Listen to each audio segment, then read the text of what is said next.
A delicate ping announced the arrival of the elevator. The double doors opened. Inside were 3 people, 2 middle-aged women who chatted in the manner of established friends, and a 30-something man with the stressed-out bearing of a junior executive. He shuffled back to make room for the man and woman waiting to board. They smiled pleasantly as they stepped in, then turned to face forward. The elevator started its descent to the hotel lobby. The 5 passengers reflected in its brass doors. The couple stood elbow to elbow in companionable silence. One of the 2 women in the back hadn't stopped talking, but out of politeness she was keeping her voice low. Her friend covered her mouth to stifle a laugh and was overheard to say, "Oh my," and she was so proud of that darn thing. When the elevator slowed and a chime announced a stop on the 8th floor, the young businessman glanced at his wristwatch and winced as though reconciling himself to running late. The elevator doors opened. There stood a person wearing a navy blue tracksuit, wraparound opaque sunglasses, and a ski mask. Around the mouth hole, the yarn had been woven into the pattern of a shark's open maw with jagged, pointed teeth. Even before the occupants of the elevator had time to register their surprise, he reached into it and banged his gloved fist against the door-open button. In his other hand, he brandished a pistol. "Kneel. Now. Do it." His voice was high and sing-song, which made it all the more creepy coming from the open jaws of the shark. The 2 lady friends immediately dropped to their knees. In a whimper, one pleaded, "Don't kill us." "Shut up, you." He jabbed the pistol toward the businessman. "On your knees." The young professional raised his hands and dropped, leaving only the couple standing. "Are you deaf or what? Get down." The woman said, "He has arthritis." "I don't care if he's got polio. Down on your fucking knees, now." One of the women in the back wailed, "Do as he says, please." The gray-haired man clasped the woman's hand as he went down on his knees with evident discomfort. Resentfully, the woman did likewise. "Watches and rings. Put them in this." The assailant thrust a black velvet bag at the businessman, who dropped in his wristwatch, the timepiece that only moments before had caused him consternation. The bag was passed to the women behind him, who quickly placed their jewelry into it. "The earrings, too," the thief said to one. She hastily complied. Last to get the velvet pouch was the gentleman with the arthritic knees. He held it open for the woman with him, who added her jewelry to it. "Hurry up!" the thief ordered in that hideously girlish voice. The gentleman placed his Patek Philippe into the bag, then extended it toward the robber, who snatched it and tucked it into the pocket of his zippered hoodie. "All right." The gentleman's voice carried a ring of authority. "You've got what you wanted. Leave us alone." The pistol blast was deafening. The 2 middle-aged women screamed in terror. The young businessman cried out an expletive in a shocked, raw voice. The woman with the gentleman gaped in soundless horror at the blood spatter on the elevator wall behind his crumpling form. Creighton Wheeler stormed across the bluestone terrace, whipping off his sun visor and making a swipe at the sweat streaming down his face. Then, without breaking stride, angrily tossed the damp towel and visor onto a chaise. "This better be damn important. I was about to break his serve." The housekeeper who'd summoned him from the tennis court was unfazed by his temper. "Don't you take that tone with me. It's your daddy wants to see you." Her name was Ruby. Creighton didn't know her last name and had never bothered to ask, although she'd been in his family's employ since before he was born. He brushed past her 300-pound bulk and crossed the industrial-sized kitchen to one of the several refrigerators, yanking open the door. "Right now," he said. Ignoring her, Creighton got a can of Coke from the Sub-Zero, ripped off the tab, and took a long drink. Something ought to be done about her sass, Creighton thought as he pushed through the swinging door and made his way toward the front of the house, where his father had his study. The door was ajar. He paused outside it, then knocked once on the door jamb with his Coke can, nudged the door open, and strolled in, twirling the tennis racket against his shoulder. He looked every inch the aristocrat called away from a session of healthy exercise. It was a role he was perfectly suited to play. Doug Wheeler was seated behind his desk, which was presidential in proportion but much more pretentious than anything inside the Oval Office. The desk was flanked by mahogany flagpoles, one for the Georgia state flag, the other for Old Glory. Ancestors glared from oil portraits hanging on opposite walls, which were paneled in stained cypress meant to last till the second coming. "Scott's time is money, and the clock is ticking," Creighton said. "I'm afraid this can't wait. Please sit down." Creighton took a seat in one of the Cordovan leather chairs facing his father's desk and propped his tennis racket against it. "Don't tell me," Creighton interrupted. "The paper-clip audit exposed an embezzlement. Damn those sneaky secretaries." "Paul is dead." Creighton's heart gave a bump. His smile collapsed. "What?" Doug cleared his throat. "Your uncle was shot and killed in the Hotel Moultrie about an hour ago." Creighton continued to stare at him, then finally released his breath. "Well, in the immortal words of Forrest Gump, actually his mother, life is like a box of chocolates. You never know what you're going to get." His father lurched to his feet. "Is that all you can say?" "I think that says it fairly well." Creighton had never seen his father cry. He wasn't crying now, but his eyes looked suspiciously moist and he was swallowing too often and too hard. Quietly, Creighton asked, "Did I hear you correctly, Father? Uncle Paul was shot?" "In the forehead, almost point-blank range, during an apparent hold-up." "A hold-up? Like a robbery? At the Moultrie?" "As unheard of as that seems." Doug ran a hand through his hair, which was thick and gray like that of his brother, now late brother, who had been his senior by only 11 months. "I don't know any details," Doug continued. "Julie was almost too distraught to speak."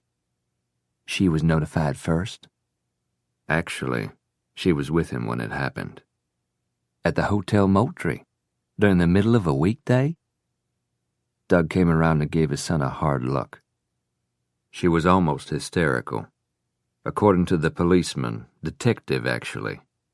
He took the phone from her when she could no longer speak." He paused to clear his throat. "The detective, Sanford, I think he said his name was, seemed decent enough. He extended his condolences and told me I could come to the morgue if I wanted to see Paul's body. There'll be an autopsy, of course." Creighton looked away. "Christ." "Yes," Doug said on a weighty sigh. "I can't come to terms with it either." "Did they catch the guy?" "Not yet." Doug massaged his forehead. "As difficult as this tragedy is to absorb, there are practical matters that must be addressed." Creighton braced himself. He disdained anything with the word practical attached to it. "Tomorrow morning I want you to go to the offices and make a personal statement to our personnel." Inwardly, Creighton groaned. Wheeler Enterprises manufactured and sold building materials of some kind. Whoopee. Fascinating. His father looked over his shoulder at him. Obviously a response was expected. "Of course." Doug gave a brusque nod. "We must set an example to our employees and keep the company running smoothly, which is what Paul would want us to do. To that end, I want you to be prepared. I've left some materials in your room. You should review them tonight, bring yourself up to date on new products, where we rank in the market, our projections for next year." "All right." As if. His father seemed to read his mind. He gave him the full-on American Eagle hard-ass treatment. "It's the least you can do, Creighton. You're almost 30 years old. It's time you stepped up to the plate. Now that Paul's gone, you'll take over when I retire." Who was he kidding? Himself, maybe, but certainly not Creighton. He loved his life exactly as it was and had no intention whatsoever of changing it by taking on responsibilities that any yes-man could do. But now wasn't the time to replay the scene he and his father had played 1,000 times before, when his shortcomings and misplaced priorities were paraded for his review, when he was reminded of duty and what it meant to be a grown-up, a man, a Wheeler. Bullshit like that. "Would you like me to go to the morgue with you?" "Thank you, but no," Doug said. "I wouldn't ask that of you." "Good. I can't think of anything worse." Creighton pretended to ponder it a moment, then shuddered. Maybe a carnival cruise. "Julie?" She'd been staring at the near space, unaware of the ringing telephones, the busy work being done, the people passing by, the curious looks cast her way. At the sound of her name, she turned, then stood up to greet the man walking toward her. "Doug." When Paul's brother saw the bloodstains on her clothing, he drew up short, the features of his face collapsing with grief.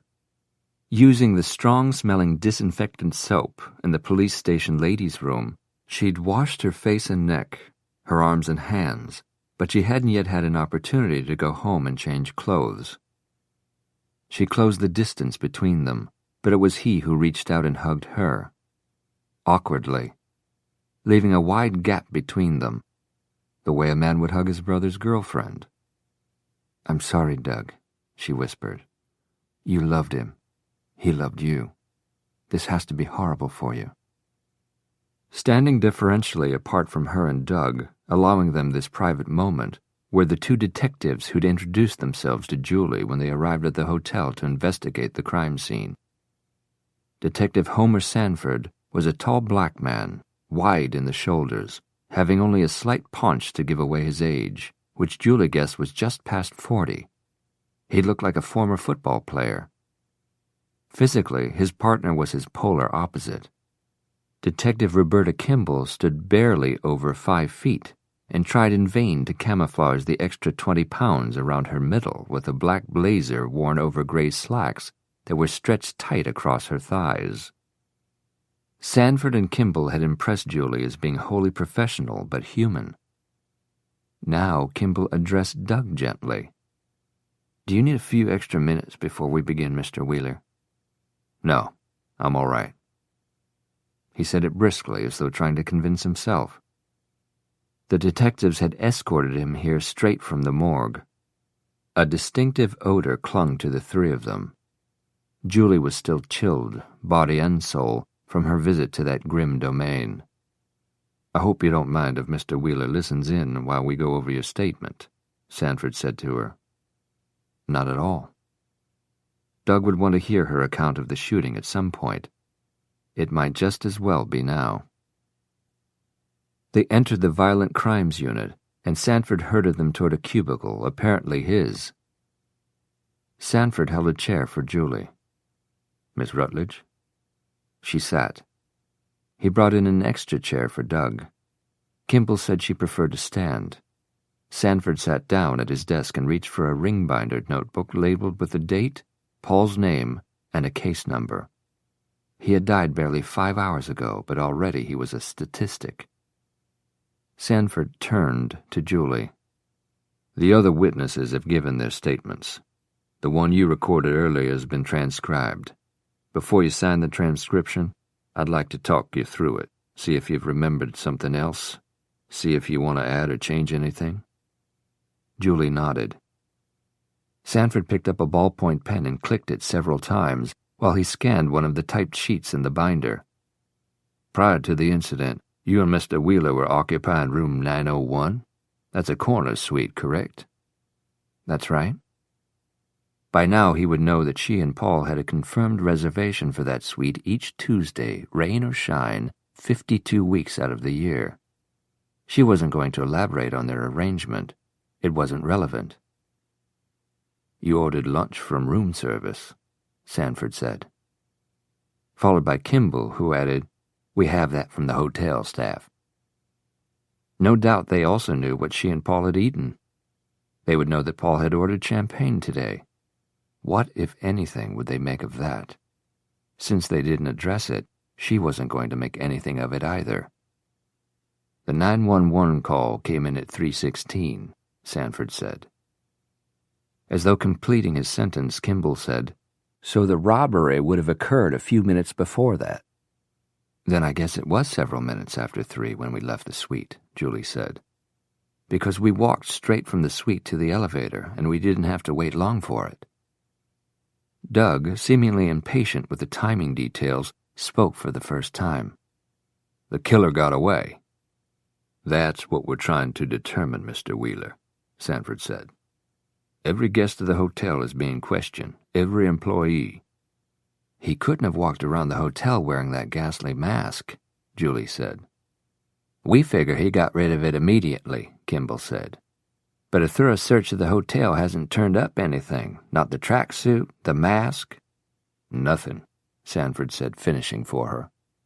"He simply walked out?" Doug asked incredulously. Kimball seemed reluctant to admit it, but she said, "It's a possibility." Doug swore beneath his breath. Sanford dropped the pen onto his desk. "Why don't you talk us through it from there? For Mr. Wheeler's benefit as much as for ours." He laced his long fingers and settled them on his belt buckle in an attitude of listening. Kimball propped herself against the corner of his desk. Doug had one hand cupped around his chin and mouth, his eyes steady on Julie. She related the short descent to the next stop on the 8th floor, the doors opening, the robber reaching into the elevator and pressing the button to keep the doors open. "Your first impression?" Kimball said. "The mask. The shark's mouth. You couldn't distinguish any of his features?" She shook her head. No one said anything for a moment. Then Kimball prompted her. "He told everybody to kneel?" She continued uninterrupted until she reached the part where Paul addressed the robber. He said, "All right, you've got what you wanted. Leave us alone." I could tell by his tone of voice that he was more angry than afraid. "I can believe that," Doug said. I turned my head and was about to urge him not to provoke the thief. That's when an involuntary and unexpected sob issued out of her throat, stopping the words. She lowered her head and placed her hands over her eyes in an attempt to blot out the image of the bullet's impact. No one spoke, creating a silence interrupted only by the ticking of someone's wristwatch. "After shooting Paul, what did he do? Where did he go?" Doug asked. "I can't tell you," Julie replied. I really don't remember anything past the gunshot." Sanford waited to see if anyone else was going to add anything, then said, "That's all for now, then, Miss Rutledge. Are you ready to sign your statement?" She did so with dispatch, and the 2 detectives ushered her and Doug out. As they walked down the hallway toward the elevator, Kimball touched her arm. "Would you rather take the stairs, Miss Rutledge?" Julie appreciated her sensitivity. "Thank you for asking, but no, I'm fine." Sanford was telling Doug that he would be notified when the M.E. had completed his work and the body would be released to the family for burial. "As soon as possible, I would appreciate knowing when that may be," Doug said. "We'll have a lot of arrangements to make." "Of course. We'd also like to talk to the other members of your family, your wife, your son, tomorrow if possible." "How could they know anything? It was a random robbery." Sanford glanced at Kimball, then came back to Doug. "At this juncture, we believe so. However, we must cover every eventuality." The elevator arrived. Julie's heart clutched, but she entered the enclosure and turned to face out. Doug joined her. Sanford divided a remorseful look between them. "Please accept my deepest condolences." "Mine as well," Kimball said. Then the doors closed, leaving Julie and Doug alone. She said, "To spare the family embarrassment, I'll keep a respectable distance. She hoped he might argue that decision. He didn't. I have only one request, Doug. Will you allow me to choose the spray for Paul's casket? Her throat seized up, but she refused to weep in front of him. Her gaze remained fixed on the seam between the elevator doors, her head held high, her posture straight. Please. Of course, Julie. Thank you. He made a choking sound, and out of the corner of her eye, she saw that he was crying silently, his shoulders shaking in an effort to control himself. He sighed heavily and rubbed his fists across his eyes. Such a shockingly violent act. And the audacity of it. Only a guy with nothing to lose would dare it. Or someone who was certain he could get away with it. She turned and looked him straight in the eye. Then the elevator doors opened, and she walked through them without looking back. It was decided midway into their second Bloody Mary. At least his mind was made up. Engaging from the signal she was sending, hers was too. The conditions weren't ideal. It would take some tricky maneuvering, but he happened to be extremely good at tricky maneuvers. And where there's a will... Right now, his will was making his seatbelt uncomfortable. Fortunately, they were flying first class and not coach. A first-class ticket was almost worth the fortune the airline charged for a transatlantic flight. The leather seats were cushy and roomy. With push-button convenience, the passenger could configure the chair almost any way he wanted it, even recline it flat. It wasn't a beauty rest, but it beat coach seats, no contest. Each passenger had his own video system, although he hadn't utilized his yet. Instead, he'd switched on his task light, settled more comfortably in his seat, and began reading a new fiction thriller that was #1 on the bestseller list. He'd been 5 chapters into it when the woman in 5C walked past his row on her way to the lavatory. That wasn't the first time he'd noticed her. Their eyes had met and held in the boarding line, and again while they were storing their carry-ons. He was aware of her going into the lavatory. He was aware when she came out. He was watching her as she made her way back toward her seat, and was delighted when she paused at his row, leaned across the empty aisle seat beside him, and indicated the novel. I noticed earlier what you are reading. It's good. Starts off that way. It gets better as it goes along. She smiled again and was about to move on when he sat forward and detained her by asking, Have you read his others? I'm a fan. Huh. Interesting. Why? Call me a sexist, but isn't his writing directed toward a male readership? It's edgy, gritty. You're a sexist. He grinned, liking that she was so quick on the uptake. She added, Some women enjoy edgy and gritty. You? I confess. He motioned toward the empty seat beside him. Can I buy you a drink? She glanced toward her seat 2 rows away and across the aisle, then looked back at him. Bloody Mary? That'd be my choice. She sat down and crossed her legs toward him. Good legs. High heels. No stockings and unnecessary. She caught him looking where her hemline stopped just above her knee, but it didn't seem to make her self-conscious. She met his gaze levelly when he raised it back to hers. Very pretty eyes, he noted. Gray, the color of storm clouds above the ocean. He reached up and pressed the button to summon the flight attendant. I'm Derek Mitchell. I know. He went warm with pleasure, believing she'd recognized him, until she reached across the armrest they shared and touched the boarding pass sticking out of his shirt pocket. His name was clearly legible. She laughed softly at his chagrin, then asked, Is Atlanta home? Yes. You? Yes. What were you doing in Paris? Business, pleasure, or just connecting there from somewhere else? Pleasure. Sort of. It was my mom's 65th birthday. She'd never seen Paris, so she twisted my dad's arm to hold the celebration there, and a whole slew of Mitchells descended on the city. Large family? Large enough. At least we left the Parisians thinking so. Again that soft laugh that was akin to a purr. He wondered if she realized how sexy it was, and decided that she did. Of course she did. Did your mother enjoy herself? She had a ball. He glanced toward the front of the cabin. The flight attendant was taking her sweet time. As though reading his mind, his companion stood up and stepped into the aisle. He was afraid she was leaving, but she whispered, "Spicy?" "Roger that."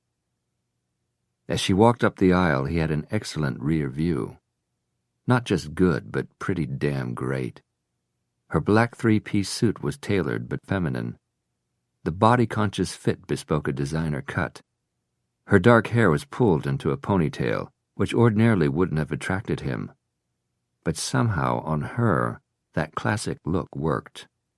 She had taste and class, as well as a sharp wit and sex appeal. And she wasn't wearing a wedding ring. She returned, followed by the flight attendant carrying a small tray. The flight attendant leaned across her to serve him his glass of ice and Bloody Mary mix and a small bottle of Kettle One. Her drink had already been mixed. "Check back with us," he told the flight attendant. "Will do." He poured the vodka into his glass, gave it a quick stir with the swizzle stick, then raised his glass. She did likewise. They clinked glasses but held them touching for several moments while they looked closely at each other. Then she glanced up at the task light. Acting on instinct and without consulting her, he depressed the button on his armrest that turned the light out. "Better?" "Yes. The glare." Keeping her head down, she stared into her glass and nudged the floating lime with her swizzle stick. "What do you do?" "About what?" She raised her head and gave him a look. He smiled. "Attorney." "Corporate?" "Criminal." That got her interest. Turning more toward him, the toe of her shoe brushed the leg of his trousers, and suddenly his calf was an erogenous zone. "Which side?" she asked. "Defense." "I would have guessed that." "You would?" "Mm-hmm," she murmured as she took another sip of her drink. She looked him over. "You dress too well for a man who earns a civil employee's salary." "Thank you." They continued to chit-chat through those first Bloody Marys. They touched on their favorite restaurants in Atlanta, the serious traffic problem, this and that, nothing personal or consequential. Then out of nowhere she said, "I take it you're not married?" "No, I'm not." "What made you think so?" "Deductive reasoning. If you were married, even unhappily, your wife would be with you. No woman would pass up a trip to Paris, not even if it meant suffering through the celebration of a mother-in-law's birthday. My wife could have come along but stayed behind in Paris for some extra sightseeing." She let that lie a moment, then looked down into her glass and swirled the ice cubes with the tip of the swizzle stick. "I doubt a wife would trust you to travel alone." "I look untrustworthy?" "A wife wouldn't have trusted other women." His ego spun drunkenly. He leaned maybe an inch closer. "You're traveling alone, too?" "That's right." "Business or pleasure?" She drained what was left of her drink, then looked down at her left hand, which was noticeably without a wedding band. "I went all the way to Paris to catch my husband in bed with his girlfriend." Bingo, Derek thought. He just won the lottery. Her pride had suffered a blow. She, of the cloud-gray eyes, kissable mouth, great legs, and shapely ass, had been dumped for another woman. She was vulnerable, in search of validation, in desperate need of reassurance that she was still an attractive, alluring woman. He nodded toward her empty glass. "Another?" Her eyes stayed on his, and he could tell she had reached a crossroads. thank him politely but decline and return to her seat, or stay and see where this went? She dragged that delectable lower lip through her teeth and said, "Sure, why not?" The flight attendant served the drinks the same way she had before. "How come she's pouring yours?" he asked. She ducked her head shyly, fiddled with the top button on her blouse again. "I asked her to. When I went up front, I asked her to pour me doubles." "Foul!" he cried in a stage whisper. "I didn't want you to think I was a lush." That was when she pulled the elastic band from her hair and gave her head a shake. Her dark hair fell into a sleek cape around her shoulders. Sighing, she leaned her head against the headrest and closed her eyes. I needed to relax, to let go, to block my mind from thinking about it. Tough scene in Paris. She swallowed with difficulty, and a tear slid from between her eyelids and down her cheek. Leaving her head on the headrest, she turned it toward him. "I don't want to talk about him." "Neither do I." He paused for a count of 10, then reached out and wiped away the tear on her cheek with the tip of his index finger. "What should we talk about?" Never breaking eye contact, she counted to at least 20, then asked in a husky voice, "Do we have to talk?" Her gaze had moved to his mouth, where it remained for several seconds before she looked into his eyes again, and that's when he knew. It was a sure thing. They were going to have sex. And not when they got to Atlanta either. Right here. Right now. She sat her glass on the armrest, then touched his hand with her cold fingertips. It was just a brush across his knuckles, but it was an unmistakable invitation. In an instant she was gone, moving silently up the darkened aisle toward the lavatories at the front of the cabin. A curtain had been pulled across the galley on the other side of the cabin. No one, neither passengers nor attendants, was looking. Nevertheless, his heart was thudding. Was he nuts? Had he lost his mind completely? Was he really going to do this? You bet your ass I am. Because he thrived on high-stakes situations. Because he had a hard-on to beat all hard-ons. Because if a woman ever wanted and needed to be fucked, it was this one. And because of the most fundamental reason, he wanted her. He unbuckled his seatbelt, then painfully stood up and squeezed himself into the aisle, trying not to attract anyone's attention or disturb the dozing passengers. She'd left the lavatory door open a half-inch. He slipped into the impossibly small enclosure, then reached behind him to pull the door shut. He made sure it was securely locked. She was practically sitting in the basin. She'd taken off her suit jacket. The first 3 buttons of her blouse were undone, giving him a glimpse of cleavage above lacy bra cups. They looked at each other for maybe 10 seconds, then came together like cymbals. Their lips fused in a kiss that was as amorous as any in his recent memory. She took his tongue into her mouth with an eroticism that made him groan from a surge of lust, unequaled since adolescence. His hands went straight to the 4th pearl button on her blouse, undid it and the one below it. He pushed his hands inside her blouse and placed them on her breasts, squeezed gently, caressed the tight centers. She gasped into his mouth. Holding the kiss, she fumbled with his belt and fly while he slid his hands down the outsides of her thighs, then pushed up her skirt until he could reach her panties. He peeled them down, past knees, past high heels. He nudged himself between her legs, clasped her hips, and with one strong thrust buried himself inside her. When it was over, they laughed shakily and self-consciously. Finally, she lifted her head from his shoulder. Awkwardly, they separated. He noticed how flushed her face and chest were as she clumsily tried to match buttons to buttonholes. He tucked in his shirt tail, zipped up, and buckled his belt while she pulled on her jacket.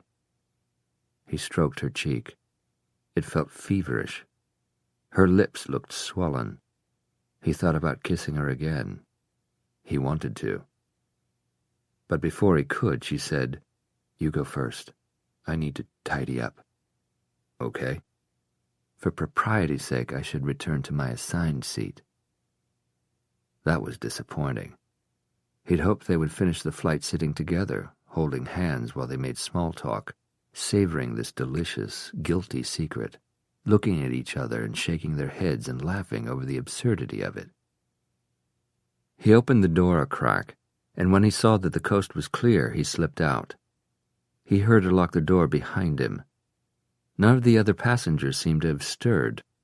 The galley curtain was still drawn. Their glasses were still on the armrest. He collapsed into his seat, sated. Feeling bloody fabulous, actually. It was several minutes before she passed him on the way to her assigned seat. As she went by, she gave him a meaningful look but didn't say anything. He watched her get settled, then picked up his book, switched on his task light and tried to read. But the words wouldn't register. He had a good vodka buzz going, and that was making him drowsy, and who was he kidding? He wanted to relive those few minutes in the lavatory. What a reckless thing to do. What fantastic fucking, what an incredible woman. As he drifted into sleep, he was aware of the sappy smile on his lips. He woke up to the rattle of the drinks trolley being pushed up the aisle by the flight attendant, who looked as fresh as when they had boarded. He wondered how they managed that. His clothes were wrinkled and his eyes were gritty. His head was muzzy from the vodka, and he badly wanted to brush his teeth. He yawned, stretched his limbs, and craned his neck to look behind him. Seat 5C was empty. He glanced toward the lavatories and saw that both were occupied. "Coffee, Mr. Mitchell?" "Bless you, my child." When one of the lavatories became available, he got up and took the provided toiletry kit with him. He noted as he returned to his seat that 5C was still empty. He imagined, Christ, what was her name? His mind did a rapid rewind, then replayed everything they'd said. No, he was certain she'd never told him her name. No wonder she'd been reluctant to continue the flight sitting beside him. She must think him a prized jerk. He stared out the window for several minutes, castigating himself for behaving like a heel over the name issue. When he looked forward again, he noticed both lavatories were unoccupied. He whipped his head around. She was in her seat. He had missed her passing down the aisle. How had he done that? He'd had his head turned away. He hoped she didn't think that had been intentional and he was trying to avoid her. He tried to get her attention, but she had her head on the headrest, her eyes closed. He was considering getting up and going to talk to her, but the announcement was made that they were on their final approach into Atlanta, that all passengers were to remain in their seats with their seatbelts fastened for the remainder of the flight. It seemed to take forever, but he finally got through the passport check. In the baggage claim area, he rushed to the designated carousel and saw her on the far side of it, wrangling a suitcase off the conveyor. Dodging passengers made short-tempered by weariness, he made his way toward her. She stopped when she saw him threading his way through the crowd. He didn't stop until only inches separated them. He smiled down at her. "I'm an idiot, and a first-class jerk. I don't even know how to say hello because I failed to get your name. But I have yours." Her voice was cold. Her eyes, as languid and inviting as a title pool last night, were brittle and unfriendly. When she smiled, she did so with the self-satisfaction of a card sharp playing his ace. "You've been had, Mr. Mitchell." "You look like hell." Derek stashed his luggage in a corner of the reception area of his law office, then turned and frowned at his assistant. After being away for 12 days, He'd have appreciated a more cordial, less candid welcome. "Why, thank you, Marlene. I'm glad to be back. My trip was wonderful, thank you for asking. The weather couldn't have been better. All my flights were on time. Mom liked her gift. Dad was... Okay, I was just saying. I've been on an airplane for 10 hours, he grumbled. What did you expect? I expected you to shower and shave before coming to the office. If I'd have gone home to clean up, I probably would have stayed. The temptation to crawl into bed would have been too great. I knew things would be backed up here, so here I am, unshaven and unwashed and unhappy about it all. You haven't seen Maggie yet. I've been away this long, a few more hours won't matter. Marlene gave him a "don't say I didn't warn you" look. Then, coffee? That's the first nice thing you've said.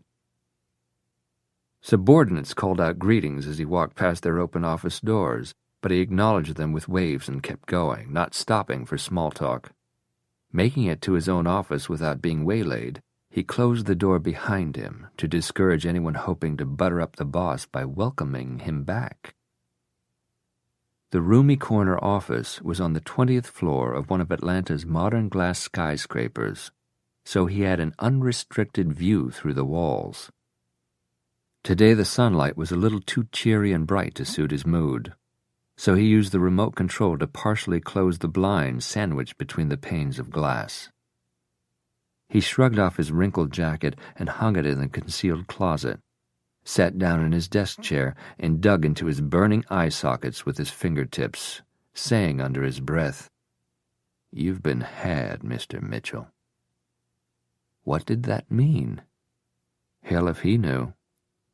Hell if he'd ever know, because having said that, she turned and marched into the ladies' restroom, pulling her wheeled suitcase behind her. So he'd split, thinking, to hell with you, but wishing that the memorable interlude had ended on a sweeter note. Marlene came in carrying her notepad and a steaming cup of coffee. Thanks. He scalded his tongue on the first sip, but it was his preferred blend and tasted good. Marlene Sullivan had followed him when he'd boldly stormed out the door of a large and respected firm after a heated quarrel with the senior partner. She'd helped him hang out his own shingle, and since then had been his right hand, guardian at the gate, social secretary, errand runner, and sounding board. He couldn't run his practice or his life without her, a fact of which she reminded him often. He picked up the stack of pink memos representing calls he needed to return. On the first one, Marlene had printed in bold red letters, "Ask me." He picked it up and waved it at her. "I'm asking." "While you were gone, you missed some excitement. Paul Wheeler." "Who's that?" "Wheeler Enterprises. Money out the wazoo. He was shot and killed in the Hotel Moultrie. Unidentified culprit is still at large." He whistled and referred to the memo. "So who's Doug?" "Brother and business partner of the deceased." The plot thickens. "He's called 3 times over the last 2 days. Says it's urgent he meet with you immediately upon your return." "How come?" "Wouldn't say." He was bone-tired. He suspected he smelled none too fresh, and he was in a sour mood. But he liked the sound of this. Already his juices were bubbling. "Can he be here in an hour?" Doug Wheeler looked the part of exactly what he was, a successful businessman. He was 50-ish and well-maintained, although as he entered Derek's office he looked like a man with a lot on his mind. His handshake, however, was dry and firm. Derek motioned him into a chair. In the center of the furniture grouping was a coffee table on which Marlene had set a tray with an ice bucket, 2 glasses, and bottles of water. He preferred meeting with clients in the seating area rather than from behind his desk. "My assistant, Miss Sullivan, told me about your brother," Derek said as he poured himself a Perrier. "I'm very sorry." "Thank you." It was ghastly. Derek listened for the next 5 minutes while Doug Wheeler related what he knew about the fatal shooting. Derek noted that it had occurred on the day he left for France. Wheeler ended with, "That's my knowledge of it, based on what Julie and the others who were in the elevator told the police." "Julie's the woman who was with your brother when it happened?" "Yes." Wheeler reached for one of the bottles of water, uncapped it, and took a drink. "The culprit hasn't been identified?" Wheeler shook his head. "Seems an odd place for a robbery, doesn't it? The 8th floor of a hotel?" Wheeler's gaze locked on his. "Yes." Then his eyes skittered away. "It does. Has Detective Sanford mentioned the oddity of it?" "Not to me." "Huh." Derek's jet lag was catching up with him. He didn't look at his watch, but he could tell by the placement of the sun that it was getting close to quitting time, and his body ached with fatigue. It was time to cut to the chase. "Mr. Wheeler, why did you ask for this meeting?" "Because I know your reputation as a defense attorney. You're said to be excellent." "Thank you. I want to retain you to represent my family during all this. Suspicion is automatically cast onto anyone who would benefit from Paul's death," he said. "You?" "Not specifically. I'm not Paul's heir. Although I will become CEO of the company, there's no monetary gain." "Your wife?" "Sharon. As the saying goes, I married well. Sharon's great-grandfather bought tens of thousands of shares of Coca-Cola stock when the company was young." "Congratulations." Wheeler smiled wanly. "She isn't after Paul's money. Besides, she was at home when he was killed." "That leaves your son." "Creighton." He paused, then added, "He's Paul's heir." "How old is Creighton?" 28. He was at our house on the tennis court taking a lesson from his private coach at the time of the robbery and shooting." "Then what's the problem?" "No problem, really.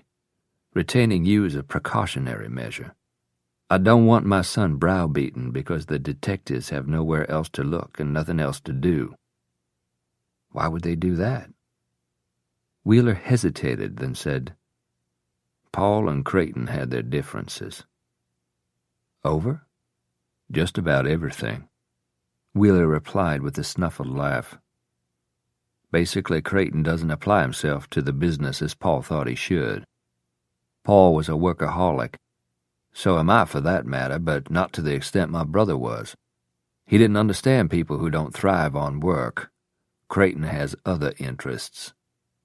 Derek raised his eyebrows in query. "Tennis?"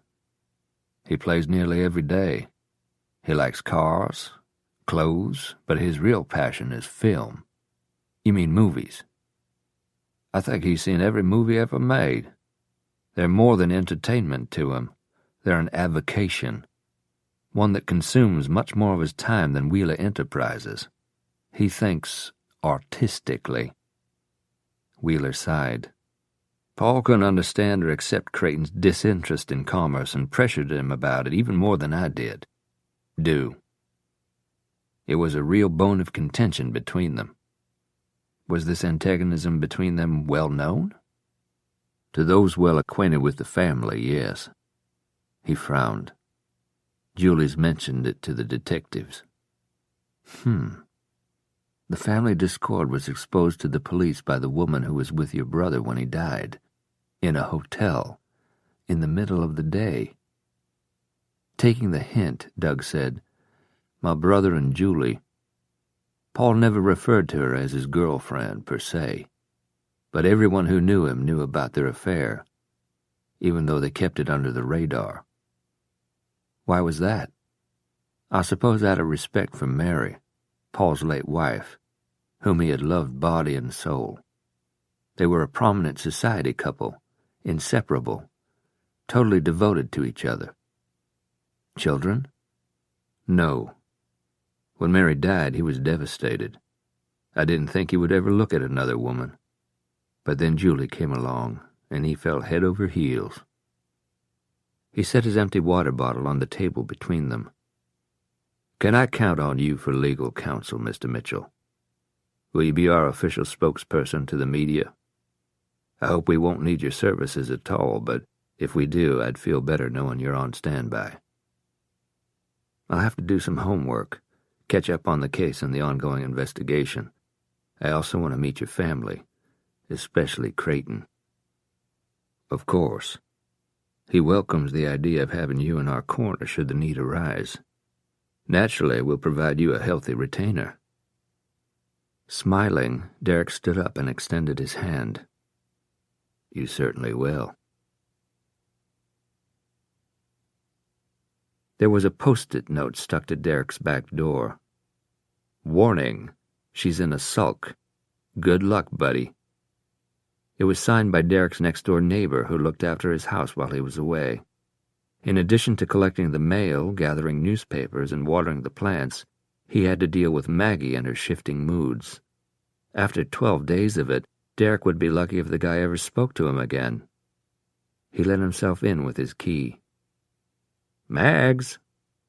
No response. He hauled in his suitcase and rollerboard, then shut the back door loudly enough to be heard throughout the house, even upstairs. Maggie? He climbed the stairs and pushed open his bedroom door. Before leaving for Paris, he'd closed the shutters, and they were still closed. The room was dark except for the floor lamp beside his leather reading chair. The lamp had been dimmed to provide only a dull glow on that side of the room. The housekeeper, who'd come even during his absence, had left everything spotless, ready for his return. Maggie was stretched out on the bed. She didn't even lift her head from the pillow when he appeared, but her eyes were brimming with reproach. Even before crossing the threshold into the room, he said, Look, first of all, I know you're still pissed because I didn't take you with me. But you and Mom have never got along, and this trip was about her. He approached the bed and sat down on the edge of it. Maggie rolled onto her back. Mags. He sighed, turned away, stared into near space for a moment. He never asked a client whether or not they'd done the deed for which they were charged.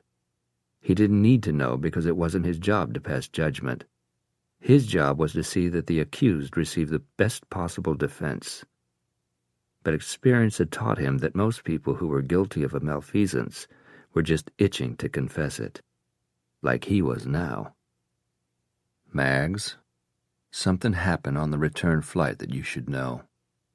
I met somebody. A woman. He glanced down. Don't look at me like that. I'm not in the habit of picking up women on airplanes. It was the shortest fling I've ever had. Besides, she shut me down. It was over before it started.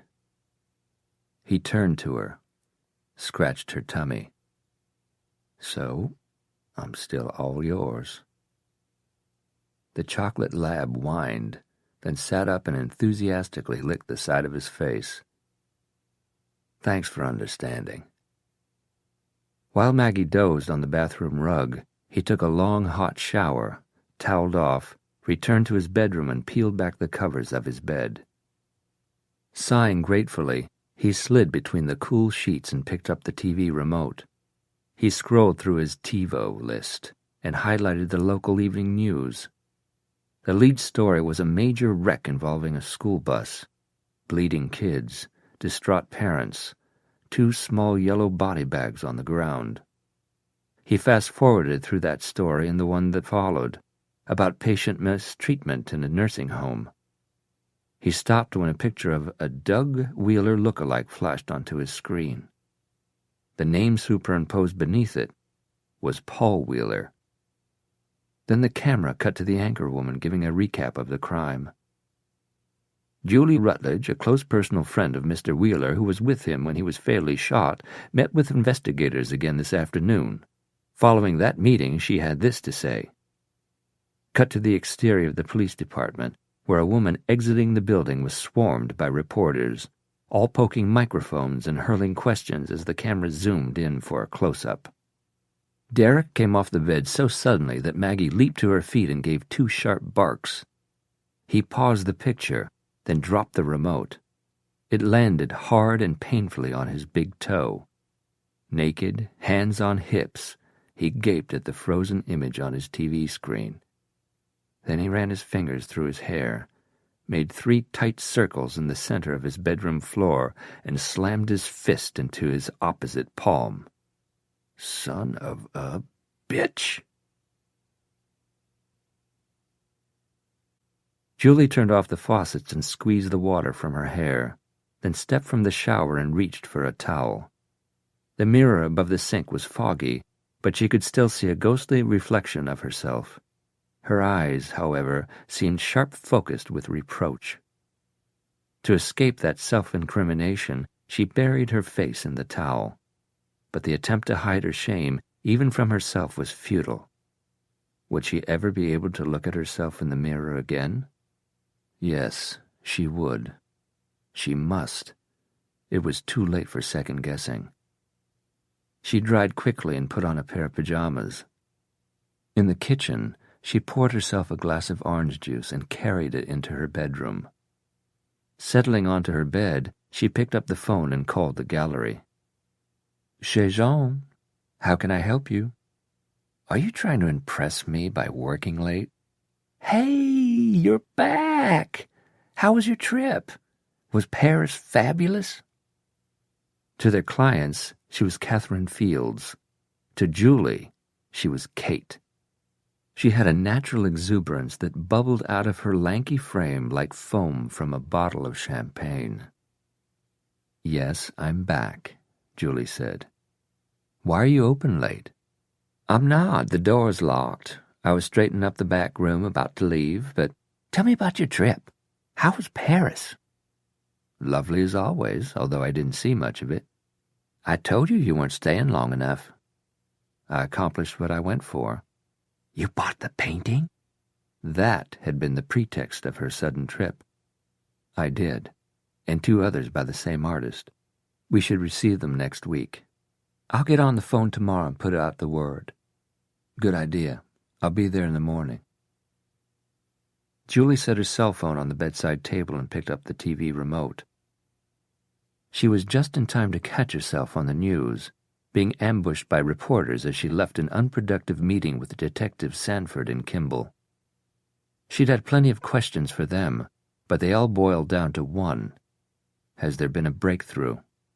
And their roundabout answers amounted to one succinct reply: no. They were examining security tapes, identifying everyone who'd walked through the lobby. "We figured that after he shot Mr. Wheeler, he ran into the stairwell where he'd left his shoes, along with a bag of some kind. He stashed his disguise in his suitcase or whatever, ran down the stairs to the lobby, and walked out of the hotel before anyone realized what had happened, and security put a clamp on anyone leaving."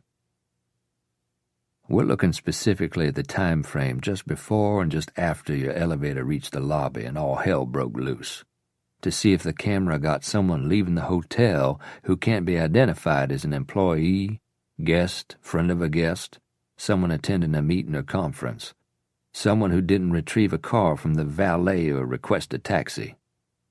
"That's hundreds of people," she'd said. "How long will that take?" The 2 detectives had admitted it was a labor-intensive task.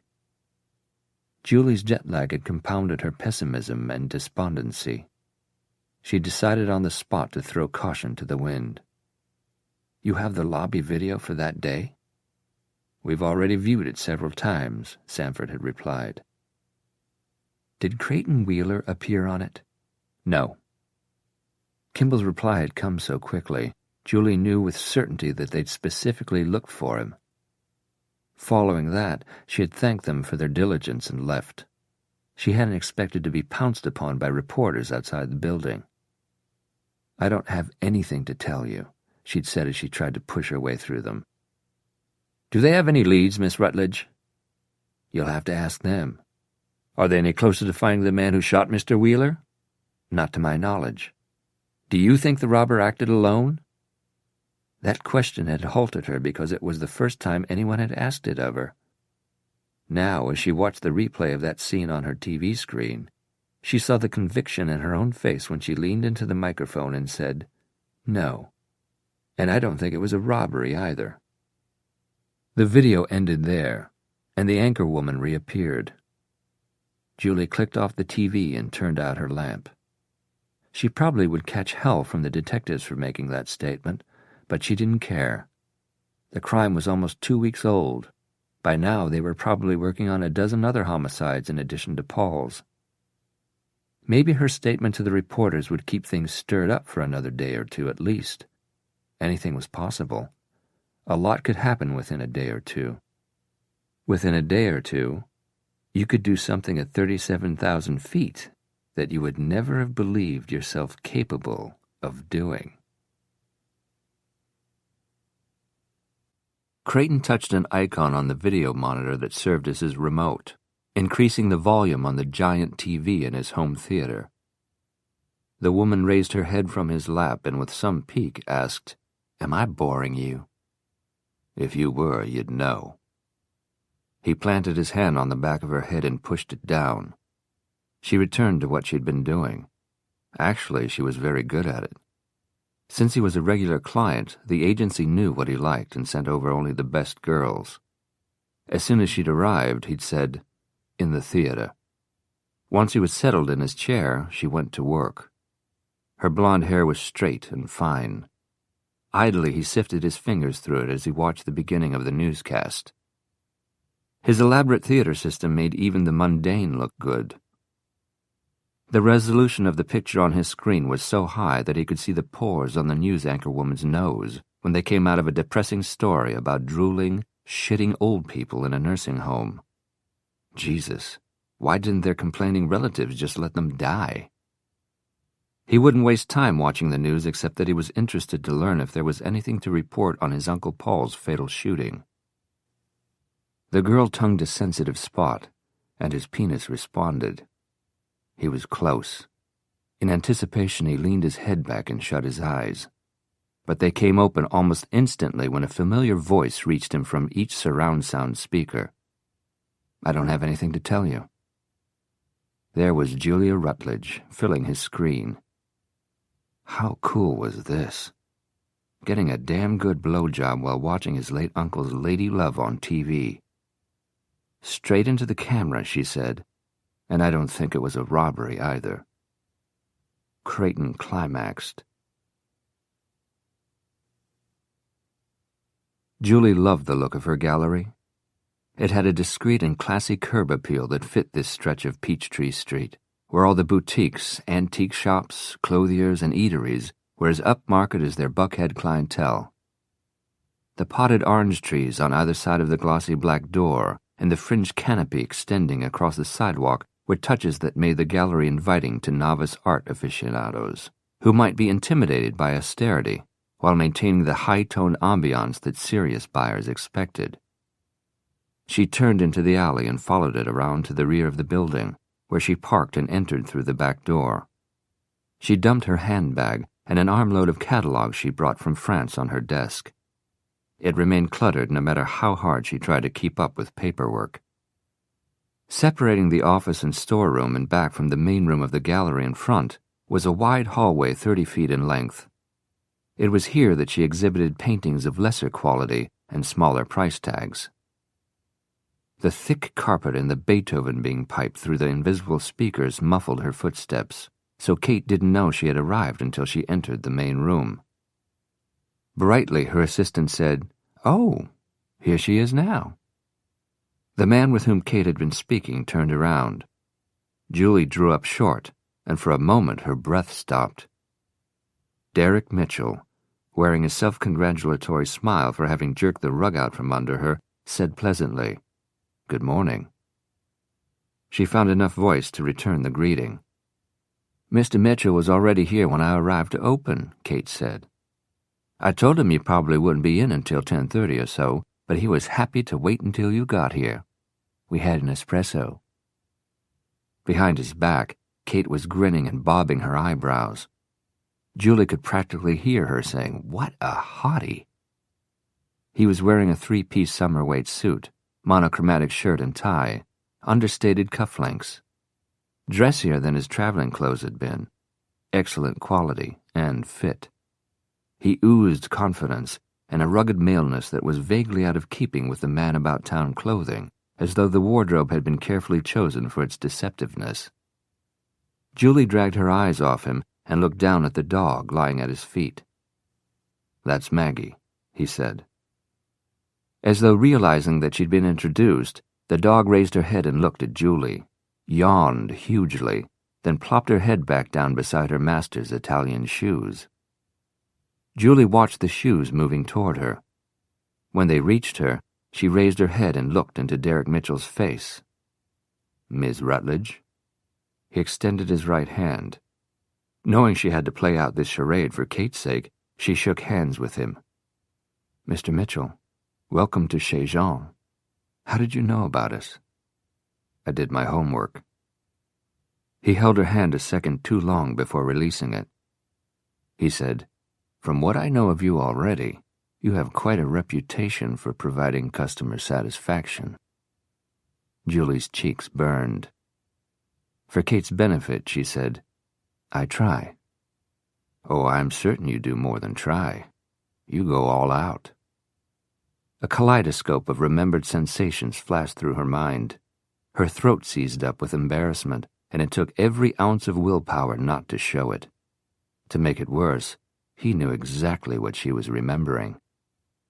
Her mouth, dry as dust, could barely form a question. "Do you have something particular in mind, Mr. Mitchell?" "I'm open to anything." "Okay, enough with the sexual innuendos." Curtly, she said, "I need some direction. Otherwise, I'll waste your time." "And mine," was implied. "I don't know what I want until I see it, but when I see it, I act quickly." He waited a beat, then said, "Maybe you should show me some things." Trying to be helpful, Kate said, "There are some pieces in the parlor. I'll mind the store, including Maggie." She knelt and stroked the dog's back. "We'll be fine, won't we, Maggie?" Derek Mitchell smiled. "I don't hear her complaining. Lead on, Miss Rutledge."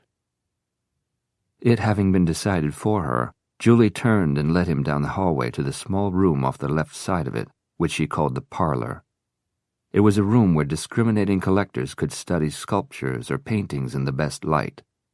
They were given time to consider a piece from every angle, in comfort, serenity, and absolute privacy. It was where Julie usually closed the sale, so the chamber was intimate by design. As she passed through the door, she touched the switch plate and the subtle lighting came on. Derek Mitchell followed her in. She closed the door and spun around to face him. "How dare you come here?" she said. "How dare I? How dare I? This coming from the mile-high pickup artist?" She turned her back to him. "I won't talk about that." "Hell, you won't." He stepped around her so they were facing again. "There's a preponderance of evidence that our meeting wasn't by chance." "Of course it wasn't. I want you out of here." She sidestepped. He body-checked her. "You sucker-punched me. I want to know why. Obvious to me now is that it had to do with Paul Wheeler, but what? When I boarded that plane in Paris, I didn't know anything about him. Why did you want me had before I'd even heard of him?" "You're smart, Mr. Mitchell. You'll figure it out. Save me the trouble. Tell me." "I did it so you couldn't represent Creighton." "The nephew?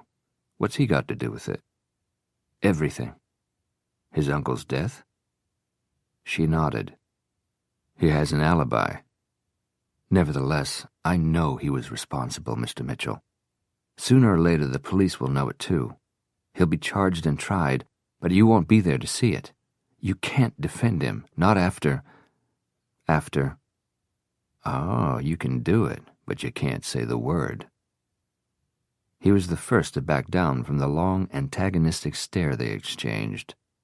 She caught a whispered swear word as he turned away from her and moved to the other side of the small room. Quietly, she said, "Now that you know, you can leave." Ignoring that, he asked, "How did you know that Doug would retain me?" At the reception following Paul's funeral, I overheard him complaining to some friends that the police were still questioning him, the whole family, even though they had solid alibis. He dropped your name. I did a little research, read about your success in some celebrated trials. You don't lose often. I was afraid that, with you as Creighton's advocate, he would get away with killing Paul. How did you know I would be on that flight? Only my assistant had my itinerary, and she would never give it to anybody without my knowledge and approval. Sharon, Doug's wife. One day last week I called to check on them, see how they were getting on. I let on as though Doug had told me that he had planned to retain you and asked what had come of that. She said you were in Paris and weren't expected to return until the 18th, when Doug hoped to see you. Delta has 4 flights a day from De Gaulle to Atlanta. If Doug was trying to get an appointment with you on the afternoon of your return, it was reasonable to assume you'd be on the earliest flight. So you got me tight on vodka while you were drinking Virgin Marys. Yeah, that much I figured out. You asked the flight attendant to pour you mix only while I got smashed. I didn't funnel the drinks down your throat. He held her gaze a moment longer, then made a slow circuit of the room, looking at the paintings on display. He stopped at one of them, placed his hands on his hips again, and looked at the painting for such a long time, Julie feared his concentration would bore a hole in the canvas. Finally, she asked, "When did you find out?" "Who you were?" "Last night. I caught the news. Imagine my surprise. There you were, my mystery woman in high def. You had a name, and I was glad of that. Julie Rutledge." He turned to face her, apparently expecting her to respond. When she didn't, he asked, "What did you mean by your last statement to the reporter?" "Exactly what I said. It wasn't a robbery. It was a murder, Mr. Mitchell. An assassination. Paul was meant to die. The robbery was to disguise that it was premeditated and planned. Planned by Creighton Wheeler, I presume." "That's no presumption. I know he's involved, and Doug fears it. If he didn't, he wouldn't have retained you before a pit bull of a lawyer was even needed. By hiring you, he was laying his groundwork. As you laid yours, so to speak." The play on words was deliberate, and again her cheeks flamed, but she didn't avert her eyes from his. "That's right. I made a preemptive strike. Not even you, Mr. Mitchell, as arrogant as you are, would dare go to trial representing Creighton knowing that I would be testifying for the prosecution. And even if you were willing to flirt with disbarment, I'd make certain it never happened." "You couldn't, not without admitting your own culpability." "Which I would do. Don't doubt it for a moment. You'd go public with what we did in that lavatory. Believe it." His eyes made a quick survey of the room. "Your fancy clientele might forgive you for what you did on that airplane, but they'd never forgive you for flaunting it and dragging Paul Wheeler's name through the muck.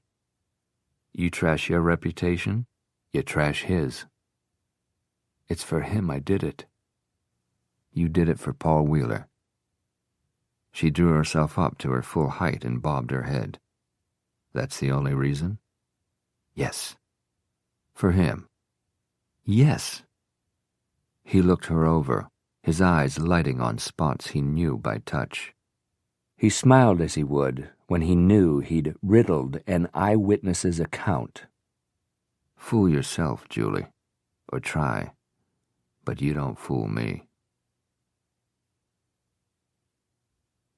Dodge Hanley plopped down in one of the chairs facing Derek's desk and slid a folder across to him. "That's what I've got so far." Derek opened the folder, scanned several sheets of printed material. "In a nutshell?" Dodge exuded the odor of stale cigarette smoke. Despite all the warnings about the life-threatening effects of tobacco use, he hadn't even tried to break the habit, and harbored a resentment bordering on scorn toward all smokers who did, calling them cowards. "In a nutshell, she's clean. No arrests, not even a misdemeanor. Your girl there is smart. Got a full academic scholarship to Vanderbilt, and then 4 years later was awarded a fellowship to further her art studies in France. Met and married some frog artist. No fame, no fortune. Apparently no talent. He and she divorced after 3 years, but by that time Paul Wheeler had entered her life. Lucky break for her. Derek raised his head and looked across his desk at Dodge, whose face, seamed and jaundiced from years of smoking, remained impassive despite his editorial comment. He was unflappable, cynical, and nothing much surprised him, because in the 40-plus years he'd been tracking down villains, he claimed to have seen it all. He ranked most human beings lower than animals. He'd been a detective for the sheriff's department when Derek offered to double his salary if he'd work full-time for the law firm. Last night, after seeing Julie Rutledge on the evening news, Derek had called Dodge and asked him to get the lowdown on Paul Wheeler's companion. As usual, Dodge had come through. He'd been waiting for him at the firm when Derek arrived after his volatile encounter at Chez Jean. Now Dodge continued. As soon as she's shed of the deadbeat husband, she and Wheeler are a pair. He brought her back to the U.S. and set her up in business here in Atlanta. Gee, wonder how she returned that favor. Dodge's laugh sounded like loose gravel in a tin cup. You think he was her sugar daddy? Don't you? Well, maybe he was to start. But Julie's a savvy gal. Wheeler didn't give her the money to buy the gallery. He loaned it. Actually, the bank loaned it. Wheeler just co-signed the note. The gallery didn't turn a profit the first year, but she's been in the black and making money since. Derek rolled back his desk chair and stood up. He stepped over Maggie, who was sprawled on the floor, snoring, and moved to the wall of glass. Minutes passed while he stared vacantly at the view and thought about what he knew of Julie Rutledge, past and present. Well, shit. She was precisely what she appeared on surface to be, an intelligent, cultured, and educated woman, successful in her own right, who'd had the good fortune to fall in love with a very wealthy man, and to have her love reciprocated. She'd been kneeling beside the love of her life when the back of his head was blown off. She wanted his killer captured and punished to the fullest extent of the law. To that end, she'd shanghaied the man she thought might prevent that. Maybe it was as simple as that, and he was only trying to make it more complicated. What did you dig up on Creighton Wheeler? Spends a lot of money, plays a lot of tennis, drives flashy cars. He's received a handful of speeding tickets, all of which a judge made go bye-bye.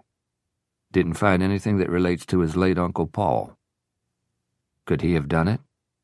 He has an alibi. Could he have done it? Derek repeated in a quieter voice. Dodge exhaled a breath fraught with noxious fumes. Anything's possible. Gut feeling? He likes whores. 2, 3 a week. But to kill for millions when he's already got millions? What would be the point? Why not just wait the uncle out, let him die of natural causes, and then cash in? I tend to agree, Derek said. Besides, 2 good detectives have questioned him extensively since it happened, and they've got nothing on him. In fact, if you believe their press releases, they've got nothing, period. They got something now. Dodge pointed at the folders he'd brought in. It's in there, bottom of the stack.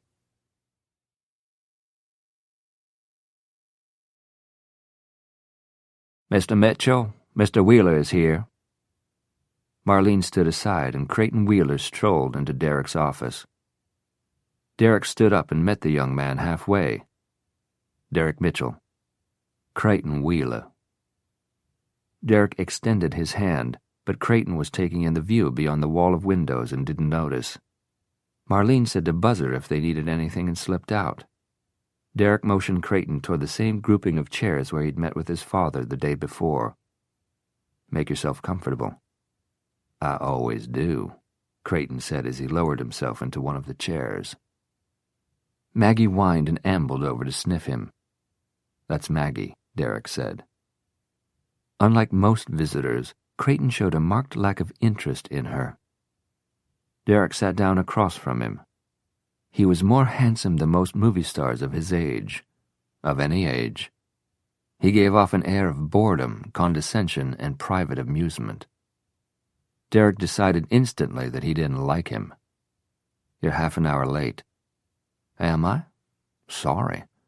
You can bill me for the minutes I missed." "I will."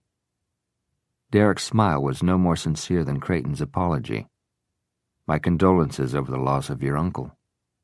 "Thanks, but it's not like I'm all torn up about it." Derek wasn't surprised by his candor.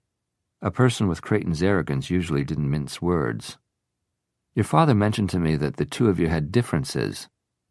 What we've got here is failure to communicate." Derek frowned. "I'm sorry?" "Cool hand, Luke. Strother Martin is the prison warden. Great character actor. He was in Butch Cassidy and the Sundance Kid, too. Another Paul Newman movie." Creighton gave Derek his first genuine smile. "I'm impressed. You know some cinema history. When he died, we lost one of the greats." "Your father told me that you were an ardent movie fan."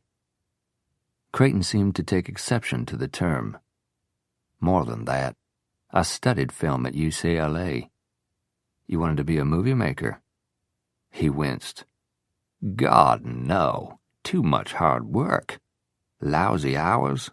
I had no ambition for the industry itself, or for any other industry for that matter, which was just one of the issues my dearly departed uncle and I disagreed on. He thought I should have majored in business, gone to Harvard, gotten an MBA, got hard-ons over P&L statements and spreadsheets. I don't think so," he added drolly. "But you do work in the family business." "I have an office at corporate headquarters. I don't work." He flashed Derek a perfect grin, which Derek felt an urge to damage with his fist. Curbing the impulse, he placed his hand on Maggie's head and rubbed it the way she liked. "Your father thinks you need the services of a criminal lawyer." "He's a worrier." "On the news last night, your uncle's companion told reporters she didn't think it was a robbery." "Companion," Creighton repeated with a sneer. "Synonymous with whore. Is that what you think of Julie Rutledge?" "I had a prostitute at my place last night," he said with a negligent gesture. "I'm not a moralist. I don't care that old Uncle Paul still got his rocks off. In fact, good for him. Just don't window dress it. He made Julie out to be something special, when actually she would screw a dog if she thought it would benefit her." Derek returned his glass of water to the table, wiped the condensation off his hands, and when that didn't work to stop the rush of resentment and anger coursing through him, he got up and walked to his desk. "Why do you think the investigators keep coming back around to you?" "Hell if I know," Creighton replied casually. "To give themselves something to do, I suppose. They've got to look busy to their superiors. They've got to justify their paychecks. Of course, Julie's sly little remarks don't help." "Sly little remarks?" "Every chance she gets, she nudges them in my direction." "Why would she do that?" "Because there's no love lost between us." "How come? What happened?" He chuckled. "Nothing. That's the problem." Derek returned to his chair and sat down. "Sounds to me like there's a story."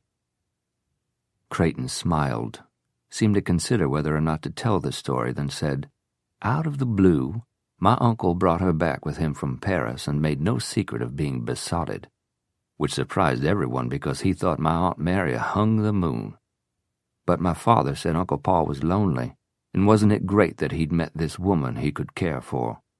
He said we should be nice to her, make her feel welcome, if for no other reason for Uncle Paul's sake, so," he said with an indolent shrug, "we made nice." One Sunday night my mom asked them over for a cookout. We were all hanging out on the terrace. I went into the pool house to grab a Coke from the fridge. Julie followed me in, and in seconds she was all over me. I'm talking Kathleen Turner and body heat. So I thought, what the hell, and played William Hurt for a minute or two. A conversation was taking place between my parents and Uncle Paul not 20 feet away, while his girlfriend's mouth is wrapped around my dick. I think the danger of being caught was a real turn-on for her. Creighton was laughing at the memory. "It was crazy and kinky, and with any other woman it would have been fun. But screwing Julie wasn't worth the hullabaloo it would have caused if Uncle Paul had walked in on us, so I pushed her away, told her I wasn't taking my uncle's leftovers, and left her in the pool house while I rejoined the party. When she came out several minutes behind me, she was so pissed, she wouldn't even look in my direction. She's hated me ever since. Derek could feel his pulse in every vein. His body was feverish. He had to clear his throat before he could speak. It won't matter how hard she nudges the investigation toward you if the police can find no evidence against you. There isn't any. They haven't got anything. That was yesterday. Today they do. Creighton's face remained perfectly calm. Derek had been watching, and the young man's demeanor didn't change one iota. His eyes didn't flicker. His mouth didn't tense. He didn't flinch. Nothing. They have video surveillance in the hotel lobby, Derek said. One would expect that. The police have isolated a guy who left the hotel within minutes of the robbery. Him and how many others? Point taken. But they can put names to the others, not this guy. Not so far, anyway. He wasn't a guest. He didn't park in the garage, eat in the restaurant, or drink in the bar. My God! Monstrous! If that isn't criminal behavior, I don't know what is. Derek gave him a look, then pulled a photograph from the folder he'd carried over from his desk and laid it on the table. Creighton leaned forward and looked at it, then laughed. This is the big crime-solving breakthrough? Jesus, our tax dollars at work. Still chuckling, he said, The only thing obvious is that this isn't a picture of me. I wouldn't be caught dead in that shirt. Derek returned the picture to the folder, made a point of lining up the edges of it with the other contents, then got up and returned the folder to his desk. As he turned back to Creighton, he announced what he'd decided the moment he laid eyes on the young man. I'm not going to take you as a client, Mr. Wheeler. That elicited a reaction. Excuse me? I'm not going to... I heard you, Clayton said testily. Why not? Because you're a despicable smartass. That was the basic underlying reason. During the last several minutes, Derek had decided that he could never provide Creighton Wheeler with an impartial defense because he absolutely could not stand the cocky bastard. Realizing he couldn't be that blunt with a young millionaire, he smiled at him as he returned to his chair and sat down. I'm turning you down primarily because you don't need me, and I won't take your money or your father's for doing nothing. You have an alibi, substantiated by several people. You couldn't have been in that hotel at the time of the shooting. Of course, you could have hired someone to kill him. It wouldn't have been that guy, Creighton said with derision, gesturing to the photographs. What a moron. Exactly, Derek said. You could afford the best hitman in the world, someone with a much more subtle technique. Creighton grinned. I like the way you think, Mr. Mitchell. I want you as my lawyer. Derek shook his head. Sorry. My father's already paid you a retainer, which he'll get back. Creighton held his stare for several moments, then again flashed the cocky grin that set Derek's teeth on edge. What's the real problem here? Derek stood up, indicating the conclusion of the meeting. The problem is that your father wanted me to be at your beck and call. I don't work that way. I've checked my caseload and trial schedule and done some soul searching. A lawyer with a soul? Derek gave him a token smile. My soul, conscience, whatever you want to call it, won't let me take on a new client at the expense of those I'm already committed to. Bottom line, I won't do it. Father won't like it, and neither do I. Derek went to the door and pulled it open. Creighton stared at him for a count of 10, then walked through the door with all the hauteur of the boy who was taking his ball and going home because he hadn't been chosen captain.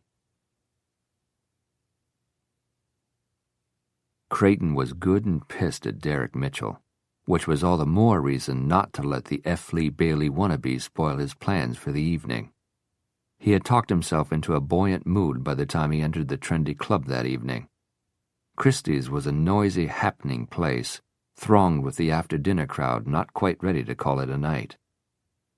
The men were Atlanta's up-and-coming, and the women beautiful enough never to have to buy their own drinks. It was a well-dressed, well-heeled assemblage devoted to the pursuit of wealth, power, and the perfect tan.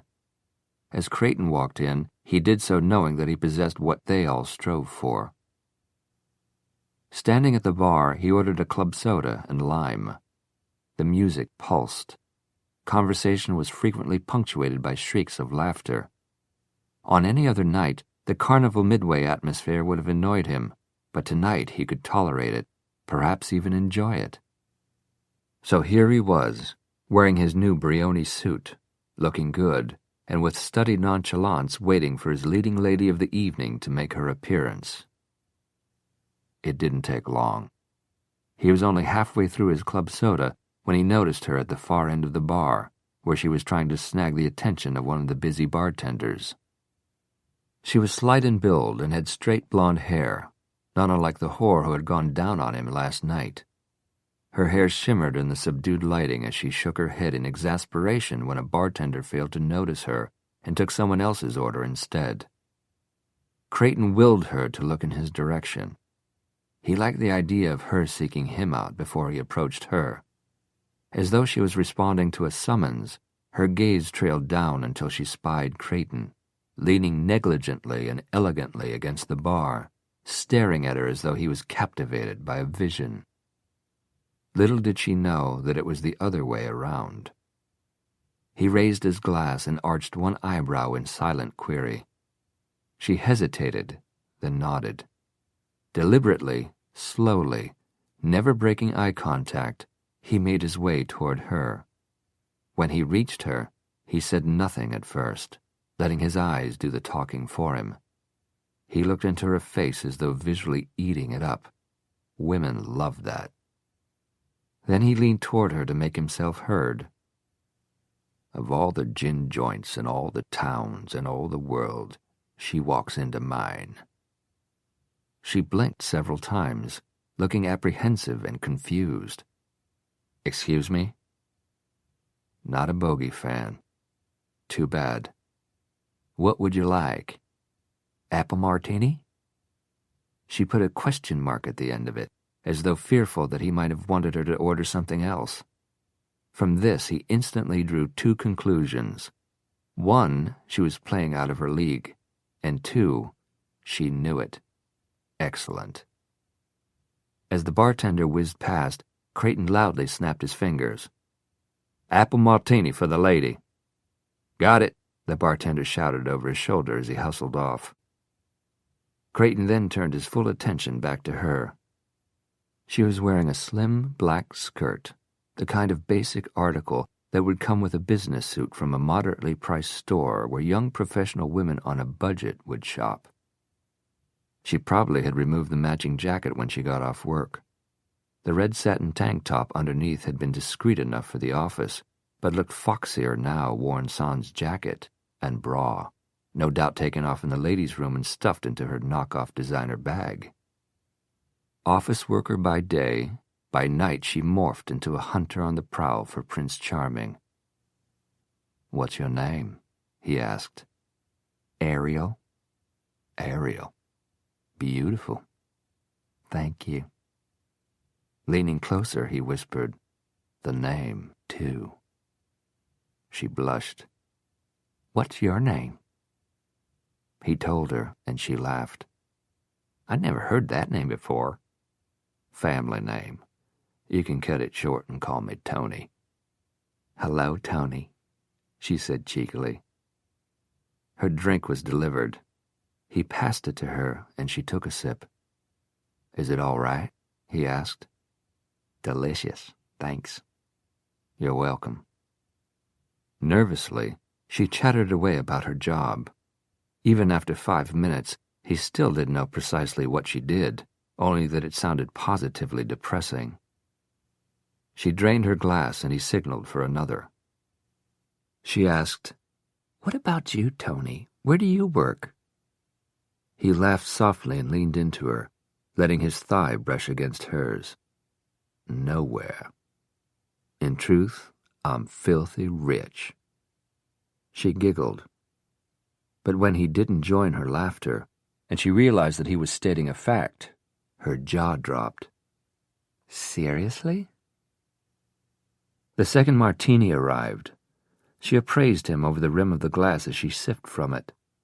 He smiled. "Like me better now that you know I'm rich?" "I liked you before." He could tell she was plotting her strategy. Her curiosity was running rampant, but she wasn't going to let it get the better of her. So she moved the conversation away from his financial status as though it was of no importance. "Since you don't work, what do you do?" "I play a lot of tennis, but movies are my passion. Films, directors, writers, actors." "Oh, God, I love all that stuff, too." "You do?" "I think Us Weekly covers the red carpet events best, but I like people, too, especially when they do their best and worst Oscar gowns issue.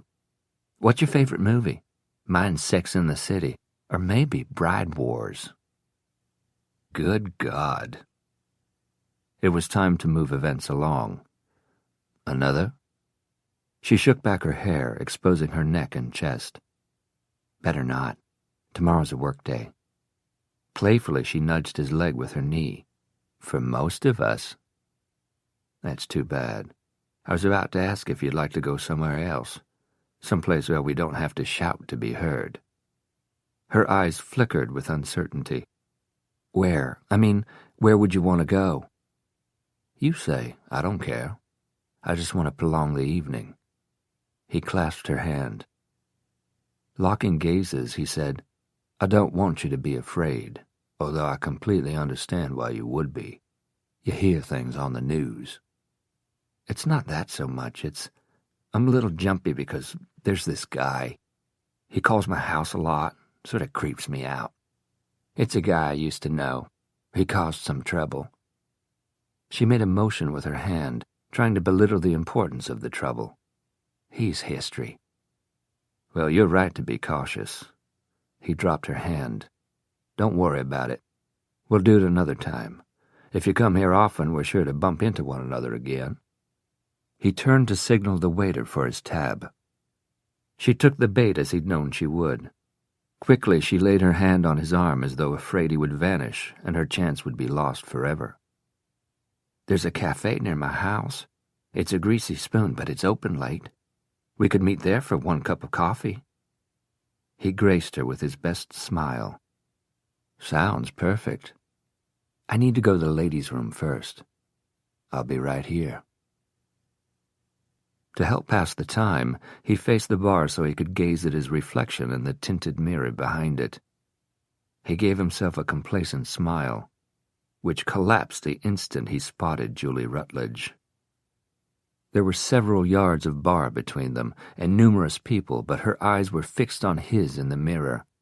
Having caught him admiring his reflection, she smirked and turned away, heading for the exit. Fuck. He turned from the bar, rudely pushing aside a yuppie, an anorexic girl, and a couple who were so into each other they were practically mating. He was mindful of nothing but Julie, who was making her way through the crowd more nimbly than he. She was handing the parking valet her claim ticket when Creighton caught up to her. "Excuse us," he said to the valet.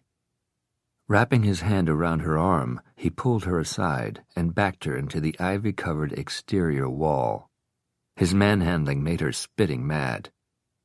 "Don't bully me, Creighton. I know you were behind Paul's murder." He laughed. "You have a real flair for fiction. Have you ever considered writing scripts? Was it that fertile imagination of yours that held my dear uncle so in thrall? Or was it the way you tongued his balls?" Seething, she held his stare as she slowly backed away from him. Paul wasn't fooled.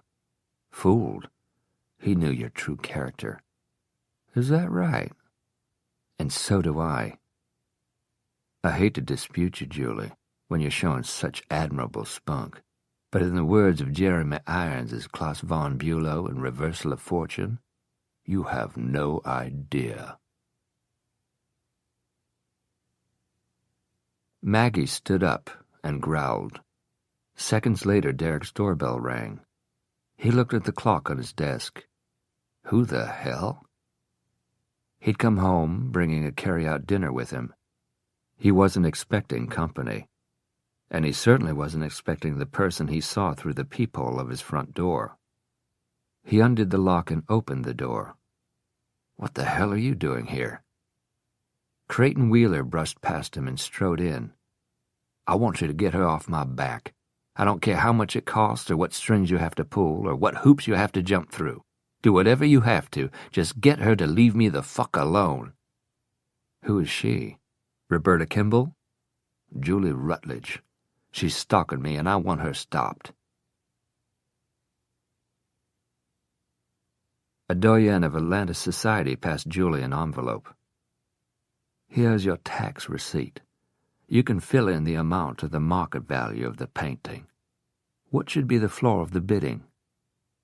Chez Jean had donated a painting to be auctioned that night at a charity event to raise money for a new children's cancer hospital.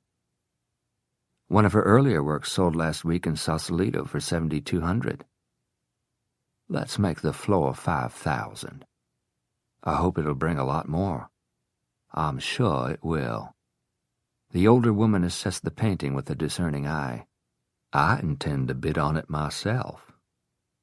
Julie smiled. "Good luck." When the chime above the gallery door announced a new arrival, Julie turned, ready to greet a customer.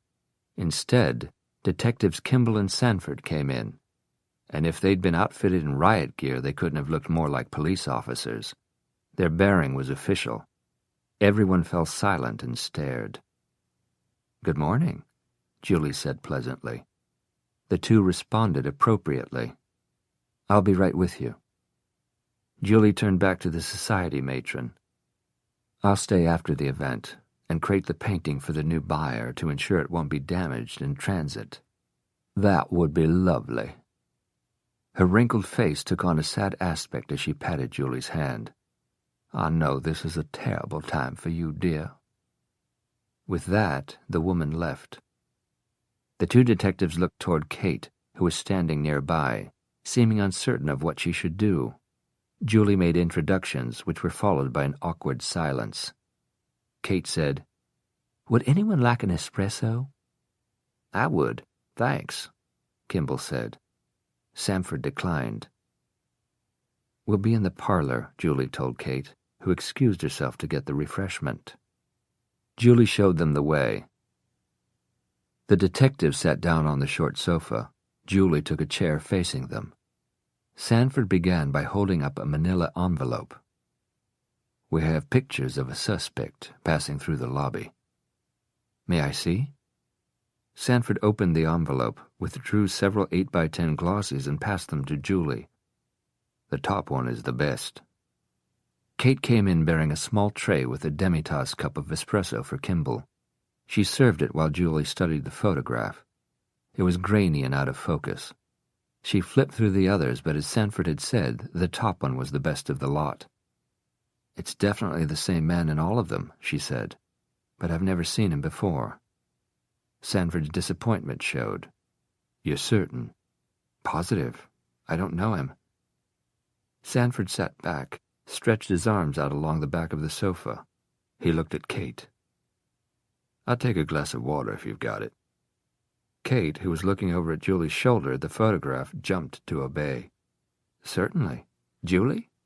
"No, thank you." The young woman went out, leaving Julie alone with the two detectives. "Walk us through it again," Sanford said. "The holdup?" "The whole thing, from the time you and Paul Wheeler left the suite." Before she could begin, Kate came in and served Sanford his water, then excused herself. Then Julie patiently repeated her account, ending with the arrival of the paramedics. "Until they got there, no one was able to pull me away from Paul. I held him until I was forced to let go." No one said anything for several moments. Kimball was the first to break the uncomfortable silence. "We sent these new photos to the others. All have come back negative on an ID, same as you. But while we had them on the phone, we had each of them talk through it again, just as we did you.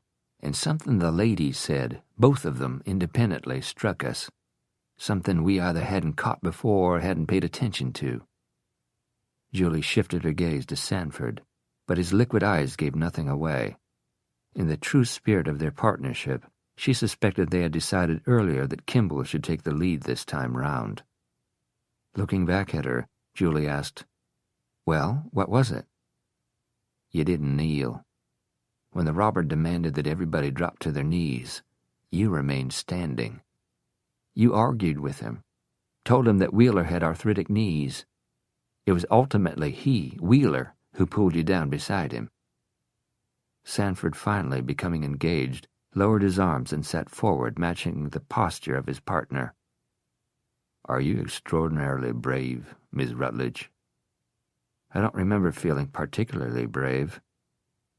"What were you feeling?" Kimball asked. She hesitated, then replied, "Resignation." There was a short pause, then Sanford said, "You thought he'd kill you no matter what you did." She met the detective's incisive gaze, then looked at Kimball, who was watching her just as intently. "I knew he would. I knew the instant I saw him that the robbery was bogus. He was there to kill Paul, and I was sure to kill me, too. If I didn't kneel down as soon as he ordered it, I think it was because I knew it wouldn't change the outcome. I was staring into the lenses of his sunglasses, trying to see through them. I was looking for Creighton. It wasn't him, Miss Rutledge. I know that now." This interview had taken on the tone of an interrogation, and it was making her distinctly uneasy. "Why is this important now? What difference does it make at what point I knelt?" Sanford spoke in a low voice. "The case could be made that you didn't kneel when the robber ordered you to, because you knew you weren't in any danger from him." Ariel Williams let herself into her house, glad that this day was almost over. She bolted the door behind her, locking out the world, happy for the sanctuary of home, where she was free to indulge her depression. Although she missed her roommate, Carol, who'd gone away for the remainder of the summer, she welcomed having the place to herself tonight. She was office manager of an electrical products company that sold, installed, and serviced high-end lighting and security systems for commercial and residential clients. Ordinarily, she loved the job, but today, each hour had been long and tedious, each task irritating. She'd counted the minutes until she could return home and get into bed with a carton of chocolate chip cookie dough ice cream. Last night's rejection deserved a whole gallon. What a sap she'd been. Actually, to believe that a gorgeous, rich guy like that would come on to her, the queen of self-doubt. He could have had his choice of any woman in that bar. How could she have thought he would choose her over all the sophisticated women in that place? What a dimwit. Yet when she'd left the ladies' room, she had fully expected him to be waiting at the bar for her, where he said he would be. When after several minutes he still hadn't appeared, she went outside and described him to the parking valet, who was distracted and busy. "Light color suit?" "Yeah, he was... Thank you, sir. Drive safely." He was here a minute ago." "He walked off with some chick." He might as well have slapped her. She'd retrieved her car and driven home, feeling like the most gullible person ever to draw breath.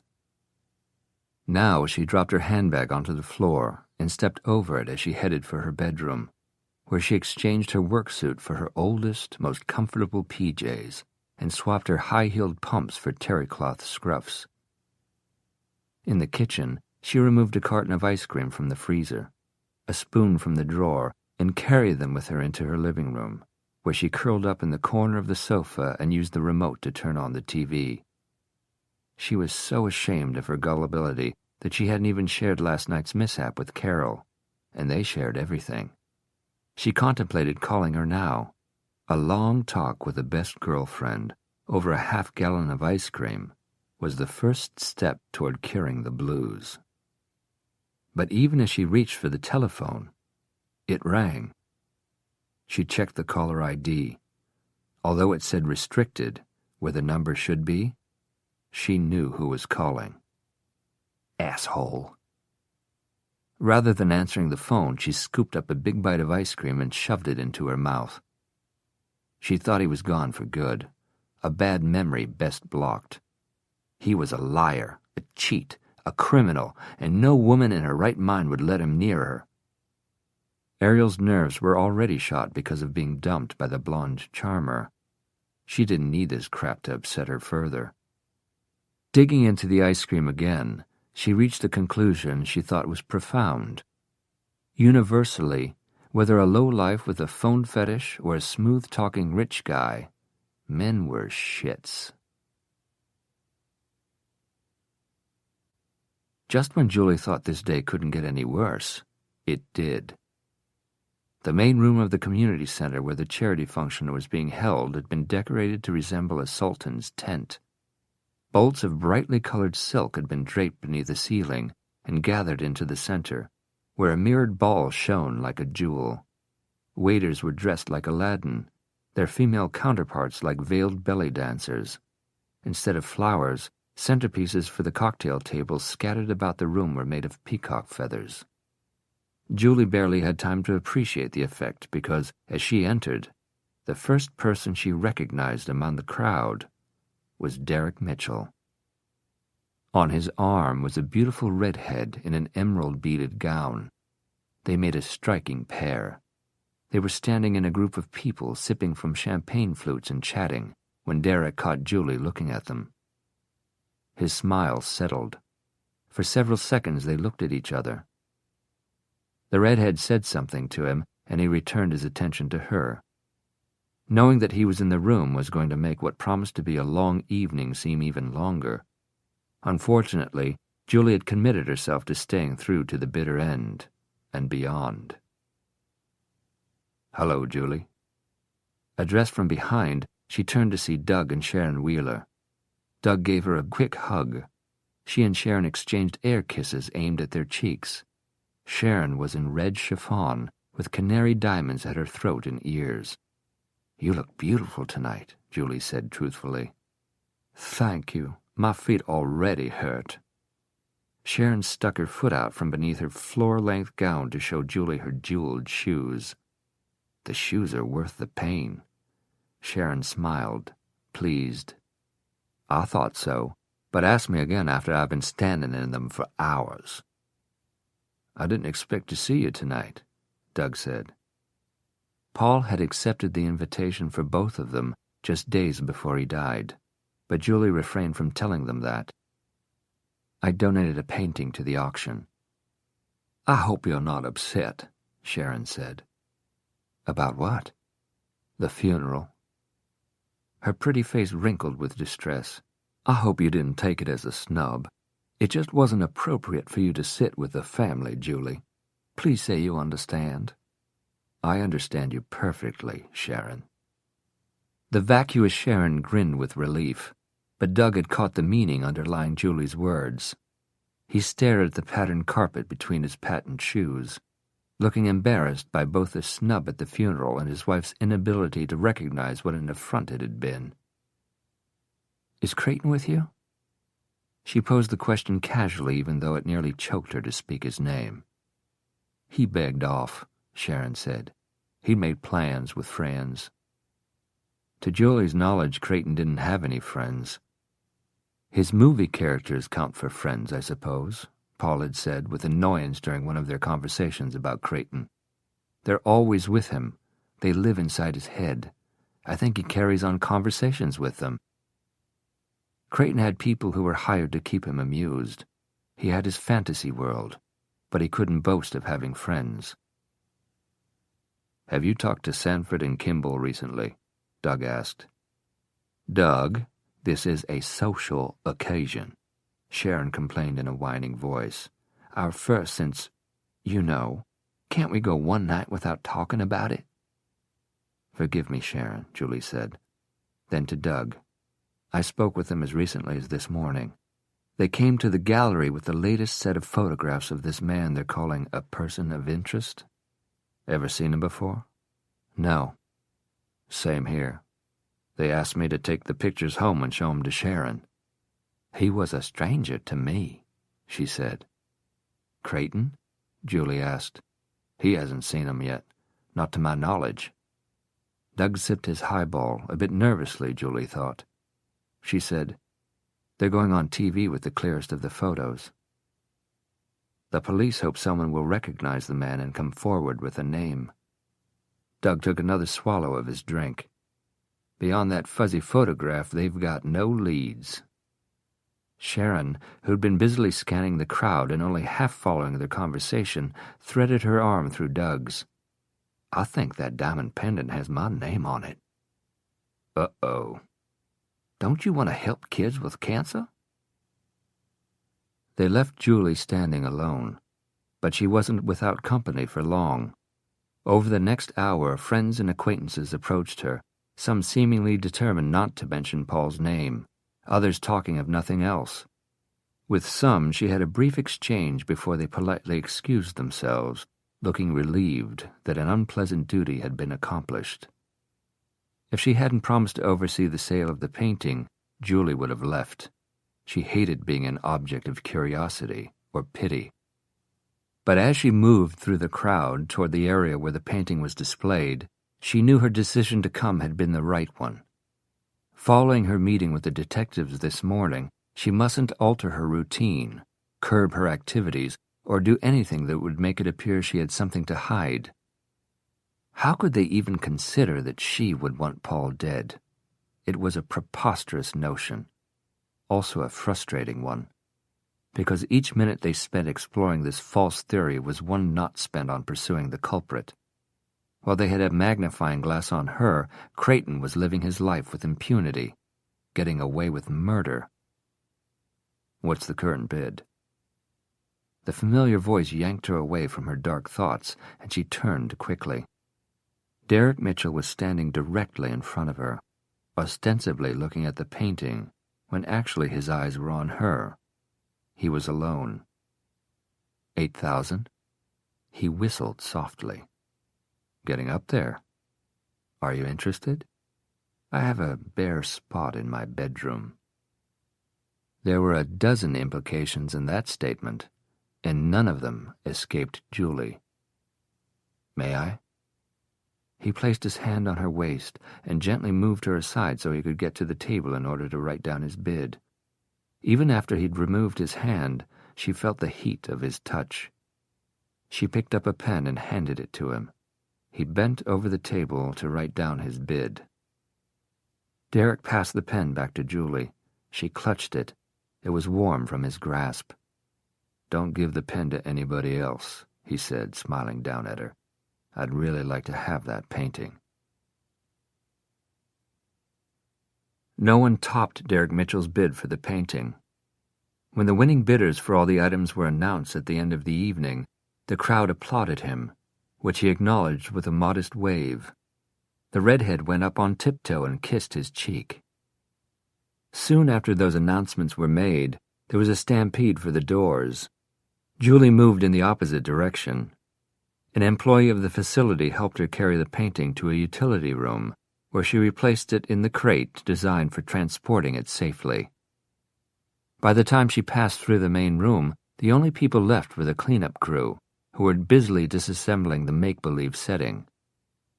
She got a case of butterflies as she approached the elevator and punched the up button. When the empty elevator arrived, she hesitated before stepping into it. But she did so, telling herself she was being silly. She couldn't go the rest of her life avoiding elevators. Nevertheless, her heart was thudding when the elevator reached the level of the garage where she'd left her car and the double doors slid open. There was no one there. Certainly no one in dark glasses and a ski mask with a shark woven into it. Her first indication that something was wrong was when her garage door opener failed to work. She left her car in the driveway and used her key to go in through the front door. When she flipped on the light switch, nothing happened. but the power outage was restricted to her house. Lights were on in her neighbors' homes. She felt her way to the hall table, where she kept a small flashlight in the drawer. The battery was still good, but the beam was weak, and she didn't see the bench before she bumped into it, causing her to stumble. Usually the bench was positioned lengthwise against the wall opposite the table. Now it stood crosswise in the center of the foyer. The electricity being off was one thing. Having a piece of furniture out of place was another.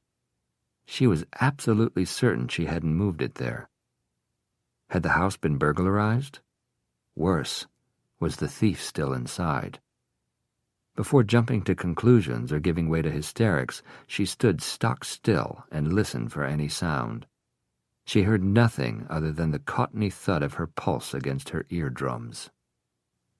Nudging the bench aside with her knee and moving forward cautiously, she shone the flashlight into the living room and then into the dining room, but nothing appeared to have been disturbed in either of those rooms. Everything seemed to be in place. Using the beam of the flashlight to guide her, she made her way into her bedroom. On the threshold, she hesitated and swept the light across the room. Seeing nothing amiss, she went in and was moving toward the closet when she heard a sound from the front of the house. All the reassurances she'd given herself were banished by a resurgence of fear. Her first thought was, Creighton. He's trapped me. She switched off the flashlight and dropped to the floor. In total darkness, she crawled to the side of the bed and blindly groped beneath it for the pistol that Paul had secured to the underside of the box springs with duct tape. She found it and tugged until the gun came free. Feeling blindly, she ripped off the stubborn tape. The revolver felt heavy and cold in her hand, foreign, deadly. It's loaded, but as a safety precaution I've left 2 chambers empty, Paul had told her. She could hear him stressing to her that she would have to pull the trigger 3 times before the pistol would fire a bullet. Her skin broke out in a cold sweat. She breathed in insufficient pants. Her heart was hammering as she scooted across the floor on her bottom until she had backed into the corner. Holding the pistol with both hands, she aimed it at the doorway just as a silhouette appeared in the opening, a darker shadow against dimmer ones. "Stay where you are." Unmindful of her shouted warning, the figure stepped into the room. She pulled the trigger. The empty chamber clicked loudly. "Julie?" "I mean it."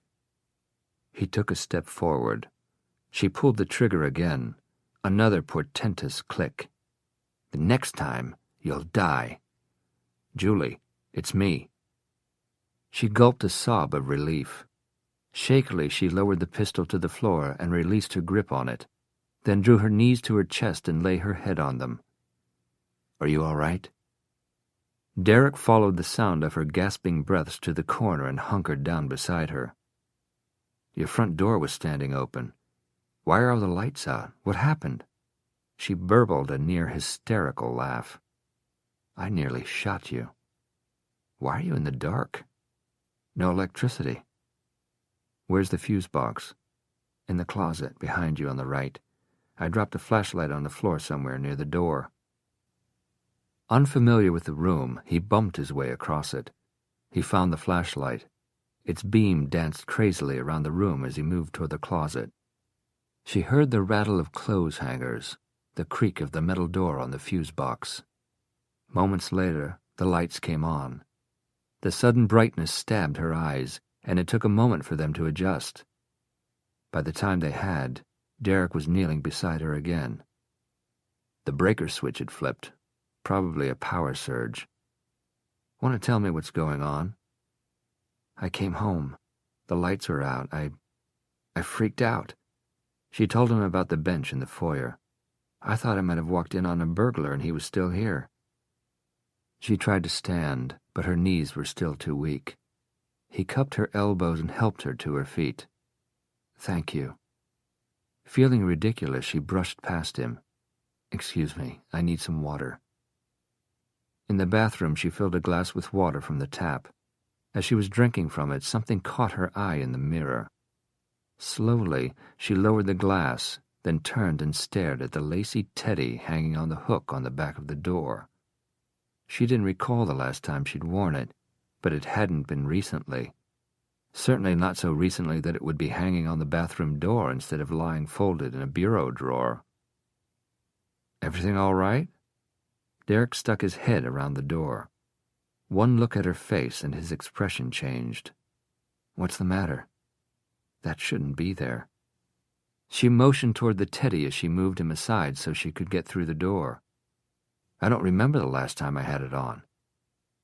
Swiftly, she left the room and went down the hall into the guest bedroom. She switched on the light and took only a quick glance but didn't see anything out of place. In the living room, however, she saw something that had escaped her notice earlier, when she'd had only the flashlight for illumination. On the end table, a book was lying opened, face down. Her bookmark was beside it, not between pages, where it belonged.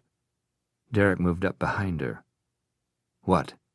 I never leave a book lying open face down like that. It ruins the spine. I always use a bookmark." Without waiting for him to respond, she hurried into her kitchen and saw immediately that several items on the countertop had been moved. The cookbook on the easel had been closed. It was always left open because she liked the photograph. A bottle of wine had been uncorked but otherwise left untouched. Most telling was the decorative wrought iron rack where she kept 3 bar towels. She and Paul had bought them at a Paris flea market soon after they met. She wasn't fussy about the way they hung on the rack. In fact, she liked them to look as though they were used frequently, which they were. Now they were perfectly folded over the rack, their hems aligned. "He's been here." She didn't even realize she'd spoken the words out loud until Derek took her by the shoulders and asked gently, "Julie, what are you talking about?" Flinging her arm in the direction of the towel rack, she cried, "Don't you see? It's like in that movie." Derek turned her around and looked at her with perplexity. "What is? What movie?" She worked herself out of his grasp and stepped past him. "You need to leave now." Returning to the bedroom, she opened a bureau drawer and began gathering up articles of clothing. Then she took a duffel bag from her closet and tossed the things into it. "What are you doing?" Derek was standing in the open doorway, watching her, mystified. "I'm not staying here tonight. I can't be sure the electricity won't go off again. Until I can have the power company come and check it, I don't want to be here." It sounded like a plausible excuse for clearing out, when actually her reason for going was twofold. Fear, primarily, and the untenable knowledge that Creighton had violated her home. "Julie." She was breathing rapidly through her parted lips, and knew that if her expression gave away half the apprehension she was feeling, it was useless to lie. "He was here." "Who?" "Creighton." He assimilated that. "What makes you think so?" She glanced around, looking for obvious evidence of an intrusion, but realizing that no one would notice the subtle signs except herself. "There was a movie, I can't remember the title. Julia Roberts faked her death to escape an abusive husband, but he caught on to her, and when he found her, he lined up the towels. He had this thing, this control freak thing. When she saw the towels, she knew." She stopped, realizing how deranged she sounded. He watched her for a moment, then said calmly, "You should call the police." She shook her head. "But if you suspect your house was broken into—" "I don't suspect it, I know." "Can you tell if anything was taken?" "He didn't break in to steal. He broke in to show me he could." "Creighton." Reading the doubt in his eyes, she spun away from him and went into the bathroom. Derek followed her as far as the door. "I didn't say I didn't believe you." "You didn't have to. In any case, I'm not calling the police. There's no evidence of a break-in. They would think I was crazy. If you've had an intruder, it should be reported." "Then you report it," she snapped.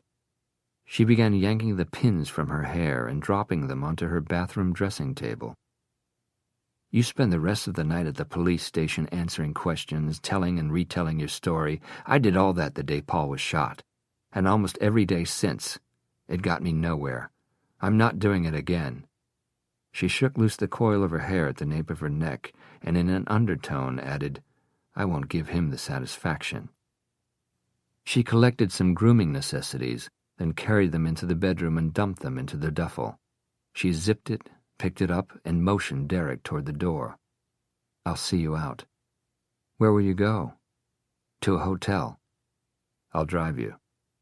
"Why would you?" "You're in no condition to drive." "I'm fine." "You're shaking." She realized that she was.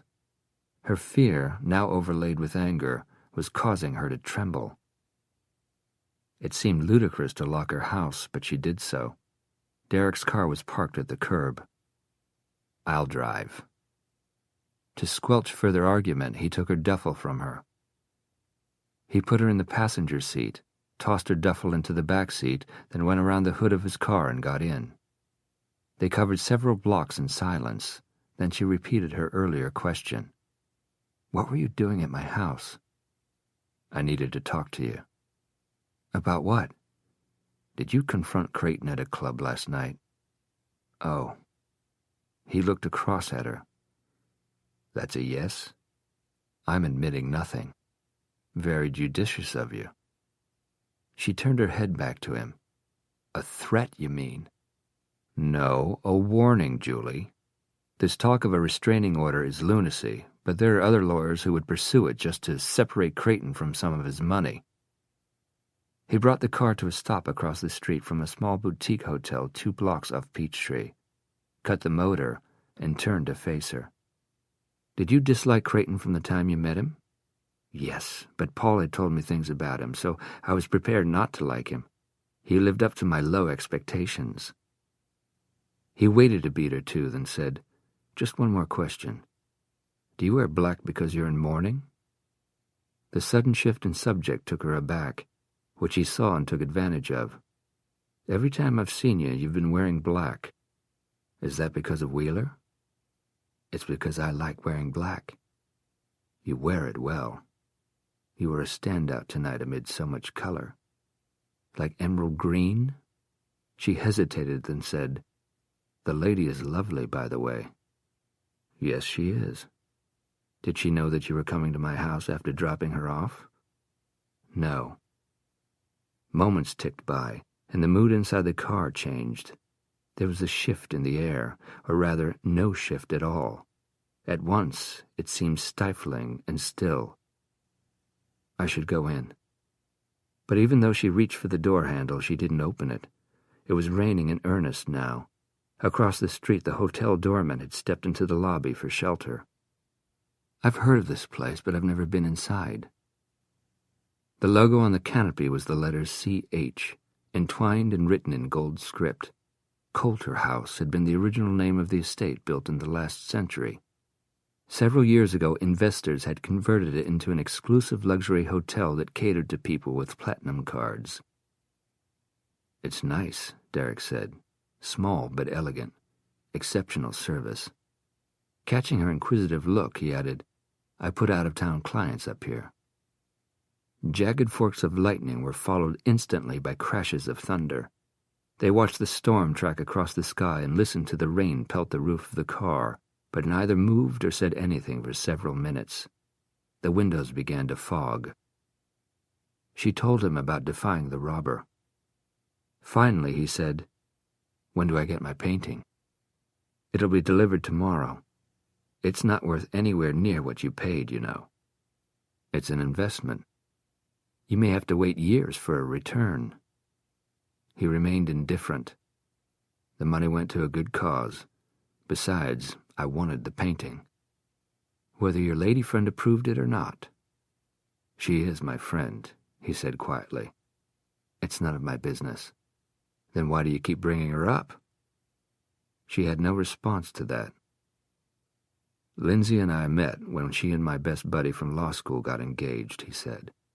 "I was best man in their wedding, and I'm godfather to their son Jackson. Soon after Jackson was christened, my friend was killed. Just like that. Car wreck during morning rush hour on 85. She and I helped each other get through it, and we continued to rely on each other's friendship. Sometimes, like tonight, she needs a safe, hassle-free escort to an event. And the reason she doesn't know I'm here with you is that, as close as we are, I don't know what she looks like naked and never will."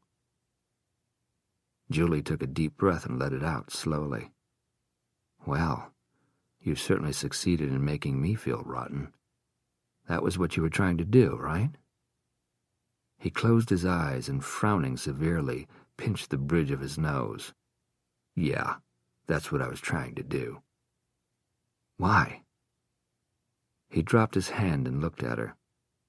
"Because not once, not ever, have you addressed me by my first name, and I'd really like it if you would, because until I'm able to return the Wheelers' money, I'm still their attorney of record. Because you've accused one of them of several felonies, which places us on opposite sides of a legal issue. Because it's inappropriate and unethical for us to be alone. Because I invented a reason to come to your house tonight just so we could be alone. Because I'm having the devil of a time keeping my hands off you, and all I can think about is how you feel under that dress." Moving like a spring had been released, he reached across the console and curved his hand around the back of her neck beneath her hair, drawing her toward him. His mouth stamped hers, then his lips rubbed hers apart, his tongue moved against hers, and her bones seemed to melt. The kiss was thorough and deep and sexual, not a conclusion in any sense whatsoever, but a prelude, a foretelling of what would happen unless she stopped it. Breaking free, she murmured, "Please, don't do this to me. Please don't." But at the same time she whispered the plea, her lips were moving against his, wanting more. They kissed again, their mouths hotly fusing. He brushed her neck with his fingertips, then his hand dropped to her breast and caressed her through the fabric of her dress. She whimpered a protest, broke the kiss, and turned her head aside. "Don't." His thumb stroked her, eliciting the expected response, which she felt from her nipple to her womb, and it shocked her into pushing him away. "No, Derek." He released her immediately and sat back in his seat, staring at her with incomprehension, breathing hard. "Well, at least that got you to say my name." She grappled for the door handle and tugged hard. She scrambled out, her legs getting tangled in her long gown. The driving rain felt like 1,000 needles pricking her exposed skin. Instantly her hair and dress became drenched. She opened the rear door and reached in to grab the duffel. "Thank you for the ride." Derek watched her run across the street, stumbling on her gown until she gathered it up in her hand and raised it to her knees. The doorman saw her coming and rushed out to meet her with an open umbrella. Together they entered the lobby through the revolving door. Derek let fly a spate of obscenities. He wanted to gun his car's engine, peel out fast enough to make the tires smoke, show her just how angry he was. It would be an adolescent thing to do, but he felt as callow as an adolescent. Necking in the front seat of his car and fogging up the windows, copping a feel across the console, that was suave. That was mature. That was bullshit, was what that was. He couldn't believe he'd resorted to it. But when he gave that pathetic summation of his frustrations over the situation, he could have sworn she looked as unhappy about it as he, as hungry for another taste, another touch. So he'd gone with his instincts, and tasted and touched, and God damn it if he didn't believe that she'd wanted him too. He couldn't be wrong about that. Not twice. On the plane and tonight, she'd been into him as much as he'd been into her. Dead lover or not, she had wanted him. One thing bothered Derek a lot. So far, Creighton's behavior had been obnoxious, but Derek had no reason to believe that he was blameworthy of a crime. Whereas Julie, he knew firsthand how capable she was of duplicity. Was it as Creighton had said? Was she a woman scorned who saw an opportunity to get vengeance, in spades, on the man who'd rejected her in the pool house of his parents' mansion? The argument could be made that if she had come on to Paul Wheeler's nephew while Wheeler was within earshot, she wouldn't have had any compunction against fucking a stranger in an airplane lavatory less than 2 weeks after his coffin had been sealed. Inside Derek's head, Creighton's words echoed. She would screw a dog if she thought it would benefit her. Ariel Williams called the hotline number 3 times and hung up 3 times. She rested her forehead on the perforated metal mounting of the pay telephone and wiped her damp palms on the legs of her jeans. She didn't want to do this. She did not want to become involved. Even though she'd gone out in the middle of a stormy night to find a pay telephone so the call wouldn't be traced to her phone, she was afraid that some freakishly high-tech system using satellites or something would lead the police straight to her door. She didn't need another shock tonight. She'd suffered a huge one when, mere hours after Billy's call, his picture had popped up on her TV screen. The photo was blurry, and the angle wasn't great. He'd done something weird to his hair. His flashy clothes had been replaced with very ordinary ones, but there was absolutely no doubt in her mind that it was Billy Duke. The police were looking for him in connection with a robbery and fatal shooting, asking anyone with information to notify them immediately. So here she was. Nervously, she glanced over her shoulder through the grimy glass of the telephone booth, one of the few remaining in the whole city. The rain was torrential, the lightning menacing. Each time it flashed, she cringed. Few cars were on the streets. It wasn't a night to be out for any reason, no matter how important. She willed herself to redial the hotline number. "Are you the person I talked to about the man in the picture? The one they showed on TV tonight?" "Yes, I am. Your name, please?" "You don't need my name." "It will be kept anonymous." "You don't need my name," Ariel argued reasonably. "But if you want his, I can give it to you." Dodge was leaning against the wall in the corridor outside the courtroom when Derek emerged. "The guy in the security camera picture. His name's Billy Duke." "Says who?" "Anonymous caller. Woman. Sounded young and nervous. Call came in a little after midnight and was traced to a payphone." Dodge hawked up a wad of phlegm and spat it into the narrow band of landscaping against the building, then took another long pull on his cigarette. "What's the but?" "But Georgia DMV doesn't have a driver's license on any Billy or William Duke that fits. He's not on county or state tax rolls. They're running him through national databases looking for tax returns, arrests, driver's licenses. In the meantime, Sanford and Kimball are on their way to see the Wheelers and Julie Rutledge to ask if they recognize the name or ever heard the deceased mention it." He inhaled, exhaled, looked at his boss. "So, counselor, what are you thinking?" Derek ran his hand around the back of his neck, then propped his hands on his hips, as he tended to do when frustrated. Could be that, the shoe salesman scenario. Could be the lonely woman syndrome. A spinster hoping some strapping young cop would trace the call to her and turn out to be the love of her life. Could. Or this Billy Duke could be the shooter. You took the words right out of my mouth. Julie called a cab early that morning to get back home from the Coulter house. Once inside her house, she phoned her maid, who was scheduled only twice a week, and asked if it was possible for her to come that day and to bring her husband to help her move heavy pieces of furniture. "I want the house thoroughly clean from the inside out, every surface sanitized." The couple arrived within half an hour. Julie sat by the front door waiting for them. She was uncomfortable being in the house alone, feeling Creighton's presence like a damp, fetid fog. The maid and her husband got down to work. Julie assigned herself the job of laundering every article of clothing and collecting what couldn't be laundered to be sent to the dry cleaners. She was just finishing that chore when Kate called. I just got off the phone with Detective Kimball.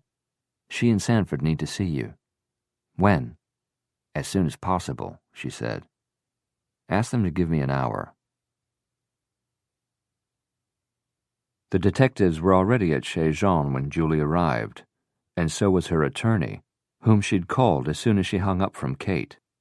Fortunately, he'd been free. Julie said, "Have you been introduced?" The detectives mumbled disgruntled hellos as they shook hands with Ned Fulton, who'd been recommended to her by Paul's corporate lawyer. Sanford got straight to the point. The hotline received a call late last night, he told them.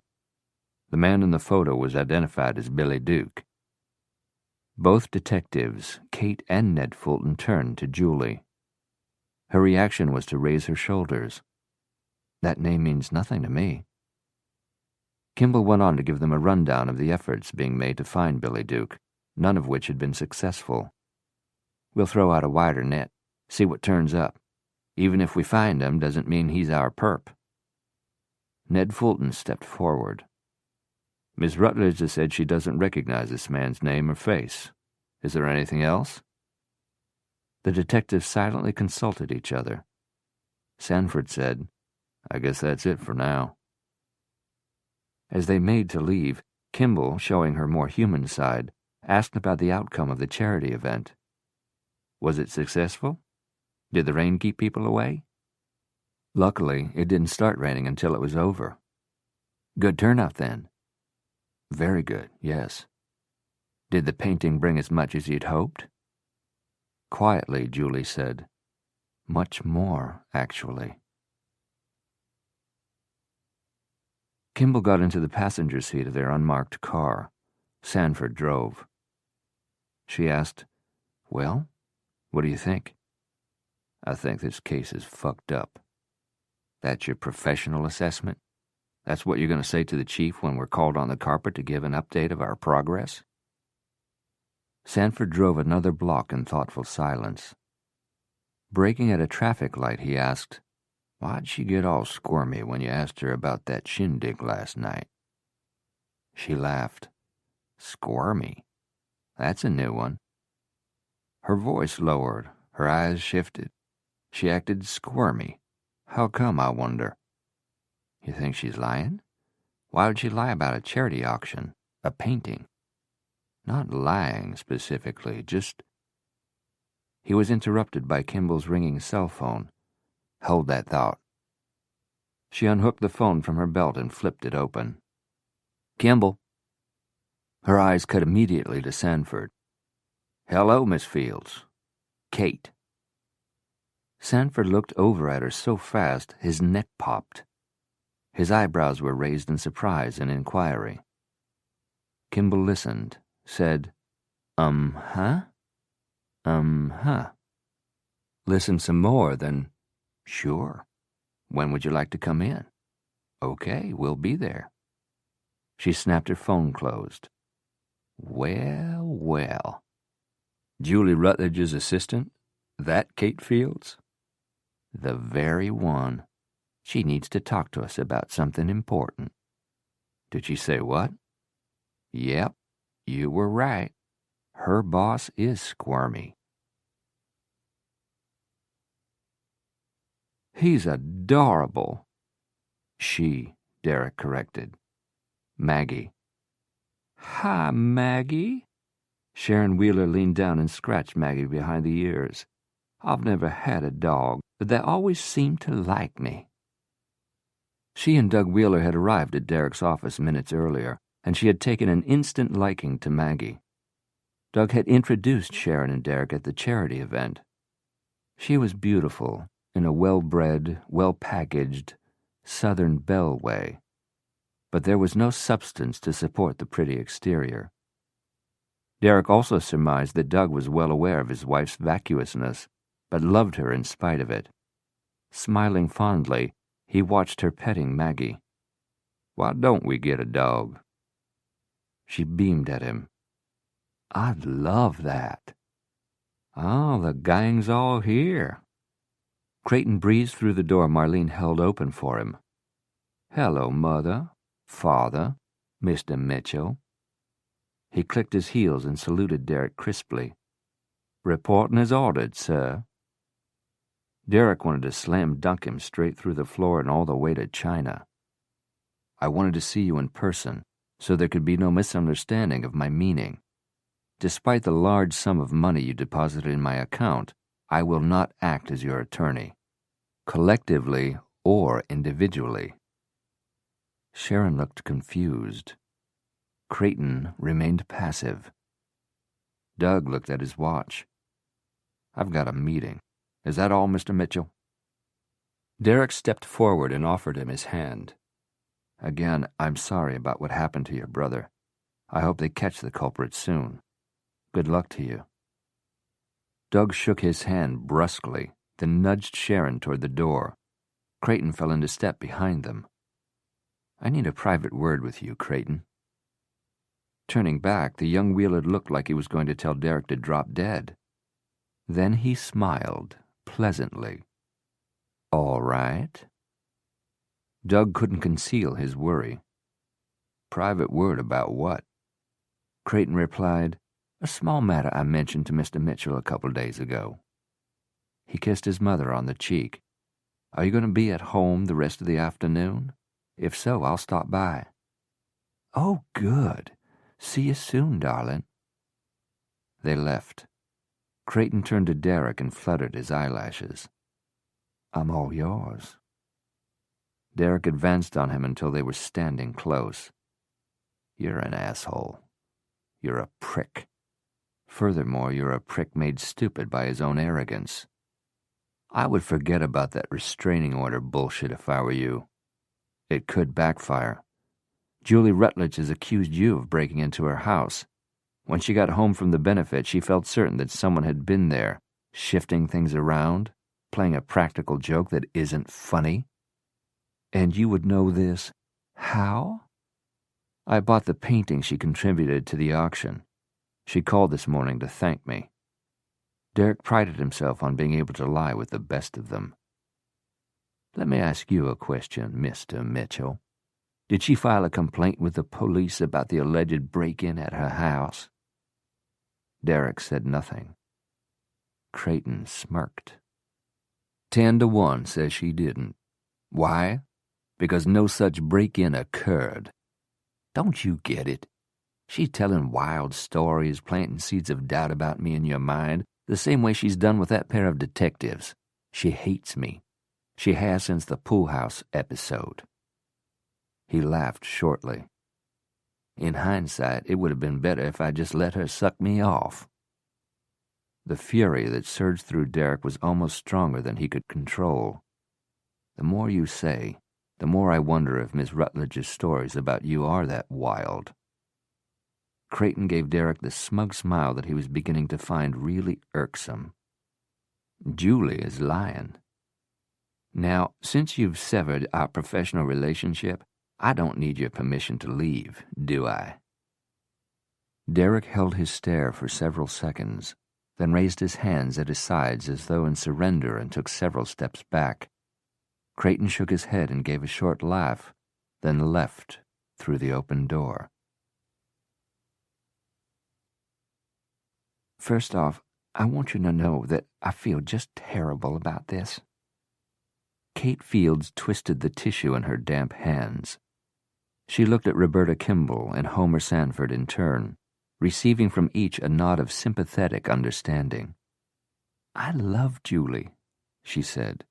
She's been so good to me, giving me this job straight out of college, placing such trust in me, not just as an employee, but as a friend. I've been hoping for a miracle, praying that something would happen to prevent me from having to tell you. Tell us what? Sanford leaned forward. You suggested to Detective Kimball that Miss Rutledge hadn't been entirely truthful with us?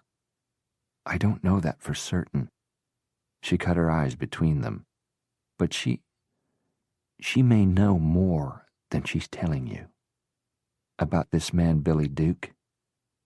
Tears she'd been trying to hold back spilled from her eyes. Kimball passed her a box of Kleenex. Kate, we know this is painful for you, but it's vitally important that you tell us what you know about Miss Rutledge and Billy Duke. Kate yanked a fresh tissue from the box. After several starts and stops, she brought her sobs under control. I recognized him from his picture the first time you showed it to Julie. I was serving you espresso, remember? We were in the parlor and... I know what you mean, Kimball said. How did you recognize him? He came to the gallery. When? I can't be certain of the date. After Mr. Wheeler was shot? No, a few weeks before. I'm positive about that. Did he come to see Miss Rutledge? Yes. He came in, asked for her. I told him she was consulting clients in their home and that I didn't expect her back for the rest of the day. I offered to help him. He said no. His business was with Julie and that he would catch her later. Did they ever make contact? Sanford asked. Not to my knowledge. Did he return to the gallery? Never. Not while I was there, anyway. Did she ever mention him to you?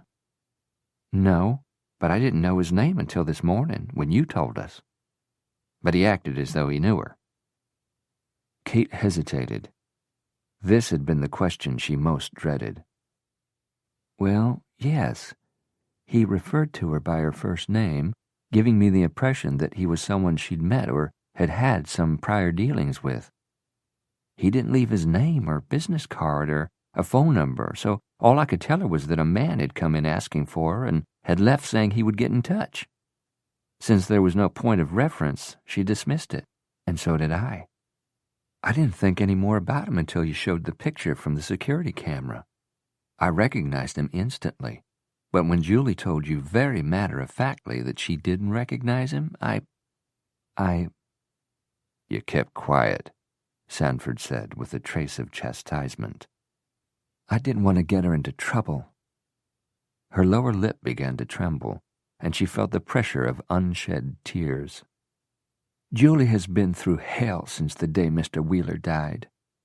I hope that by telling you this, I haven't made things more difficult for her, especially after what happened last night. The detectives looked at each other with puzzlement, then back at Kate. Sanford asked, What happened last night?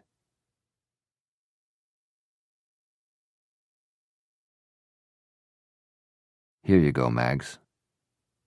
Derek's cell phone started ringing as he set Maggie's food bowl on the kitchen floor. Eat up. He looked at the caller ID and flipped open his phone. Hey, Dodge. Derek took a beer from his fridge and twisted off the cap. Just heard something interesting off the PD grapevine. Appears there's a link between the mystery man and Julie Rutledge. Dodge gave him a quick summary of Kate's report to the detectives. You can bet they're looking at Wheeler's lady friend through a high-powered magnifier. Oh, something else. Jesus, there was more? Small thing, but you never know. This girl told the detectives that the electricity had gone off in Julie's house last night, and that she hadn't been quite right since. What did she mean by not quite right? Acting strange, doing weird shit. She stayed home this morning. Kate called her house about a routine matter at the gallery. The maid asked if whatever she'd called about could keep. Said Julie was on a tear to have the house clean top to bottom.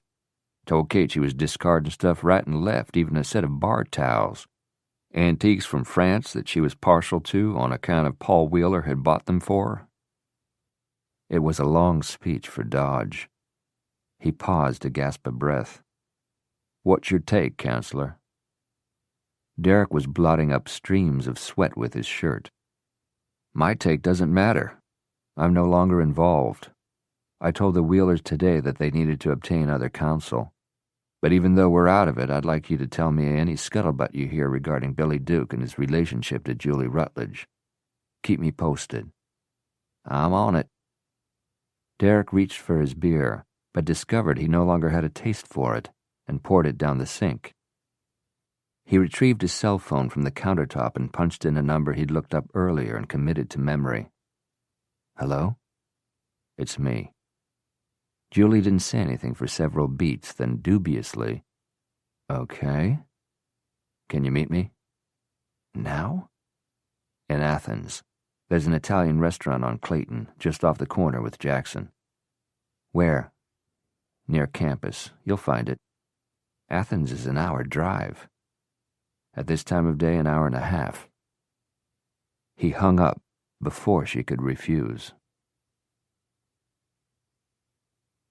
The restaurant was redolent with the aromas of oregano and garlic, the yeasty smells of beer and fresh-baked bread, the fruity bouquet of inexpensive wine. It was crowded with UGA summer school students, which was why Derek had chosen it. There was little likelihood they would be recognized here. He was no longer representing the Wheelers, so technically this meeting with Julie wasn't unethical. But it felt covert for reasons he couldn't specify. Perhaps because of the way he and she had started. Everything since that Paris to Atlanta flight had felt illicit. Sometimes deliciously so. He arrived first, and with the help of a $10 bill, managed to jump the line for tables, which was long even during summer. He secured a booth and was watching the door when Julie came in. She was dressed in jeans, faded almost to white, and a snug red pullover. In that getup, and with her hair hanging loose, she didn't look much older than the co-eds.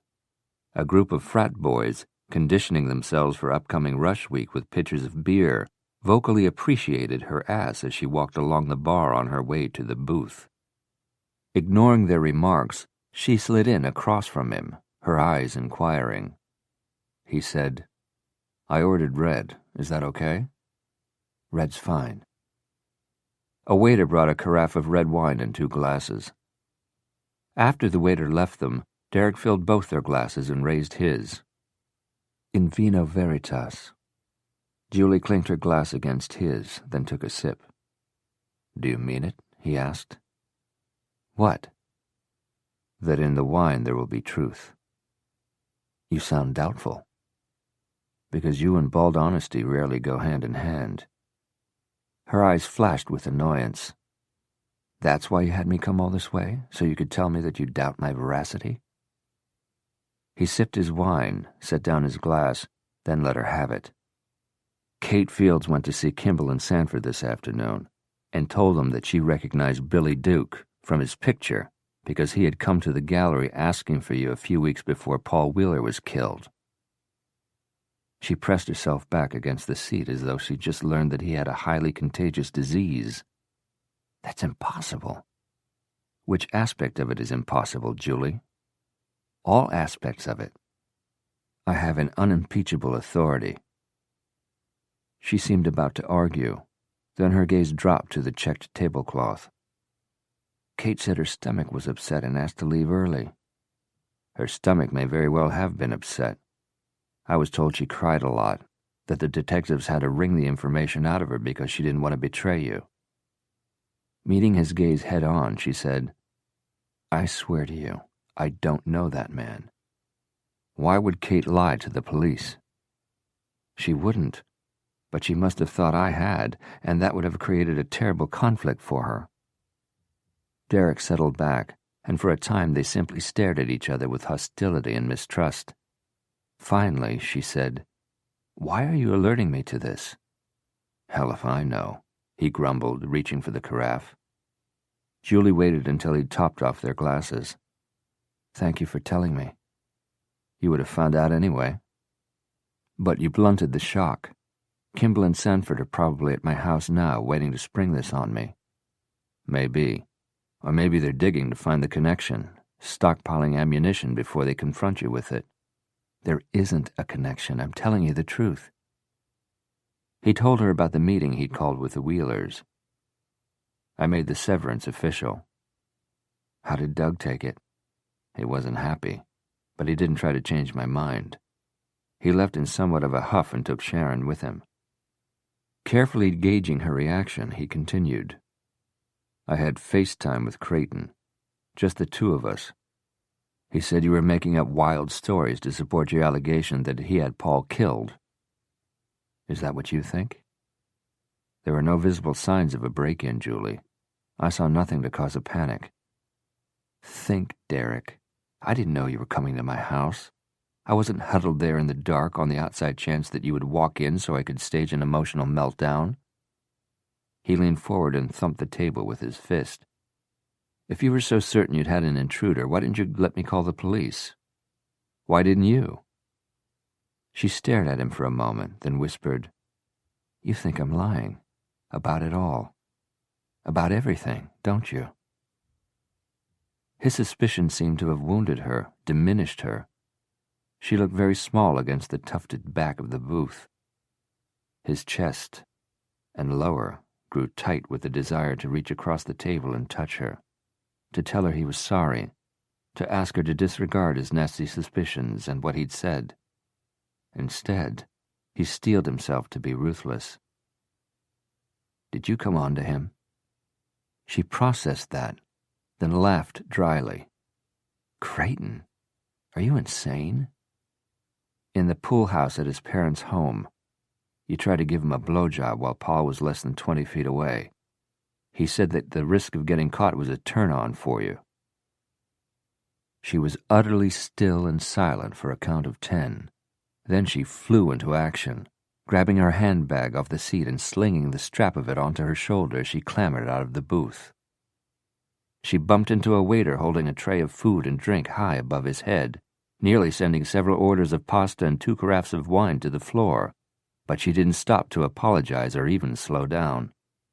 Hissing an expletive, Derek shot from the booth, dug a $20 bill from the pocket of his jeans, and shoved it into the hand of their startled waiter as he charged after Julie. He caught up with her 2 blocks away. Julie, listen to me. Not anymore. I believe you. I don't give a damn whether you do or not. He captured her hand. I want to believe you. She stopped trying to pull away and looked up at him warily, as though asking, What's the catch? He said, Tell me everything you know about Creighton. He glanced around and nodded to the park benches in front of the Athens City Hall. Looking back at her, he said, Please. After a momentary resistance, she let herself be led down the sidewalk. She began without prompting. Paul once made a reference to bailing Creighton out. Out of jail? I don't know if he meant it literally or figuratively. I didn't ask for specifics. If he had wanted me to know them, he would have told me. She became quiet. Talking about this, I feel like I'm being disloyal to Paul. More disloyal than when you were making love to me? Derek didn't speak the thought aloud, of course. He waited. Eventually, she reached a decision and began to talk. Paul never said anything flattering about Creighton. He made clear his disapproval, but he really opened up to me about him only once. He was very angry at him, more so than usual. He was venting over something Creighton had done or failed to do. He called him totally irresponsible and lacking initiative. A typical complaint by the older generation of the younger. Yes, but he went on to say that he shouldn't be surprised that Creighton was a dissolute adult because he had exhibited bizarre behavior even as a boy. How bizarre? Did he elaborate? No, except to say that sometimes Creighton was cruel to other children without provocation. Yet they yielded to him.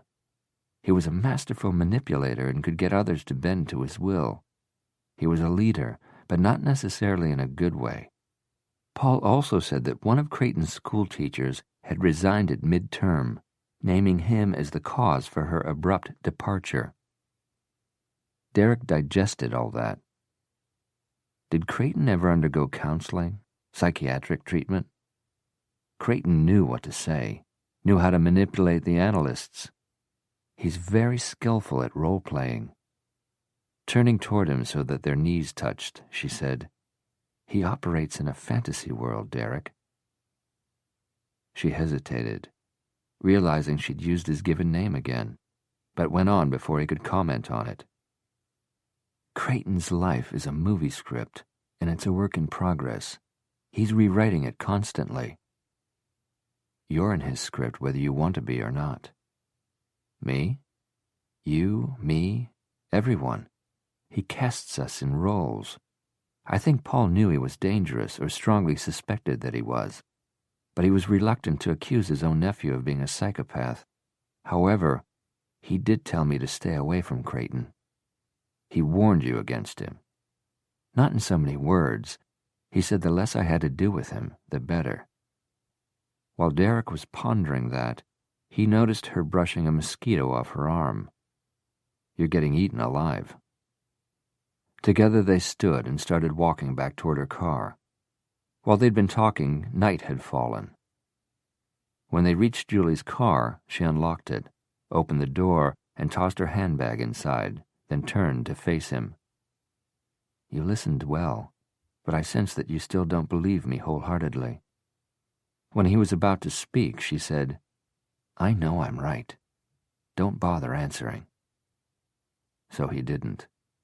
He placed his hands on her arms and rubbed them up and down. He lowered his head for a kiss, but she turned away. Julie. He placed his hand in the small of her back and drew her forward until her lower body was pressed intimately against his. Nudging aside her hair, he sighed directly into her ear. I think about it all the time. About us. Like this. She pushed against him, and he groaned with disappointment. Don't pull away. But she did. Her expression was hard, closed. With one breath, you accuse me of lying. With the next, you whisper erotically and try to kiss me. It can't be like that, Derek. Not with me, it can't. I don't think you're lying. You just don't think I'm telling the truth. There's a difference, he said. Maybe someday I'll figure out the distinction. She tried again to pull away and get into the car, but he held her. The distinction is in the shading, Julie. The detectives sense it too, or you would already have been dismissed as a possible suspect. You're telling us what you want us to know. What are you leaving out? Nothing. Something. He placed his finger beneath her chin and forced her to look at him. I don't believe for 1 minute that you came on to Creighton in that pool house. After what I did on the airplane, why should you find that hard to believe? When he said nothing, she laughed, but it was a bitter sound. Wait, I know. Having sex with Creighton might have been a turn-on, but greedy fortune hunter that I am, I wouldn't have jeopardized my setup with Paul by doing something so foolish. He said nothing, which actually spoke volumes. Don't try and see me again.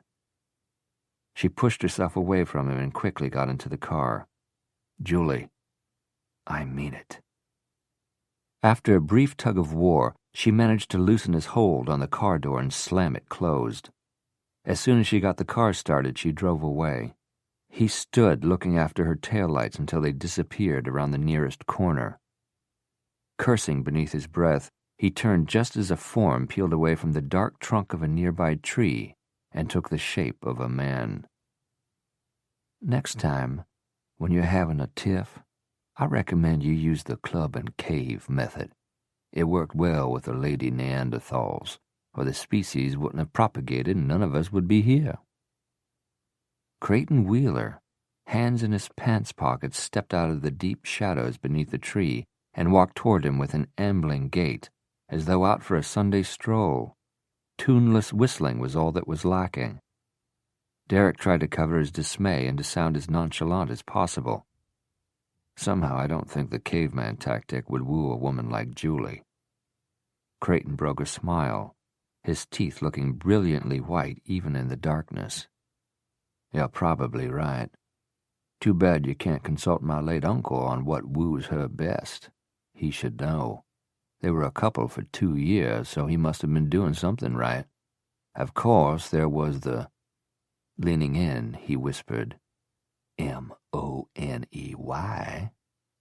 Maybe he tickled her clit with $100 bills. What do you think? Derek thought he might commit murder. His body was trembling with fury, at himself for having placed himself in this absurd situation, at this bastard for being so goddamn smug. Who are you following, Julie or me? Tonight? You. Nobody says no to a Wheeler, Mr. Mitchell, especially not this Wheeler. But I wasn't just pissed. I was intrigued. I sensed. He waggled his finger in the air. Illicitness? Eroticism? Maybe you were emanating a primal mating musk. He laughed. Sometime you must tell me how you and Julie met. You and Uncle Paul's mistress. What a stitch. Suddenly he dropped the pleasant pose, and his entire aspect became menacing. If you've been double-crossing me, you're good and fucked, and I don't mean by the fair, Julie. When I get through with you, you won't be able to look at a courtroom, much less go into one. Derek had heard enough. He stepped up to Creighton and poked a finger into his chest, causing a dent in his starched Oxford cloth shirt. Don't threaten me. I'm not your lawyer. I told you that the first day you came to my office. I'll see whoever I want, and you can't do a frickin' thing to stop me. Do we understand each other? Creighton shivered, whispering, Wow, I'm sexually aroused, Commander. Tom Cruise, A Few Good Men. He grinned, winked. No wonder Julie creams over you. The hardest thing Derek ever had to do was walk away from him, leaving all his shiny teeth intact. As soon as Julie returned home, she called Kate. The younger woman's voice was hoarse when she answered, as though she'd been crying for hours. No doubt, having seen Julie's number on her LED, she also sounded wary. Julie relieved her immediately. I know about your visit to the police station today, and it's okay. Lord, Julie, you don't know how relieved I am. I was sure you would hate me. That could never happen. Julie went to bed shortly after that call, but she was too restless to sleep. She was in turmoil, wondering what Kimball and Sanford were doing with this new information, and how they were going about trying to link her to Billy Duke. She wondered if they had made any headway toward finding him, and, despite her determination not to think about Derek, her thoughts revolved mostly around him, as they had done since the moment she'd sat down beside him on the airplane. Sabotaging him had been her goal, but something totally unexpected had happened. She'd started liking him. She hadn't anticipated finding such an agreeable, likable man inside the handsome package, nor could she ever have forecast being so sexually attracted. Within minutes of sitting down beside him, she had decided what she was going to do. She could admit to herself now that the seduction hadn't been solely about compromising him. It had been about her. All the sadness, fear, frustration, and rage that had been simmering inside her since Paul's death had reached a boiling point when Derek joined her in the lavatory. The eruption of this emotional brew had been explosive. With the first kiss, she must have communicated that she wanted to be taken immediately, completely, and possessively, because his hands, strong and warm and commanding, had slid beneath her hips and rocked her forward to meet each thrust, and then had secured her tightly against him when he gasped his release. Once it was done, she'd wanted to forget it. Mission accomplished.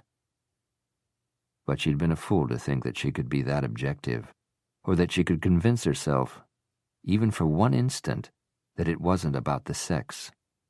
Her reaction to being near him was shamefully and intensely physical. Even when she was angry with him, she couldn't deny the unique ache of longing. And yet, her telephone rang. She groped for it in the darkness and flipped it open. Hello? Julie. Derek? I believe you. Everything. All of it. She threw off the covers. Something was wrong. She could tell by his voice. What's the matter? What's happened? The son of a bitch killed Maggie. Billy Duke stared at his reflection in the cracked, mottled mirror and wondered where in hell was the cocksure, good-looking, snappy-dressing, smooth-talking man he'd been just a few short weeks ago. His hair had grown out some since he got the buzz cut. He missed his wavy mane, which had been unfashionable but one of his trademarks. He missed his smart clothes, replaced now by T-shirts and jeans that had seen better days. "Lose the look," Creighton had said. "You can't stand out. You must become, for all intents and purposes, invisible." So he'd lost his look, but it was the man himself who seemed the most changed and unfamiliar. Where was his swagger? The guy in the mirror looked nervous and anxious, disheveled and desperate. He barely recognized himself.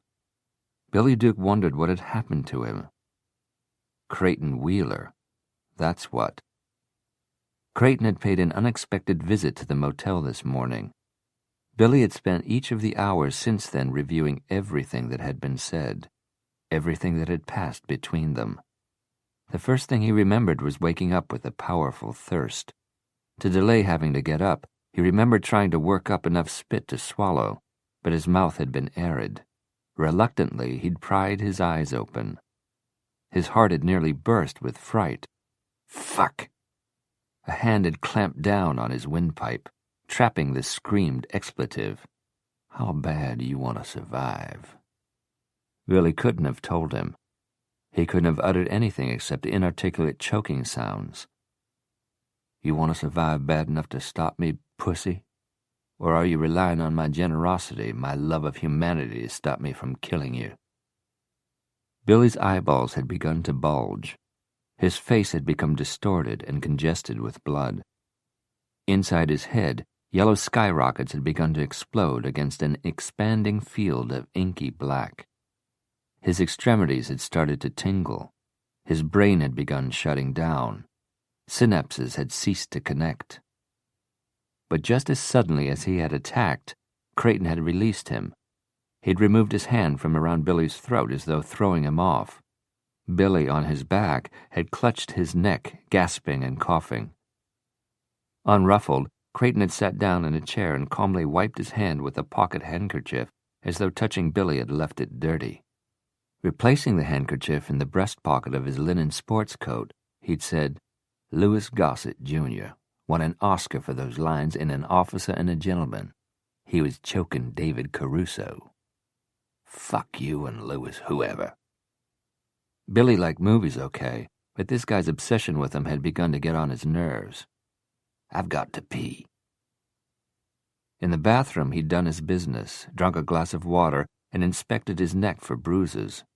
He thought then what a bastard Creighton was. But as he was to learn, Creighton Wheeler was only getting started. He'd dressed and gone back into the main room, a combination living and sleeping area separated from the kitchenette by an L-shaped bar of chipped, rose-colored formica.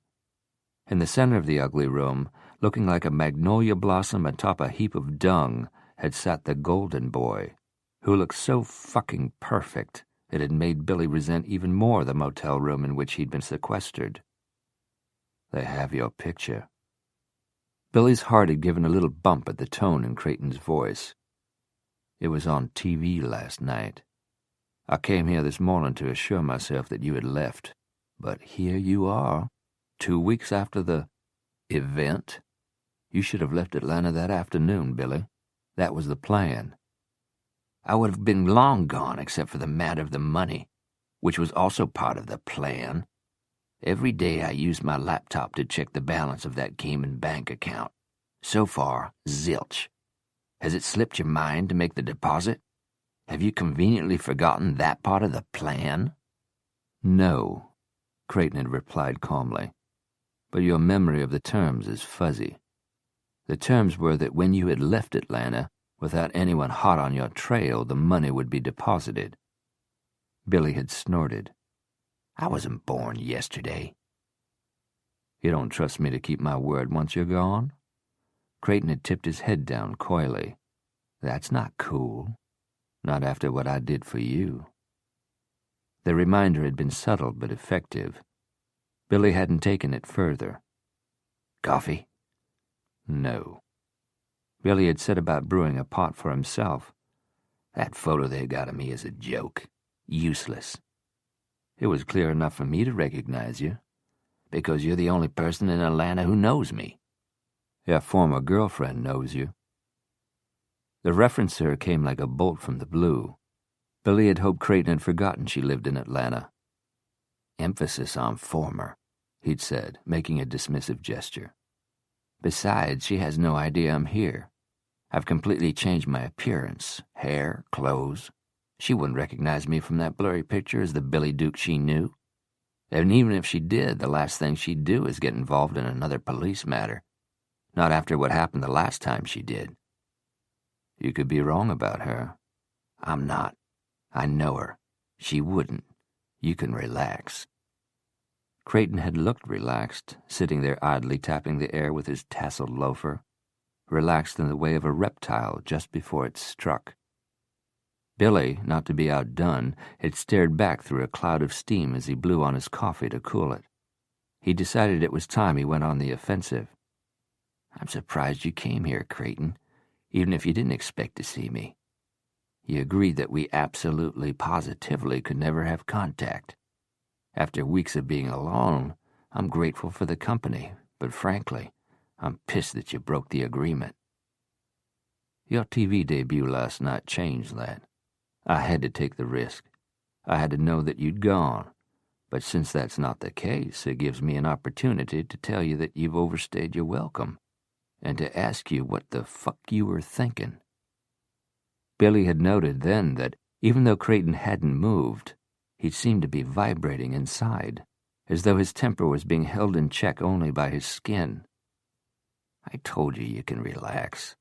I'm not Billy Duke for nothing, you know. They won't catch me. I was completely covered head to toe. I disguised my voice. I burned the clothes I was wearing, including the mask. I broke up the sunglasses and tossed them into a dumpster. The pistol is in pieces scattered in storm drains all over the city. Creighton had remained unimpressed. Irked, Billy had added, Look, they can't link me to the crime, all right? They can place you in the hotel. Along with hundreds of other people, if I'm ever identified and questioned, I have a perfect explanation. I went in to use the telephone. To use the phone? The payphone's off the lobby. I was looking for a job, answering one ads in the newspaper. Because my cell phone was on the fritz, the hotel was a convenient, air-conditioned, quiet place from which to make calls. So, see, I have a reason for being there, and it can be backed up by irrefutable phone records and the office people I talked to. And on the day of the so-called robbery, I made an appointment with one of the prospective employers for 3:45. I waltzed out of the lobby seconds before all hell broke loose. Made it to my appointment with time to spare. You actually went? I was interviewed by the human resources gal. She liked me. Said my credentials were impressive. I think if I'd had all the paperwork filled out, she'd have offered me the fucking job. They'd shared a laugh. Then Creighton had said, Give me the stuff. Billy's laughter had faltered. What stuff? The jewelry you took off the people in the elevator. It wouldn't do if you were caught with my uncle's wristwatch. Hell, Creighton, I didn't know you wanted it. I threw it all away. Creighton had still been looking at him with eyes that seemed never to blink. When do you plan to leave, Billy? I told you when. When the funds are deposited into the Cayman account. Cover that last detail and I'm adios. We'd never see each other again. Perfect. Just like we planned. Creighton had come slowly to his feet. Except that I have one last detail of my own. Creighton had leaned in and whispered, I've talked to Ariel. I know about the phone calls. Still trying to brazen it out, he'd stammered, Phone calls? I don't know what you're talking about. What phone calls? Don't try that bluster on me, Billy. You know what phone calls I'm talking about. Look, I don't know what Ariel told you, but there's no way she could know I'm within 1,000 miles of here. We agreed to keep it that way, right? We're partners, you and I. As such, we shouldn't have secrets, which is why I'm telling you now that I've decided to make sure your former girlfriend doesn't come back to haunt us. How do you plan to do that? Leave it to me. I'm telling you, we don't have to worry about her. Well, Creighton had winked, just to be on the safe side. Billy had rounded the bar so quickly he'd wrapped his hip bone against the corner. He'd raised his hands, palms out, and given Creighton that sheepish, boyish grin that had never failed him before. Okay, I'm caught. I did phone her house a couple of times, like a prank, just for shits and giggles. What's the big deal? Creighton had checked his watch and turned toward the door. My masseur will be waiting on me. Wait, what are you going to do?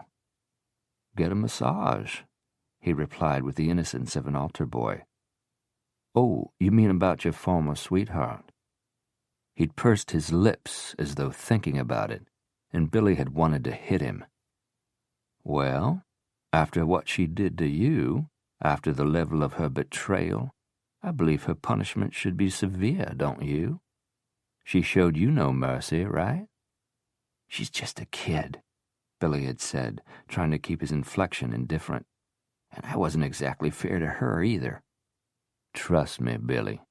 We'll both feel much more confident of success if we don't leave this one loose end. Creighton walked through the door, then stopped and snapped his fingers. I almost forgot. I left you a present. Over there by the TV. Enjoy. The so-called present had been a movie on DVD. He hadn't watched it because he'd wanted badly to take a long, hot shower. Though he'd never seen Creighton less than immaculately groomed and dressed, the guy gave off an unaccountable air of foulness. It would be hard to make this room worse than it was, but somehow Creighton Wheeler's presence had polluted it. The shower had helped, some, but a nagging worry had stayed with him throughout the day. He tried putting a positive spin on everything Creighton had said, and the way he'd said it, but sinister implications seemed glaringly apparent. Foreboding clung to Billy's skin like the sour sweat that had defied even his shower. He began to wish he'd never met Creighton Wheeler. He had seemed like a guardian angel when he first approached Billy. He'd appeared when least expected. He'd insinuated his way into Billy's life, and Billy had allowed it. Indeed, he'd welcomed it. Because Creighton had saved a complete stranger's, Billy Duke's, butt. There was never any question that Billy would show his gratitude by repaying the favor. Besides, Creighton had been very persuasive. And things had gone just as Creighton had said they would. Paul Wheeler was dead, and all credit went to Billy Duke. For days following the shooting, each time he watched a news story about it on TV, he could barely contain his pride. With one bold act, he'd gone from playing in the minor leagues to hitting a grand slam at the World Series. Billy Duke would live out his days a rich man. He and Creighton would get off scot-free, just as they'd planned. But Creighton's behavior this morning had been high on the creep scale. Things he had said, the way he'd acted, had left Billy with this unsettling doubt that their partnership might not end as rosily as projected. But now, as he gazed at himself in the mirror, he asked where that jerk got off, nearly choking him to death. And why had he let him get by with it? Screw that. Billy reminded himself that he was a wolf, wily and witty, surviving on instinct and cunning. He was a lean, mean machine. Grinning with renewed confidence, he knelt and retrieved the black velvet bag from the bottom drawer of the bureau. Creighton Wheeler wasn't nearly as smart as he thought he was. Did he really think Billy Duke would fail to leave himself an escape hatch? There was more than one way to skin a cat, and Billy always had options in place just in case the original plan got fucked up. He opened the drawstring on the bag and shook the contents onto the bed. Although a pair of diamond ear studs belonging to one of the scared old ladies might be worth a couple thou. But Wheeler's watch, now that was a huge bargaining chip. And now that he thought about it, so was Julie Rutledge. From the start, Billy had sensed that the broad bugged Creighton almost as much as his uncle did.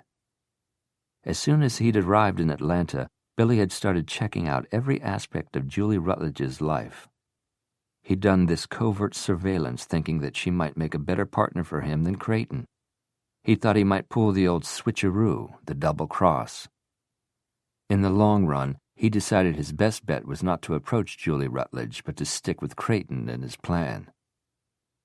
He picked up Paul Wheeler's wristwatch and rubbed his thumb across the smooth face. Damn. It had been a brilliant move to hang on to it. But how to put it to best use? He needed to extricate himself from Creighton as gracefully and as profitably as possible, without getting caught, of course. He must devise a way. But his mind needed a break. One could think on a problem so hard that the logical solution became more stubbornly jammed. So, while he was mulling it over, he put the DVD that Creighton had left him into the player and settled back to enjoy the movie. Julie had to ring the doorbell 3 times before he answered. He was dressed as he'd been when they separated, in a pair of jeans and a white shirt with the cuffs rolled to his elbows, but now he looked unkempt. His shirt tail was out, and his hair looked as though it had withstood a hurricane-force gale. His eyes were bloodshot and wet, a man in heartache. He had no reaction to seeing her, not surprise, gladness, or annoyance. His features were drawn with acute sorrow. She said his name, just that, softly and with compassion. Saying nothing in return, he left the door standing open and retreated down an entry hall. She stepped inside, closed the front door, followed him across a corner and into a compact room. 2 of its walls had built-in bookshelves. They were neat but functional, not for show. Louvered shutters were closed over a single tall window. The room was minimally furnished, a desk with a computer, stacks of newspapers, unopened mail, an armchair, and a tobacco-colored leather love-seat on which Derek was sprawled, his head resting on the padded armrest, his forearm covering his eyes. Now she was here, Julie wasn't sure what to do. He'd hung up directly after telling her his beloved Maggie had been killed. Acting impulsively, she'd got up, dressed, and within minutes of answering her phone was speeding toward his home. Gingerly, she lowered herself onto the seat of the armchair. "Can I get you anything?" He shook his head. The house was as silent as a stone. Not even a ticking clock or the creak of settling lumber disturbed the profound silence that pressed against her eardrums like water pressure at 50 meters. "If it weren't for me," she said thickly, "Maggie would be alive. I'm sorry. I'm so sorry." She shot to her feet and rushed for the door, but Derek called her back. "You didn't kill Maggie." He sat up. "He did. That sick fuck. He killed her." He placed his elbows on his knees, dropping his head into his hands and plowing his fingers through his hair. His abject despair touched Julie to her core. She went to the love seat, sat down beside him, and placed her hand between his shoulder blades. "You found her when you got home from Athens? You know that scene in The Godfather, the racehorse, in the bed?" She exhaled a thread of breath through parted lips, murmuring, "Oh my God, Derek." He lowered his hands from his eyes and looked at her. "That'll probably be the police. Excuse me." The uniformed patrol officers looked awfully young and terribly rigid, as though they'd just graduated from the academy and had to overcompensate for their inexperience by being stiff-lipped and terse. They exchanged very stilted introductions with Derek, who then motioned them upstairs. "First door on your left." After the officers had disappeared upstairs, Derek said, "The Atlanta PD isn't going to go all out to track down my dog's killer. I don't expect these 2 to do much more than file the report. The only reason I called them was because I wanted it on the record. The doorbell chimed again. "That'll be the vet," he said. "I called him to help me with Maggie." He went to the door and admitted a man about his age. It appeared he dressed swiftly, in threadbare jeans and a faded Falcons t-shirt. He and Derek hugged each other awkwardly, in the way of men finding themselves in an emotional situation. When Derek stepped back, he indicated Julie and made a low-key introduction, to which she and the doctor responded in monotones. Then Derek said to the vet, "This way." As they passed her, he said, "Don't come upstairs." Julie found her way to the kitchen. The appliances and countertops were sleek and spotless, those of someone who didn't cook often. The coffee maker was so newfangled it took her a while to figure out how to start it once she'd filled the water tank and scooped grounds into the wire mesh filter. Seeing Maggie's food and water dish near the back door, she moved them inside the pantry. They would be painful reminders. The two police officers entered the kitchen, looking no less stern than they had before going upstairs. Each gave her a once-over but said nothing as they passed through the room and used the exterior door to go outside. Within a couple of minutes of going out, they came back in. Derek had predicted correctly. They were going through the motions, but just barely. They were out the door in no time. The coffee was ready. She just located mugs and spoons when she heard noises and went back to the front of the house. Between them, Derek and the vet were carrying a black plastic bag down the stairs. Derek's eyes were leaking tears. She went ahead of them, opened the front door, and stood aside. She stayed in the house knowing that he needed this time. Eventually, Derek returned, his white shirt white no more. His jeans were dark with blood. He said, "I'm going to shower," and once again climbed the stairs. When he hadn't reappeared after 15 minutes, she filled a mug with coffee and carried it up. She located his bedroom because it was the only room with the light on. The door to the adjacent bathroom was closed. Behind it, water was running. His bed had been stripped.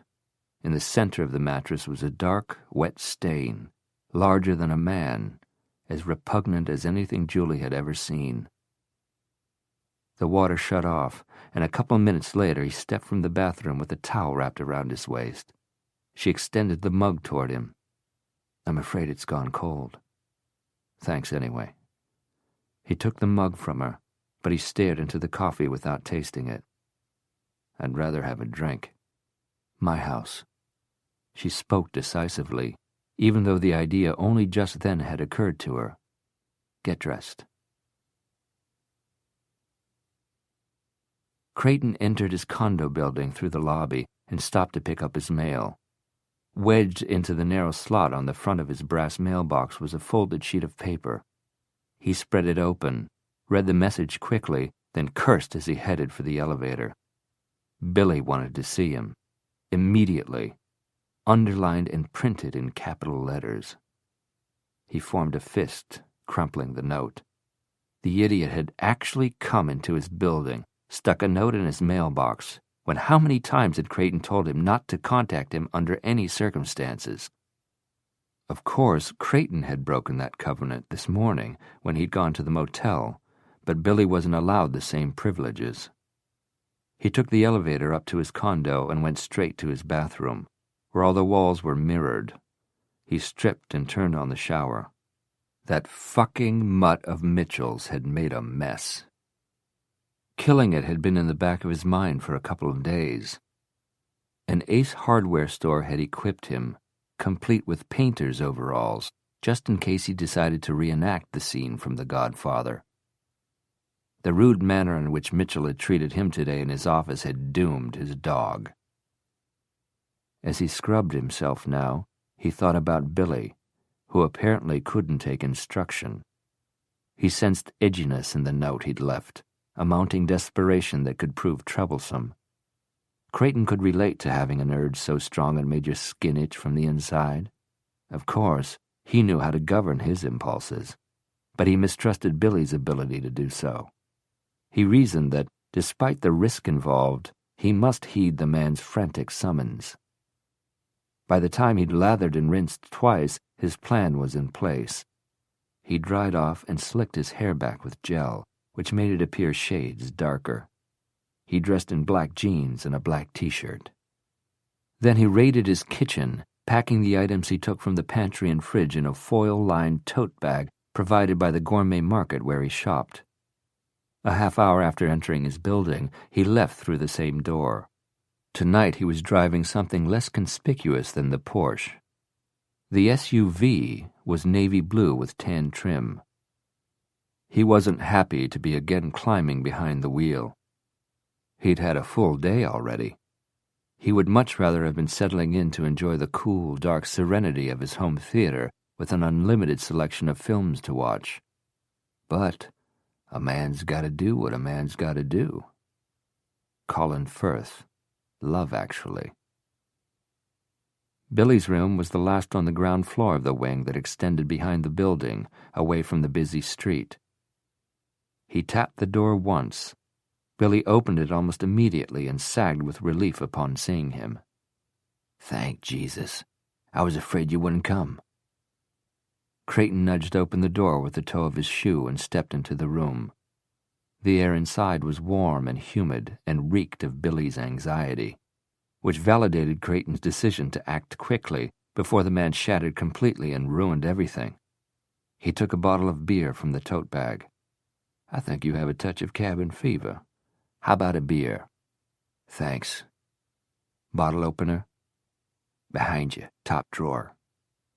Creighton found a rusty church key and used it to open the beer. It foamed over the lip of the bottle and onto the countertop. Some dripped onto the floor. Creighton ripped off a paper towel and knelt to wipe it up. Billy seemed not to notice the mess or the time Creighton was taking to clean it up. He was pacing like an animal in a cage. Once he tidied up, Creighton turned around and passed the bottle to Billy, who snatched it and sucked from it greedily. "Thanks." He rolled his shoulders and assumed an aggressive stance. "Listen, Creighton." "I'm listening." "I don't want you to do it." Creighton began moving food and utensils from the tote bag. He knew exactly what Billy was talking about, but he pretended bewilderment. "Do what?" Billy drank from the bottle of beer. "Nobody else gets hurt, okay?" "Oh, you're referring back to our conversation of this morning?" "She wasn't part of our deal." "Not initially, but I'm flexible." "Ready for a sandwich?" "Sure, okay. I haven't eaten much today. There's mayo in the fridge. I brought deli mustard." "Great."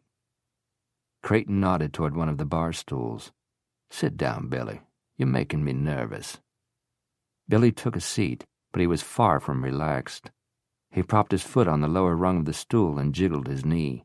By contrast, Creighton's motions were slow and methodical as he prepared 2 sandwiches, spreading slices of bread with mustard, stacking the ham just so. Billy propped his forearm on the bar and leaned across it. "She doesn't know anything about Paul Wheeler. It would never cross her mind that I was involved in that."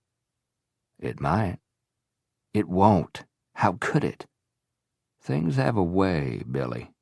The smallest thing can trip you up. You're my partner. I have an obligation to protect you." "No, you don't. The main reason I wanted to see you tonight was to tell you that we're square. I'm going to split. Tomorrow." Creighton had brought along the well-sharpened knife, clean and sanitized now, that he'd used on Mitchell's dog. He took it from the tote bag and used it to halve the sandwiches, then laid it on the counter and slid a paper plate toward Billy.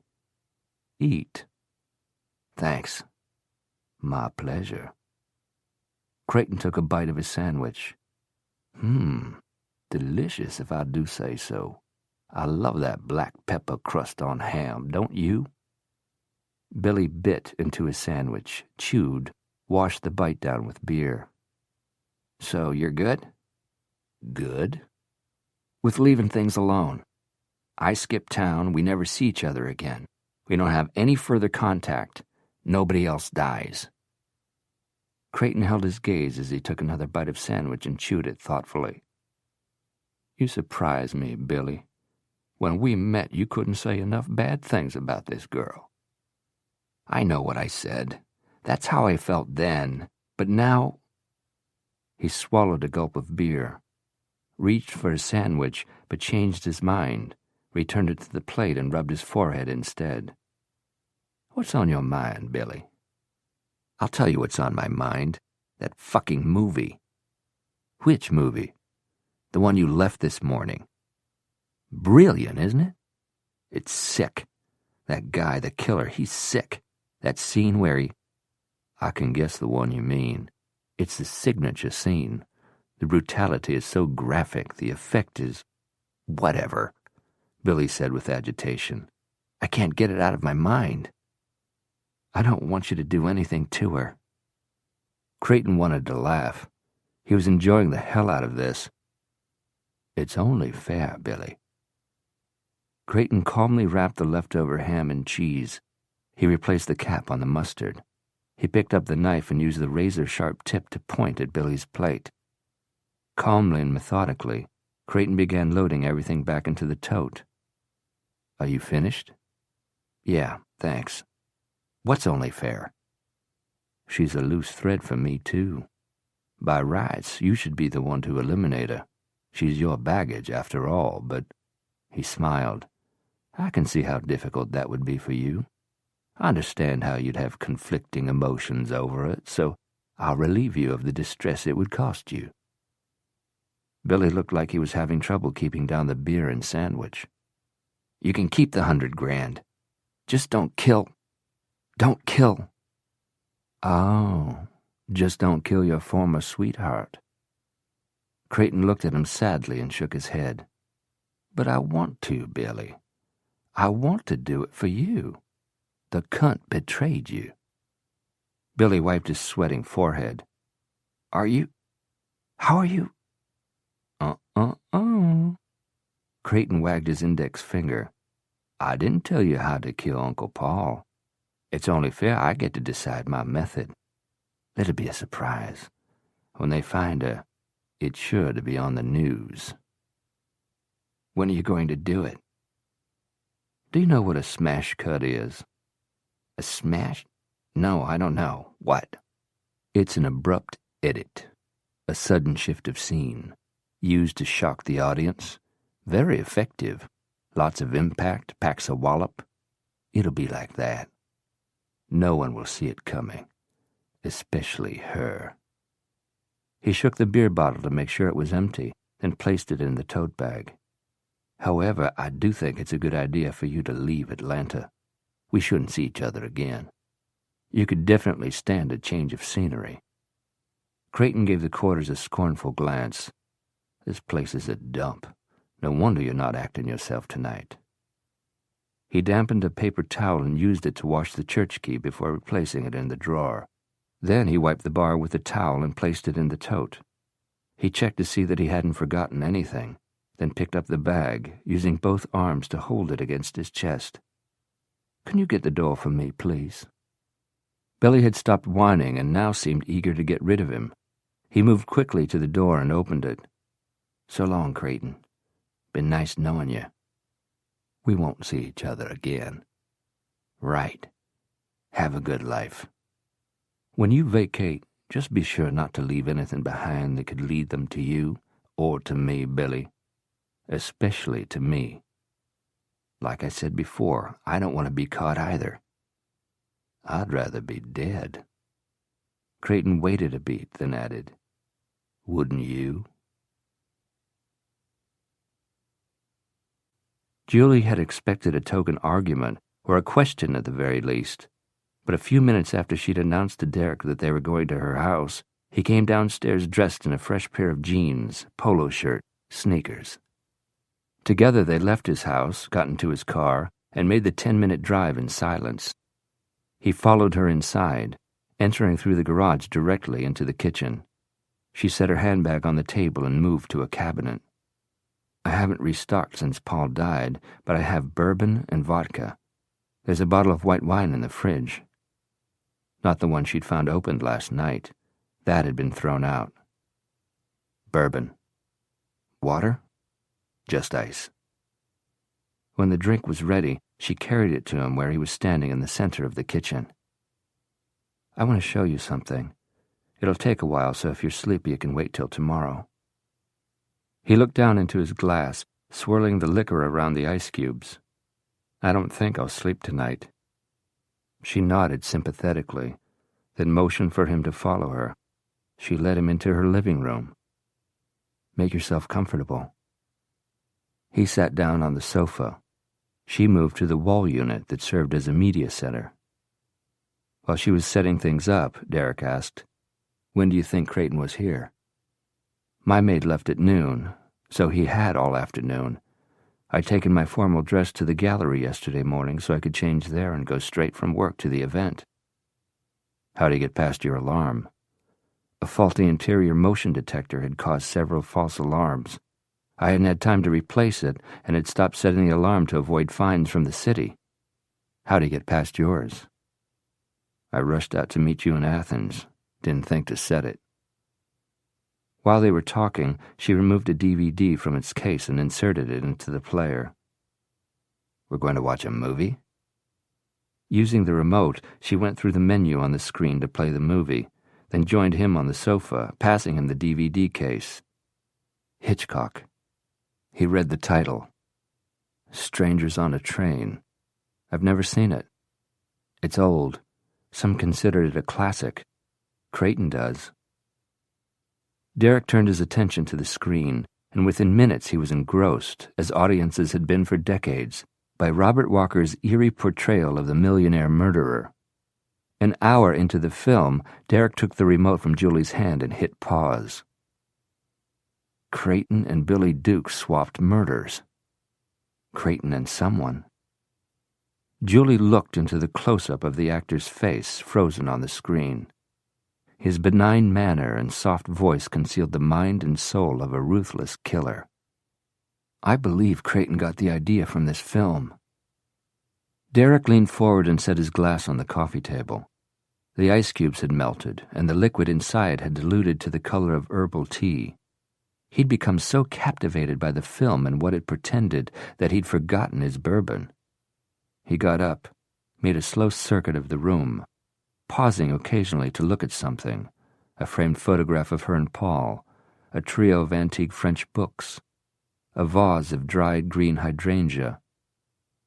Finally, she asked, "What do you think of my hypothesis? Am I crazy?" "No." He sat down on an ottoman, bringing him closer to the TV screen, and stared into the frozen black and white image. "This guy wants his father killed so he can get his inheritance sooner rather than later. In Creighton's case, it was his Uncle Paul, but like in the movie, the relationship was contentious. The millionaire meets the tennis player on the train and over lunch in the dining car casually offers to kill his wife. Because she is a slut. She's carrying a baby the tennis player feels certain isn't his. Furthermore, he's deeply in love with another woman. He's desperate for a divorce his wife won't grant, but being the hero of the film, he doesn't wish her dead. The millionaire forces the issue. Without the authority of the tennis player, he kills the wife. The audience witnesses her murder, reflected in the lenses of her eyeglasses. Genius filmmaking. Because it's so unsettling to watch. Derek picked up the thread of the plot. Now that the millionaire has done his part and killed the troublesome wife, it's the tennis player's turn to return the favor. The psycho expects him to kill his father. The tennis player balks. Julie voiced the millionaire's reasoning. Look, I want somebody dead. You want somebody dead. Why don't we swap murders? Strangers killing strangers. No links to each other. No one would suspect. Derek frowned. If this Billy Duke was the shooter, if he killed Paul for Creighton, are you assuming that Creighton has killed someone for him? If he's following the plot, I think it's a fair assumption. Of course, I don't know for certain. Derek left the ottoman and this time paced the room from end to end before stopping to stand in front of her. Have you shared this theory with Sanford and Kimball? No. So why me? Why now? I can answer both questions with one word. Maggie. You've experienced Creighton's unspeakable cruelty. I've been telling you for days that he was unconscionable. You don't have to take my word for it any longer. He studied her for a moment. I've had a lot of practice sifting the whole truth and nothing but the truth out of evasion and just plain bullshit. I'm generally good at it. You still are. I know you think I'm right. And yet, I'm untrustworthy and I hate Creighton. He waited her out, his incisive gaze cutting to the bone. Finally, she relented. All right. There was an incident at Doug and Susan's house. We were having a cookout on their terrace. Mosquitoes love Paul, and they were attacking that evening, so I went into the pool house to get some insect repellent. While I was in there, Creighton ambushed me. What he described to you happened, except he was the aggressor, not I. I managed to get away from him. I tried to go on with the evening, but I couldn't bear to be near him. He sickened me. So I told Paul I had a headache and we left. Why didn't you tell me your side of it before? She held his gaze for several beats. Because on the plane, She lowered her head. That's why. He turned away and paced the same path 1.5 times before she asked, Should I advance my theory to Sanford and Kimball? After talking to Kate, they're operating under the belief that you and Billy Duke are in cahoots. Can you disprove you know this Billy Duke character? No. No. So as far as the detectives on the case are concerned, you're implicated. Then what do I do? Sit on my hands, do nothing, let Creighton get away with murder? Taking umbrage at her tone, he leaned over her, tapping himself in the chest with his index finger. I want him too, Julie. I want him ground to mincemeat. He straightened up, turned his back to her, gave himself several moments to calm down, then came around. He's proven himself to be incredibly smart. We've got to play it smarter. By doing what? Let me put Dodge on it. Who's Dodge? My investigator. I've already told him to keep me posted on the manhunt for Billy Duke, but I'll have him start looking for the man himself. Hopefully he'll have better luck than the police have. Switching subjects, he asked, Did Wheeler ever mention if Creighton had been arrested, have a juvie record? He never said. Can your investigator find out? Nigh on impossible, but we'll see. He's going to be busy. In the meantime, do I go about my business as though I haven't been elevated to the top of the suspect list? Do you have an attorney? Ned Fulton. I know him. Good man. Sharp attorney. Call him first thing in the morning and tell him about Kate's interview with the detectives. You won't have to tell him the implications of it. He'll realize what they are. What are you going to do? I've got to be in court at 9. He consulted his wristwatch. 7 hours from now. You're welcome to sleep in my guest room. Thanks, but I need... He broke off. His head dropped forward and he rubbed his forehead. I was about to say I need to go home and let Maggie out. He lowered his hand and closed it into a tight fist, which he ground into his opposite palm.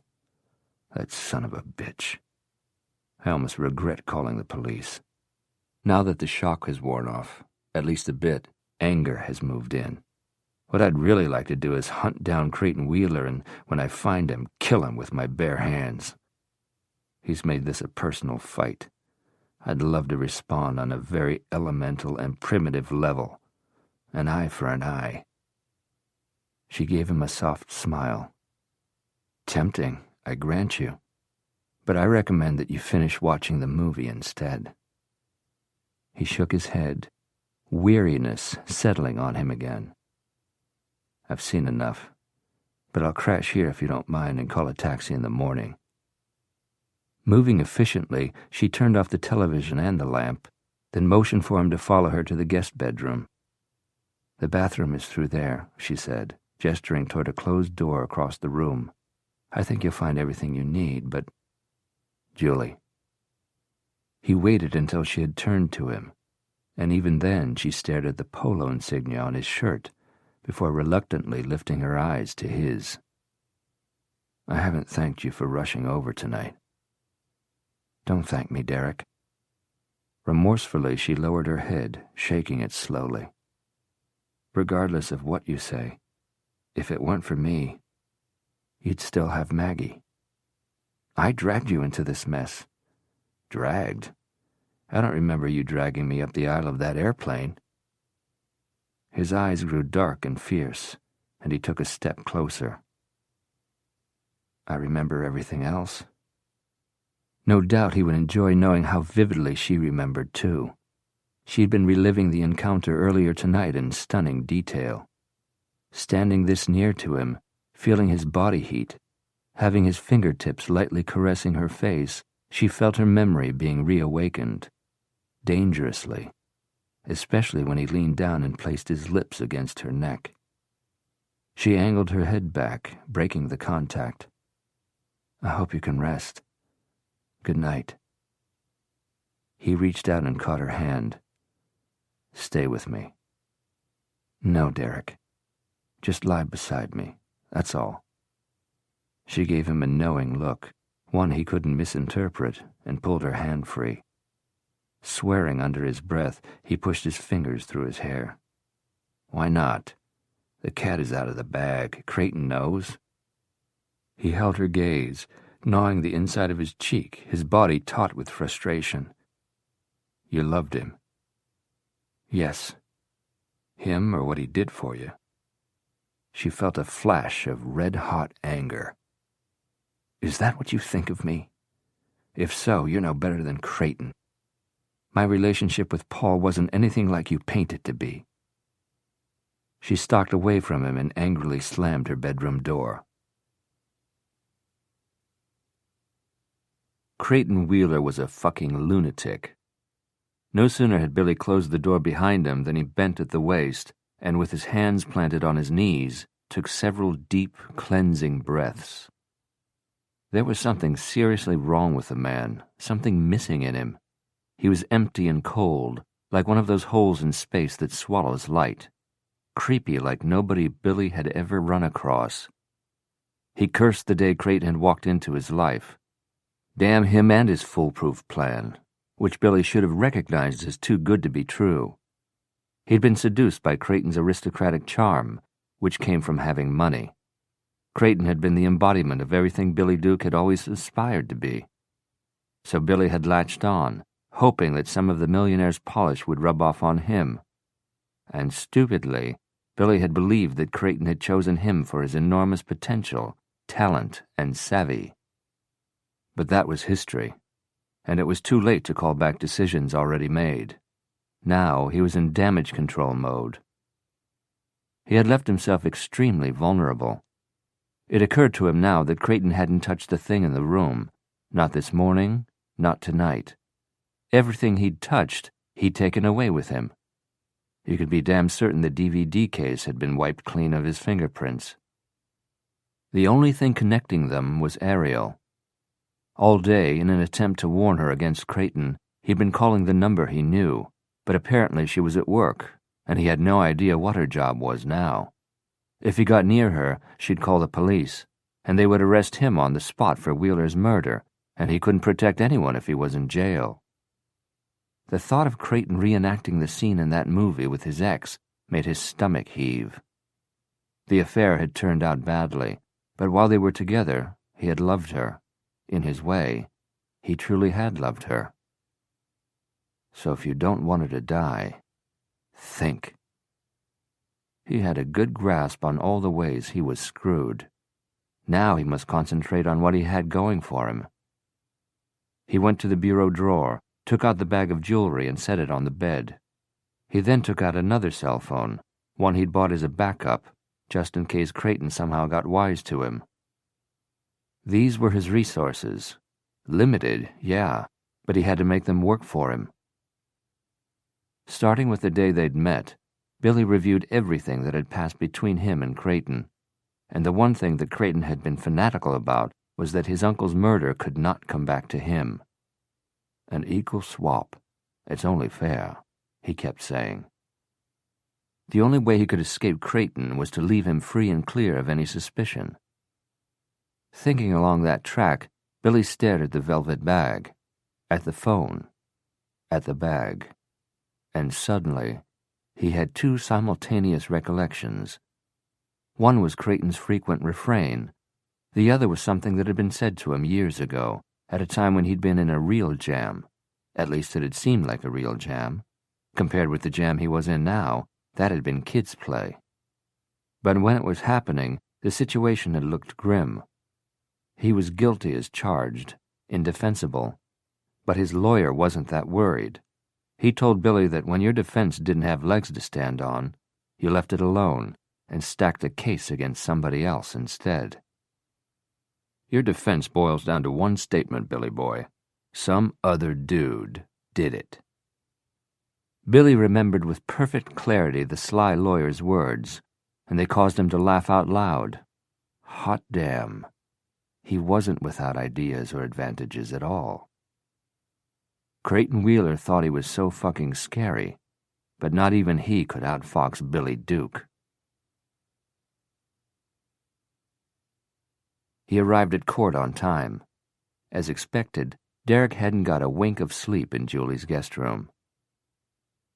At dawn, Derek called a taxi to take him home. He left without seeing Julie. His house had seemed incredibly empty and cold without Maggie there to greet him. Nausea had risen in his throat when he entered his bedroom and saw the obscene, dark, moist Rorschach form on his mattress. He'd showered and dressed in a hurry, and was in and out of the house in under 15 minutes. He'd driven to his office.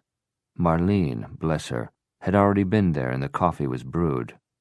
Handing him a steaming cup, she'd given him a critical once-over, noticing his bloodshot eyes. Hard night? Maggie's dead. She listened in stunned silence as he told her what had happened, leaving out any mention of Julie and his spending the night at her house. You're sure Creighton Wheeler is responsible? Yeah, I'm sure. For the time being, that was all he wanted to say on the subject. The sympathy in Marlene's eyes had caused his to sting with renewed emotion. I'm going to be late for court. He'd headed for the door, saying over his shoulder, and get in touch with Dodge. This hearing shouldn't take more than an hour. I'll meet him here after. Dodge was standing in the shade of his office building, smoking, when Derek returned from the hearing. He looked Derek over with the same critical eye as Marlene had, but he didn't remark on his haggard appearance. He extinguished his cigarette in the soil of a potted plant as they entered the building. They were alone in the elevator. Creighton Wheeler killed Maggie last night. Dodge looked at him sharply. Derek didn't spare him the gruesome details, describing them as they entered the law firm and made their way toward his corner office. What he did to Maggie? The Godfather. Yeah. Jesus. Why's this Wheeler son of a bitch got it in for you? 'Cause you said no to representing him? Derek settled into his desk chair and swiveled it several times as he contemplated this scruffy investigator. He searched his mind, heart, and soul, and could find no reason why he shouldn't trust him. Dodge, I'm going to tell you something. Judging by your tone, you're going to have to kill me after. Frankly, I'd just as soon not know. Derek smiled grimly, then started at the beginning with the return flight from France, and told Dodge everything, concluding with Julie's theory that Creighton had swapped murders with someone, presumably the man identified as Billy Duke. I'm inclined to believe she's onto something. I watched a good portion of that Hitchcock film. The villain is eerily reminiscent of Creighton. He's charming, handsome, and glib, wealthy, and a psychopath, Dodge said. He paused and thoughtfully scratched his cheek. I can see where the gal is going with this, him being such a movie nut and all. If he did that to Maggie, he's pretty evil. Derek turned away from the window, knowing that the older man's observations didn't stop there. But what? "What I'm saying," Dodge wheezed, "is that the surest way for a woman to get what she wants is to use that which we poor slobs cannot do without. That also happens all the time." "But she isn't using it. She hasn't let me touch her, not since the airplane." "But you want to. And she knows you want to." Derek didn't respond. "And the longer she holds out, the more you want it, and the more you want it, the blinder you get. There's a direct correlation, you know, between a stiff dick and blind stupidity." Derek got up from his chair so quickly sent it spinning. She loved the guy, Dodge. To what end would she want him dead? Hell, I don't know. And I'm not saying that's the way it is. I just don't want you canceling out the possibility. Just consider that she might not be as lily-white as you want her to be. Look at her objectively before you get caught up in something that would ruin your career, your reputation, and your life. You're too smart to throw away everything over a piece of ass. Looking at him, Derek asked bleakly, "What's your advice?" "Walk away from it." Derek held his gaze for several moments. "Right," Dodge sighed, patting his pockets again. "I didn't think so, but I dared to hope." Whether Julius cooked up this whole elaborate thing or Creighton conspired to have Paul Wheeler killed, the key to the mystery lies with the guy who actually did it. This Billy Duke? He's the best lead so far. Can you find him, Dodge? In answer, the investigator stood up and headed for the door. "Something else." Dodge turned back. "Can you find out if Creighton Wheeler has a juvie record?" Dodge frowned. "You don't ask for much, do you?"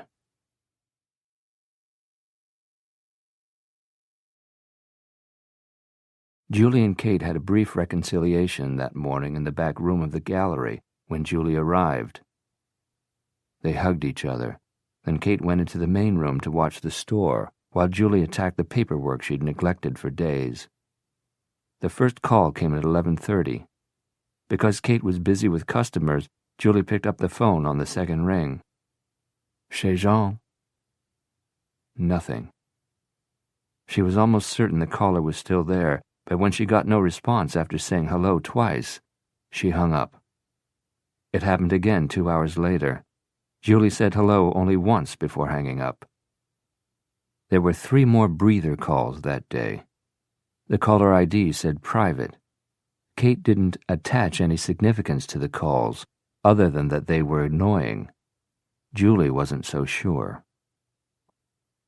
At the end of the day, Kate stopped at Julie's office. "Why don't you come out for a drink with me, Julie? Maybe grab an early supper somewhere?" "Thanks, but I want to finish up here before I go." "Okay then. See you tomorrow." Kate touched her shoulder affectionately before leaving through the back door. Julie glanced at the wall clock and switched on the small TV on her desk. The early edition of the news was coming on. She watched the entire half hour, but there was no mention of Paul's killing or the search for Billy Duke. She didn't know whether to be relieved or disappointed. She had expected the detectives to show up today, confronting her with what Kate had disclosed to them yesterday about the man's visit to the gallery.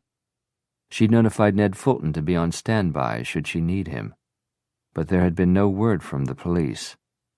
She hated to think of the hours they would waste trying to link her to this man she didn't know, but her hands were tied. The only way she could tell them to suspend their futile search for a connection that didn't exist was to betray Derek as the one who told her about it. Derek. "Can I buy you an after-lunch drink?" He'd flashed a nearly wicked grin, which, thinking of it now, still made her tummy take a balloon bounce. Smiling ruefully, she whispered, "You had me at hello." Jerry Maguire. Her heart lurched. Gasping in fright, she spun around. Creighton filled the open doorway. He was leaning negligently against the jamb, ankles crossed, his expression sardonic. "Have I caught you daydreaming about the stud muffin attorney?" Knowing she couldn't reveal either her fear or her revulsion, she made her voice sound demanding. "What do you want, Creighton?" "Julie, Julie, I sense hostility. Since you were practically my auntie, I thought I'd stop by, see how you're faring." "You could have asked me how I'm faring when you called today." "Called? It's rather silly and unworthy of you to play that phone game, Creighton. Severing the head of a helpless animal is more like you." "I have no idea what you're talking about," he tisked. "Honestly, Julie." She was finding it difficult to breathe. Her loathing of him was suffocating her, and that gave her courage. "The gallery is closed. You're intruding. I'm asking you to leave. If you don't, I'm going to call the police." He picked up the cordless phone off the cocktail table and extended it to her. "Do. That would make for an interesting scene. You, me, the two detectives who are already suspicious of you getting cozy in your little parlor here. Me telling them that you'd invited me here, that now that my Uncle Paul is out of the way, you wanted to pick up where you left off that evening in the pool house." He waggled the phone. "Want me to dial for you?" She shoved him aside and passed through the door. "If you won't leave, I will." She continued down the hallway in the direction of the storeroom, keeping her back straight, pretending that her heart wasn't in her throat, pounding with fear. After Maggie, there was no question about the violence he was capable of. He hooked her elbow with his hand and slammed her against the wall, pinning her there with his body, his fingers around her neck. "You like messing with my life, don't you, Julie? I'm warning you, Creighton." "Of what? What are you going to do?" His fingers tightened around her neck. "You're way out of your league, sweetheart, and sadly too proud and foolish to realize it. You should back off while your sweet, soft skin is still intact." He released her abruptly and grinned when she hugged herself protectively. "Not that I'm not tempted to drag my tongue over every inch of that delicious skin. I've always wanted to do that. Robert Patrick, the faculty. I've also longed to discover what about your snatch kept my uncle so bewitched. But alas, Julie dearest, we'll have to save that salacious exploration for another time." He went through the back door and soundly closed it behind him. Julie remained huddled against the wall, her legs trembling so badly they could barely support her. Derek's firm was presently handling over a dozen active cases. 3 times that many were pending. He was well versed on each and had hands-on involvement in the defenses being prepared, even if other lawyers in the firm were representing the client in court. But when he answered his cell phone and Dodge said, "I've got him," Derek's brain sharp-focused, and he didn't have to ask who his investigator was referring to. "Where?" "Sleazy Motel out toward the airport." "I'll call Sanford and Kimball. If he leaves, follow him, but notify me immediately. Keep your eyes glued to the door of his room." Derek clicked off and asked Marlene to get either Sanford or Kimball on the phone. "Tell whoever you talk to that it's urgent." When Julie got home, she was still trembling. Creighton's surprise visit to the gallery had completely unnerved her. Untenable but true, he had the ability to frighten her. Using her remote, she closed her garage door as soon as she'd driven her car inside. But being safe in her garage didn't relieve her fear. Remembering the pressure of Creighton's fingers against her throat, how he'd ground his body aggressively against hers, she folded her hands over her steering wheel and laid her forehead against them, breathing deeply.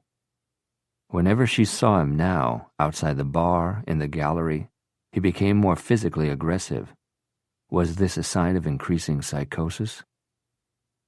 Since the break-in, she took special care to keep all the doors to her house locked, including the one connecting the garage and kitchen. She used her key now to unlock it. Faulty motion detector notwithstanding, she'd also started setting her alarm system religiously, even when she was going to be away from the house for a short period of time. She kept it set when she was at home as well. So when she pushed open the door into the kitchen, she expected to hear the warning beep. Its failure to go off was more startling than a shrill alarm, its silence portentous and terrifying. Her heart began to beat wildly. The gloss of perspiration became a sweat, bathing her instantly as adrenaline surged through her system. She could barely breathe. Her mind went into overdrive, but she forced herself to think rationally and not to panic. Not yet. Soundlessly, she set her handbag on the kitchen table and slipped off her shoes. In bare feet, she tiptoed to the counter and slid a butcher knife from the wood block. It had a long, serrated blade, but she would have felt more confident with her handgun, which she'd replaced beneath the bed. She crept to the door leading out of the kitchen and stopped to listen. The house was as silent as a tomb, except for the drumming of her own heart. After 5 minutes, when her muscles began to quiver with the strain of holding still for so long, she forced them to relax. Was she yet again playing right into one of Creighton's mind games? Nevertheless, she held the knife in front of her as she went through the house, checking for an intrusion. Nothing had been disturbed. Leaving the living area, she looked cautiously down the hallway that led to the bedrooms. Again, she paused to listen, but heard nothing. Still on tiptoe, she approached the guest bedroom. The bed was as Derek had left it. The door to the bathroom stood open. Before she could talk herself out of it, she crossed the room. The bathroom was as it always was, ready for a guest. She worked up enough nerve to check the closet, and felt rather foolish when she theatrically flung open the door. It was empty, except for extra hangers on the rod and a folded blanket on the shelf above. To top off her foolishness, she got down on all fours and checked beneath the bed. Standing again, she shook her head and stepped back into the hall. The door to her bedroom was open.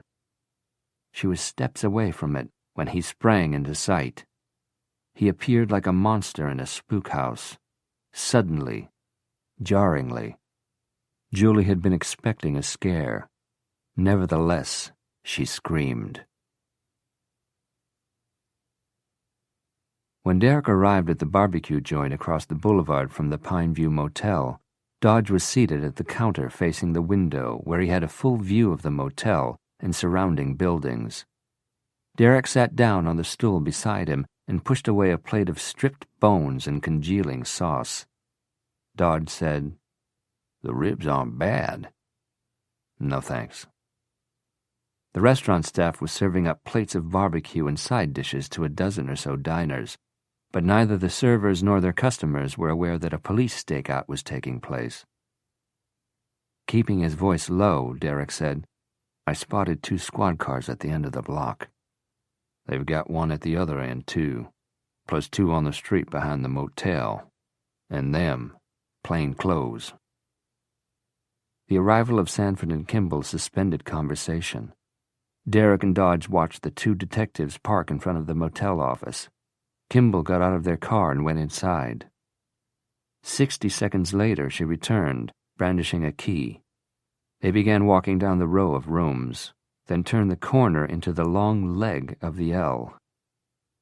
When they were several yards away from the last room, they moved more cautiously until they were in position on either side of the door.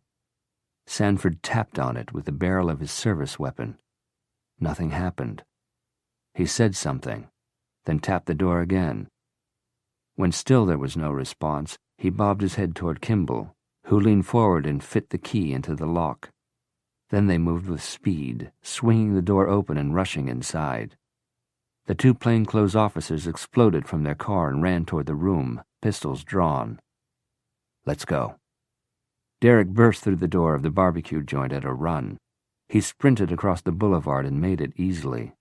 Dodge was puffing by the time he got across. He was keeping up with Derek, but his labored breathing sounded like the exhaust of heavy machinery. He followed Derek toward the open door of the motel room. Hearing them, Sanford turned away from the closet where he was rummaging. He placed his gloved hands on his hips. "Thank you for the tip, Mr. Mitchell. but that doesn't entitle you to join the party." "Everybody know everybody?" Dodge asked. No one responded. Derek said, "Any sign of Billy Duke?" "Billy would," Kimball said as she emerged from the bathroom. Like her partner, she was wearing latex gloves, but her hands were empty. That's how he was registered. Sanford looked annoyed with all of them. "Why did you have your man looking for him, Mr. Mitchell?" "I have a vested interest."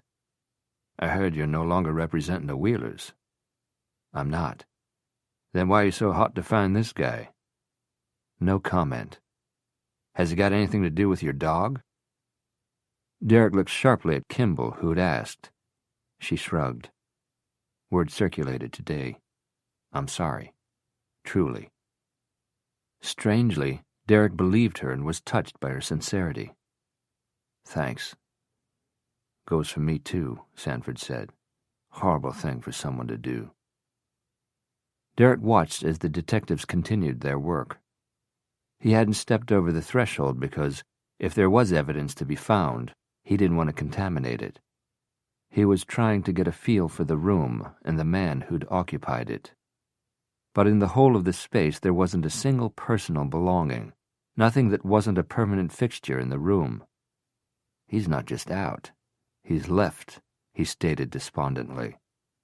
"I've been watching the place since 6:10 this evening," Dodge told them. "He didn't come out of that door since then." "I'm less interested in what time he left than where he went," Derek said impatiently. "We'd like to know that too," Sanford said. Kimball frowned. "Why are you here? You're not a cop." Dodge nudged Derek. "You seen enough?" "I guess." But he made no move toward leaving. Instead, he took a slow visual tour of the room. His gaze slid past the television set, then sprang back. He realized what had bothered him. Everything else in the room was outmoded, but the television looked fairly new and had a built-in DVD player. Check the DVD player. Sanford regarded him curiously, but he searched for the remote and found it amid the tangled sheets on the bed. He used it to turn the set on, then went to it and punched the button to open the tray for the DVD. It slid out.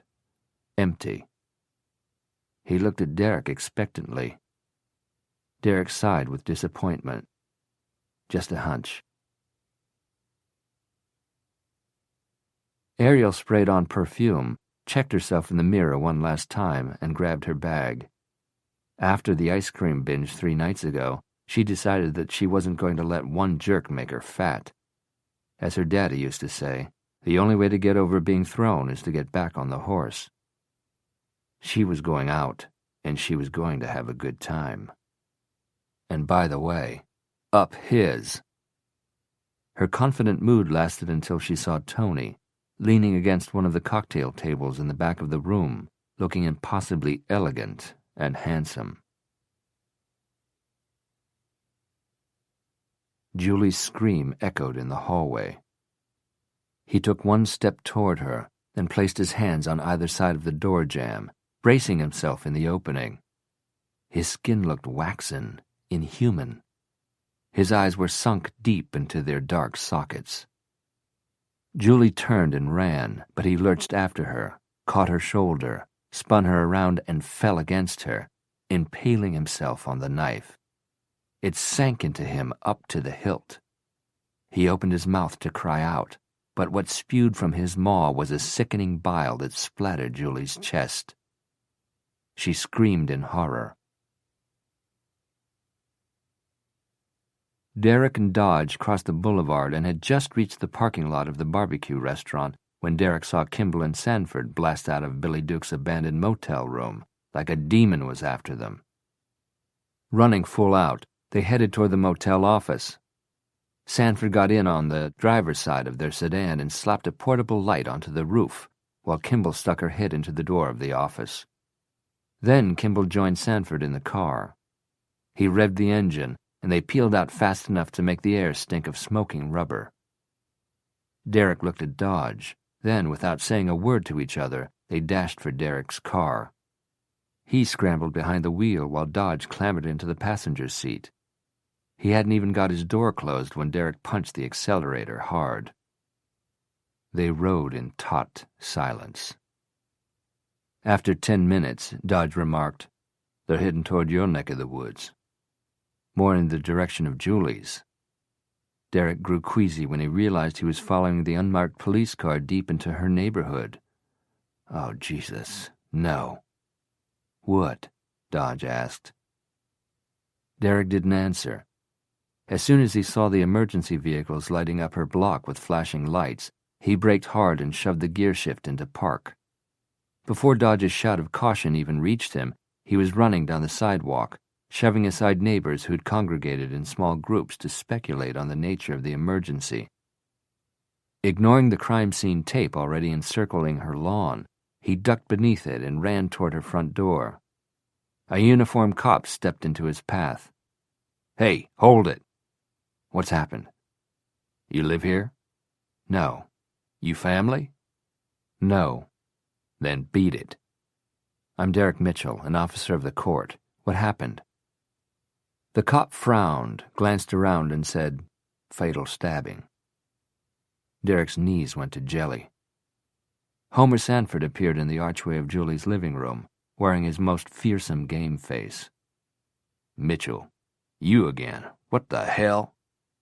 Wildly, Derek tried to read the detective's expression. "Julie?" he croaked.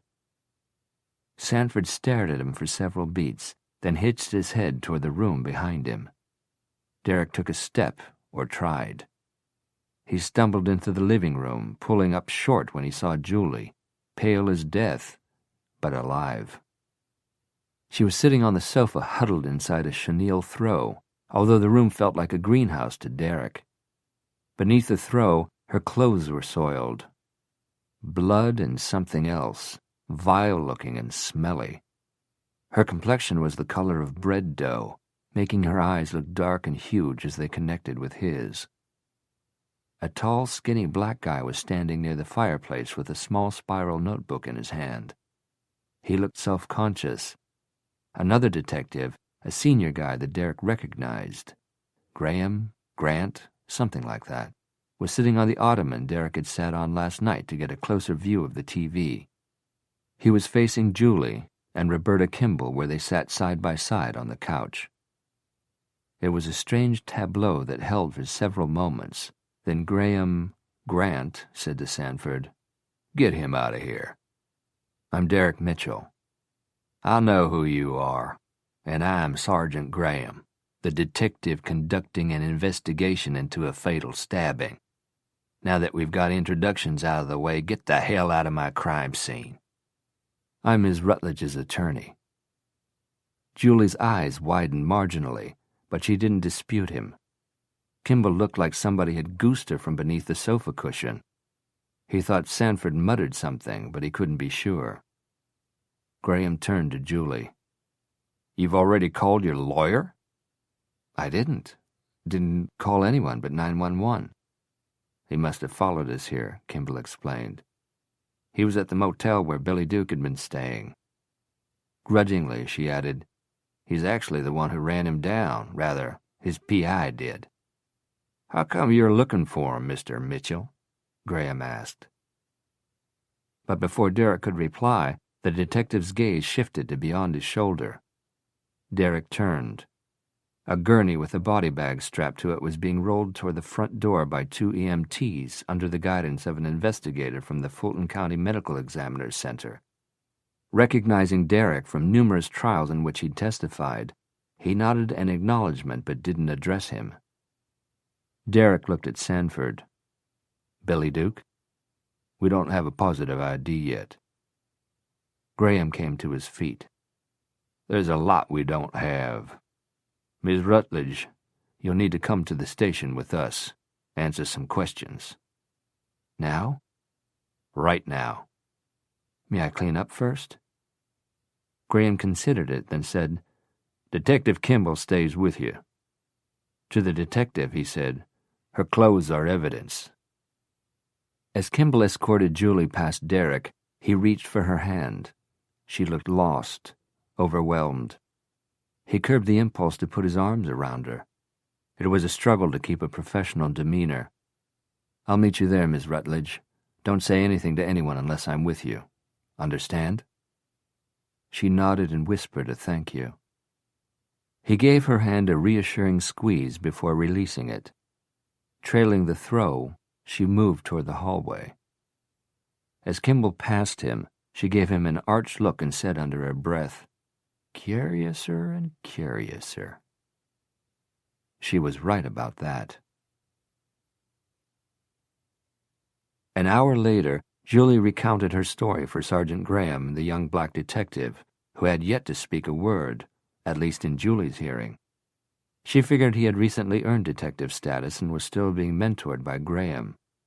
Sanford and Kimball, she knew, were in the adjoining room, watching her through the two-way mirror. Derek was beside her, the epitome of professionalism. He'd been at the police station when she arrived with Graham and his junior partner. They hadn't exchanged a word on the drive from her house.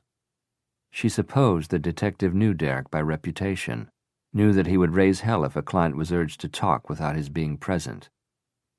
Now, the young detective made some adjustments to the video camera, then gave Graham a thumbs up. Graham stated the date, time, and the names of those present, and then politely asked her to tell them what had happened.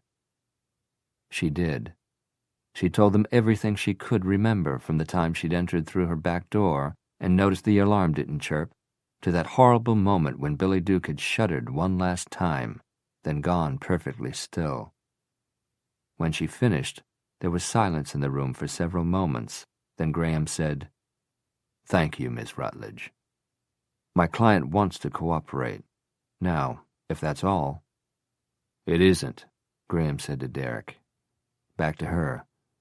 "I couldn't help but notice that in your account you referred to the victim by name." "I'd been told his name was Billy Duke." "By whom?" "By Detectives Sanford and Kimball." Derek said, "And he was an intruder, not a victim." "That's debatable, Mr. Mitchell. Ms. Rutledge had a butcher knife. Billy Duke was unarmed. He's the one in the morgue." "He was unarmed?" she asked. "Not even a pocket knife," the detective replied. "I didn't know," she said weakly. "I assumed." "Did he threaten to harm you?" "His presence alone was a threat to my client."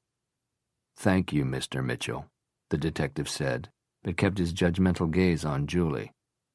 "When your alarm didn't beep, why didn't you leave the house? Why didn't you call the police right away?"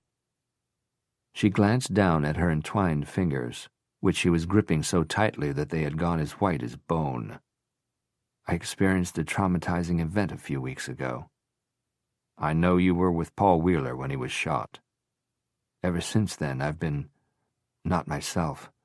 I get frightened easily. I thought this was one of those times." "When you first saw the man, did you recognize him?" "He scared the living daylights out of me. I didn't immediately think, Billy Duke." I'd never seen him in person, only in those security camera photographs. Honestly, all that registered with me was that he looked like a zombie. He was deathly pale. His skin looked artificial. She described him the best she could. He was sick, injured, something. He wasn't well, which I think explains why he fell against me. "You told the 911 operator that an intruder inside your house was dead." "That's right." "How did you know he was dead? Did you touch him? Check him for a pulse?" "No, but I knew. His eyes, I knew." I retrieved my cell phone from the kitchen, where I'd left my handbag. I called 911, then went outside and remained on the front porch until the ambulance arrived. The paramedics examined him and told me he was dead. The first policeman arrived almost immediately. They stayed with me until you got there. "You know the rest," Derek said. "Anything else you want to ask my client before we leave?" Graham looked at the younger detective, who still hadn't uttered a word. He shook his head. Graham glanced toward the two-way mirror. Seconds later, Sanford and Kimball walked in. Julie looked at them in turn, but their expressions gave no hint as to why Graham had subtly invited them to join the group. Uneasily, Julie glanced at Derek. He didn't seem to like their inclusion either. He came to his feet. "Y'all are putting in an awfully long day." "So are you," Kimball said. "You're popping up all over the place tonight. You still haven't explained why your hired help was looking for Billy Duke." Derek said, "Do you have a question for my client?" "When did you switch sides, Mr. Mitchell?" "Oh, you have a question for me." "Don't be a wise ass," Kimball said cantankerously. "Kind of strange," Sanford said. "What is?" Derek asked. "First you're representing the Wheelers, then you're not. Now you're representing Miss Rutledge." "Thank you for the history lesson." He placed his hand beneath Julie's elbow to signal her to stand and end this conversation. But Kimball stepped forward. "Hold on." Looking down at Julie, she said, "You've stated before, and again just now, that you'd never met Billy Duke, never even seen him in the flesh before he died in your house." "That's the truth." "Have you ever been to the Pineview Motel?" "Don't answer," Derek said. "It's all right," Julie told him. "I've never heard of the Pineview Motel." "You're sure?" "Don't answer." "Positive," she replied, heedless of Derek's advice. "We found something in Billy Duke's room that didn't seem to belong in a scruffy place like that." Kimball took a small plastic bag from the pocket of her blazer. Balancing it on her palm, she extended it toward Julie. "Have you lost a button?" Julie felt the floor drop out from beneath her. Inside the bag was a round pearl button with a small chrome eye on the underside of it, a button that belonged on an ivory-colored charmeuse blouse, a button Derek would also recognize. He was standing close. She could feel the heat of guilt and embarrassment coming off him as palpably as it was radiating from her. Nobody said anything for several moments. Then Sanford prodded her. "Does it belong to you, Miss Rutledge?" Derek was undeterred. He took Julie by the arm and pulled her to her feet. "The man you've been searching for in connection with a brutal murder appeared in my client's house this evening. She feared for her life. He attacked her and was accidentally stabbed. Tragically, he died, whether of the wound or of some unknown cause, which won't be revealed until the autopsy. You know how to reach me." Hoping Ariel would be a creature of habit, Creighton had returned to Christie's and stood at one of the tall cocktail tables along the wall. The position placed him in shadow but afforded him a view of the whole bar, and particularly the entrance. If she came in, he would see her. Even if he should catch someone's eye, it was doubtful they would know his name. To the vexation of his parents, he rarely accompanied them to charity events or social gatherings, where photographers were likely to be clamoring for snapshots for the society pages of the newspaper. He didn't want his face and name out there, making him easily identifiable. His mother, bless her ignorance, thought his camera shyness was endearing, believing it arose from a deep-seated shyness. He didn't know what his father thought about it. Probably he didn't think about it at all. When he desired anonymity, he kept to the shadows and did nothing to draw attention to himself. Tonight it was vitally important that he not be remembered, so he didn't flirt with the cocktail waitress who took his order for a club soda, didn't make eye contact or conversation with anyone.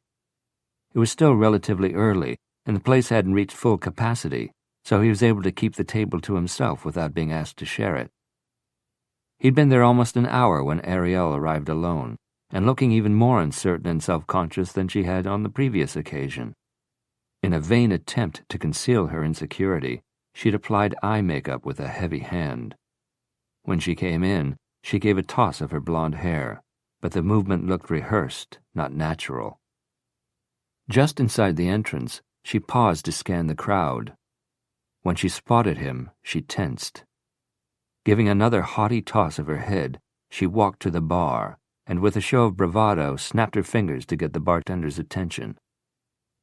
Creighton waited until she'd been served the pastel green martini that looked positively nauseating, then moseyed over. She sipped her drink, not deigning to look at him. "I'm sorry doesn't begin to cover it." She turned her head toward him as though just then noticing that he was there. She didn't say anything. I was called away unexpectedly. You were in the ladies' room. There was no way to let you know that I couldn't carry on with our plans. She went back to her drink.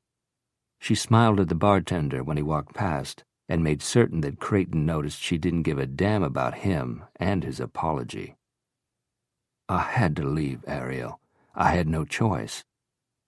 She set her martini down hard enough to slosh some of the sticky liquid onto the bar. The parking valet told me you left with a woman. My assistant. That deflated her. Assistant? My family had been frantically trying to reach me. I was out enjoying myself and didn't answer their calls to my cell phone. They asked my assistant to track me down. Why? My niece. He looked down at the bar, rubbed at a puddle of condensation beneath his water glass. She was raped. Raped? Oh my God! Ariel's eyes were as round as saucers, full of concern, outrage, and empathy. I didn't know where you lived. Like an idiot, I hadn't got your number. You must have thought. God knows what you thought. I was pretty bummed. He touched her cheek. I'm sorry. He ordered her another martini and suggested they move away from the bar and find a more private spot. The place had grown more crowded. A group had claimed his table, but he steered Ariel to a corner where it was quieter and darker. By the time she'd finished the second martini, she was mellow and then some. He looked at his wristwatch, swore softly.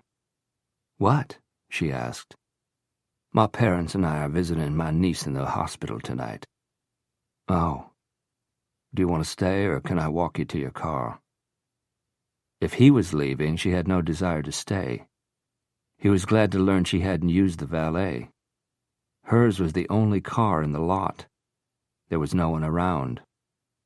I appreciate your understanding more than you know, Ariel. Don't mention it. I just feel so bad for all of you. That poor girl, her family. They were quiet for a moment. Then he placed his hands on the backs of her arms and rubbed them lightly. He leaned into her and brushed his lips across her cheek. Can I see you tomorrow night? At your place? I want to be alone with you. Will that be a problem? Not at all. My roommate is out of town. I'm loving the sound of this. If I were to come over tomorrow night, any chance the roommate will come home unexpectedly? No. How can you be sure? She told him about her roommate, Carol, having a teaching job lined up for the fall, but she was working as a waitress to tide her over till school started. Barely taking a breath, she went on ad nauseum about Carol and this cool sports bar in Athens, where she worked and made oodles of tips because she was cute and well endowed. Finally, she ended with, to keep from driving back and forth each night, with all the drunk drivers on the road, she's staying at a house that belongs to one of the other girls who works at the bar. She's gone to Spain for the summer to study the language, so Carol is like subletting. When she paused to take a breath, Creighton jumped in. Tomorrow night, then. Her head wobbled in agreement. He asked for her address. He asked what time he should be there. She offered to cook dinner, and he asked if he could bring anything, and she said just himself. Then it's a date. He gave her another hard, quick kiss, then released her and stepped back. You can't imagine how much I look forward to it. Julie looked across at Derek, who was behind the wheel of his car, intent on his driving. They didn't arrest me. They will, he said. Tomorrow. Tonight if they get a warrant. How did a button off your blouse get in that squalid room at the Pineview Motel, Julie? Creighton. He took the button when he was in my house. He took something innocuous, something I wouldn't miss right away, planning to use it to link me to Billy Duke. Maybe Creighton wasn't your intruder. Maybe it was Billy Duke all along. No, I'm positive it was Creighton. You can't prove it, Julie. I thought the burden of proof was on the police. It is. But believe me, it helps if you can cancel their suspicions. As it stands, everything you've done looks peculiar. Yesterday you ordered your maid to thoroughly clean the house. Because Creighton was there, and I couldn't stand the thought. I get it. But you can't prove he was there, especially now that everything's been sanitized. Under oath, I'd have to testify that I didn't see any signs of an intrusion. This house cleaning resonated with Sanford and Kimball. She looked at him inquisitively. It's part of the scuttlebutt, Julie. Dodge heard about it through the police grapevine. It could be alleged that you were destroying evidence. Creighton had gone through my things. The house felt unclean. I can relate to that, he said. My house will never feel the same either. Have they questioned Creighton about Maggie? Not to my knowledge, although when they asked by rote if I had any known enemies, I named him first. He's a convincing liar. He denied knowing what I was talking about when I mentioned Maggie to him. What? He shot her a look, but they were in traffic, so he had to return his attention to the road. When was this? He surprised me at the gallery just after closing. He probably watched until he saw Kate leave and then slipped in through the back door. It wasn't bolted? Since I was there when Kate left, she hadn't locked it behind her. Or Creighton might have a key. I wouldn't put it past him. All I know is that he appeared, and he frightened me. She recounted the incident. That's why I was so jumpy when I got home. What I told the detectives was the truth.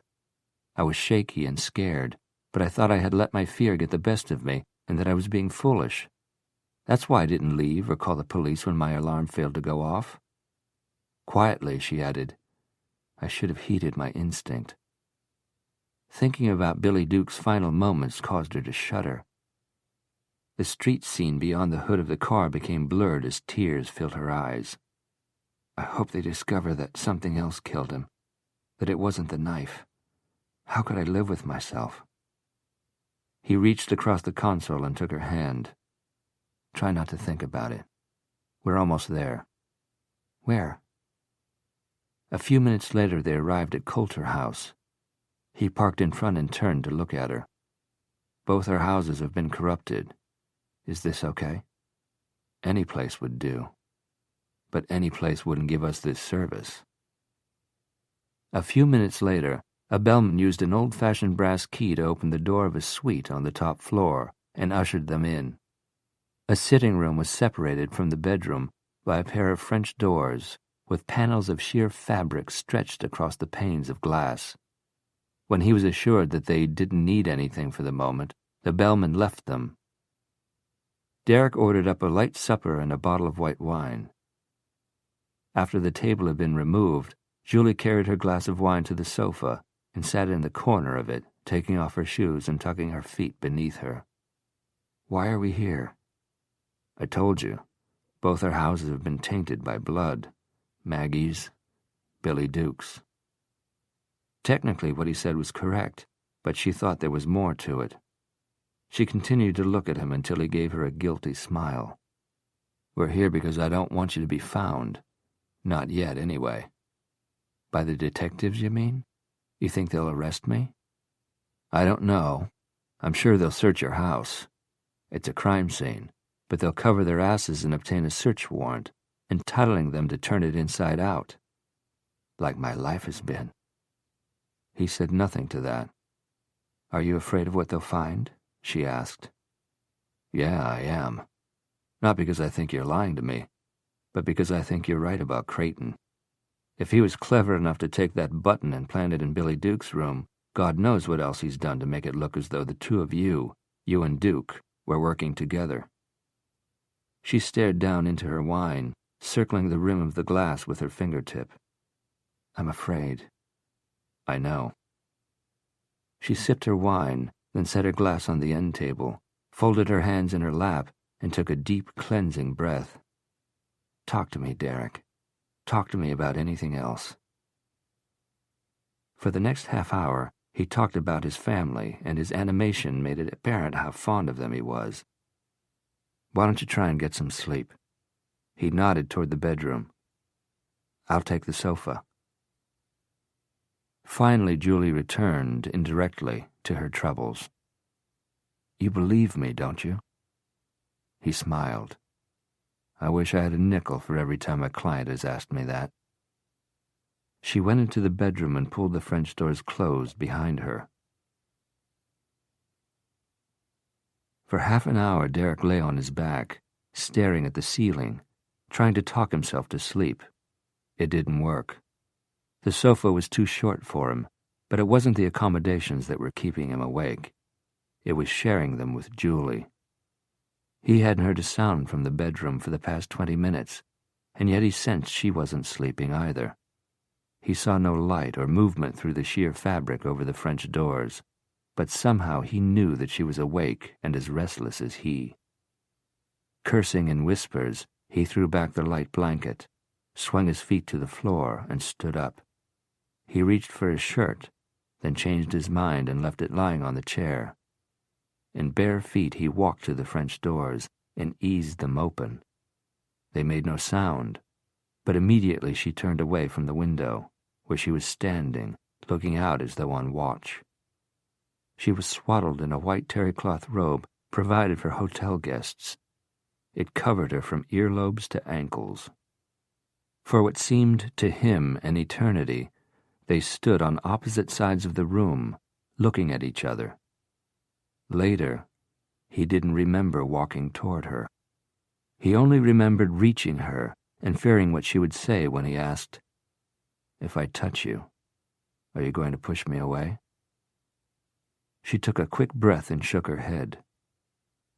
Slowly, expecting her to bolt at any second, he untied the belt of the robe and placed his hands inside. He brushed his knuckles over her bare tummy, and she shivered. "Are you afraid, Julie?" "Very." "Of?" Her eyes closed briefly, then opened when she replied, "Mostly of this." But she didn't object, didn't flinch when he pushed the robe off her shoulders. It slid down her arms and onto the carpeted floor. Her bra was lacy, the same kind she'd been wearing on the airplane. Her breasts swelled above the cups. He drew his finger across the smooth slopes, then took her face between his hands. "Lie to me about anything else. Don't lie to me about this." "I'm not. I won't." Her voice was tremulous, and so were her lips as he lowered his to them. Unlike before, they started slowly and carefully, exchanging breaths, their lips glancing and pulling away, testing. But without either initiating it, the kiss became deep. For an endless time they kissed. Just that, but passionately, breathlessly, until they were finally forced to break away. While they caught their breath, she rested her forehead against his sternum and rolled it from side to side, brushing her damp lips against his chest. Then she reached up and threaded her fingers into his hair, drawing him down for more. There wasn't much to the back of her panties. His hands felt hot against her skin as he tightly squeezed her ass, securing her lower body against his. She made a low sound that vibrated out of her throat into her mouth, against his tongue, driving him mad. He raised his head and locked gazes with her as he unbuttoned his trousers and slid down the zipper. She moved away from him, and by the time he was out of his clothes, she was on the bed, on her back, reaching for him. He bent over her, slid the panties down her legs, then placed his hand between her thighs, cupping her sex in his palm. And for several seconds, their eyes communicated an intimacy more fervent than mere touch. The heel of his hand ground against her where she was most sensitive. Her breath caught, and the small of her back arched up. Then he covered her. As he sank into her, his hands slid over hers, where they lay supine on either side of her head. Their fingers interlocked, and moments later, when they came, he was uncertain if he was trying to hold on to her or onto his own soul as it was launched into a free fall. When she woke up, the bathroom door was closed and she could hear the shower running. She stretched and yawned and wished she had the day in which to be lazy and reflect on what had happened last night, to relive each precious moment of it. A cloud of steam followed Derek out of the shower. "Good morning. How long have you been up?" "About 10 seconds. I woke up an hour before you. I caught the newscasts." He came over to the bed, leaned down, and cradled her face between his hands. "You're in every one of them." She moaned miserably. "This is a nightmare." "It may get worse before it gets better, Julie." Over room service breakfast, they decided that Julie would remain at the hotel until they had a better idea of what she'd be facing outside. "Will the staff here squeal on me?" He shook his head. "They don't ask about the people I put up here, and I don't tell. Are they accustomed to you spending the night with your female clients?" He set his cup in his saucer and waited until she met his eyes. "It's never happened before." To cover her pleased embarrassment, she took a sip of coffee. He reached across the table and touched her cheek. The moment was shattered by the ringing of the room phone. Each of them looked at it, then back at each other, warily. Derek got up and answered. He listened for a moment, his eyes never wavering from Julie's. Then he said a brusque, "Okay," and hung up. "That was Dodge. He's downstairs. He's coming up." Dodge knocked. Derek opened the door. The investigator stalked in. When he saw Julie, he bobbed his head. "I figured. But I didn't want to think you could be this stupid." Derek crossed his arms over his bare chest, realizing as he did so that he struck a ridiculous pose. "Did you come here to cast aspersions, cast stones, or tell us what's going on?" "Nothing good," the investigator muttered. He poured coffee from the carafe into Derek's cup and slurped it. "They searched her house, starting with the attic rafters and working down." "Let me guess," Derek said. "They found a blouse with a button missing. We knew they would." "What else?" Dodge sat down at the small table across from Julie and addressed himself to her. "They found a pistol under your mattress. Paul gave it to me for protection. Lucky for you, it's not the caliber of the one used to shoot him." "That's the good news. Your friend Wheeler wore a fancy watch." Patek Philippe. It was taken during the robbery." "Uh-huh. So imagine how tickled Sanford and Kimball were when it turned up at your house with all the other loot that was stolen that day." Derek watched the blood literally drain from her face. "That's impossible." "Afraid not, Miss Rutledge. It was all in a little black velvet pouch as described by the victims of the robbery, yourself included, found in a shoebox in your closet, sitting right on top of a pair of black satin shoes." Julie's eyes were wide with disbelief. "He must have planted it there. Billy Duke. He was coming out of my bedroom. That must have been what he was doing in there. He kept the jewelry and came to my house to leave it to be found." She divided a wild, desperate look between him and Dodge. He wasn't sure what his expression revealed, but Dodge's was patently skeptical. She came out of her chair, a cornered animal making a defiant stand. "If I had masterminded that hold-up and murder, do you think I'd be stupid enough to keep the jewelry in a shoebox?" Dodge said nothing. Derek ran his fingers through his hair. "Of course you wouldn't. But a double-crossing partner might want it to be found on your property." "Okay, Dodge," Derek snapped. "What else can you tell us?" Dodge released his stare at Julie and turned to Derek. "They lifted a print out of that rat-hole motel and sent it through all the databases. Had a positive ID and no time flat. William Randall Duke." He pulled a small notebook from the breast pocket of his wrinkled sport jacket and flipped back the glossy blue cover. Our boy had a couple of misdemeanors to his credit, but served no significant jail time. Graduated to felony when he was tried for extortion in Oregon 3 years ago. Had an affair with a woman who alleged he blackmailed her. He was acquitted. Popped up in Chicago a year later, charged with stalking, but turns out the lady was lying to her husband about the nature of her relationship with Duke. He looked up, divided a glance between them. He liked the ladies, apparently, and they seemed to like him. The charge in Chicago was dropped. Fast forward, a few months ago, he was tried in Nebraska on another extortion charge. This time he was accused of fleecing a middle-aged widow out of thousands in cash and goods. The night before she was to give testimony in court, which in the DA's opinion would have cooked Duke's goose, the widow turned up dead. Dead. As a doornail, counselor. Murdered on a supermarket parking lot. Killer got away clean as a whistle.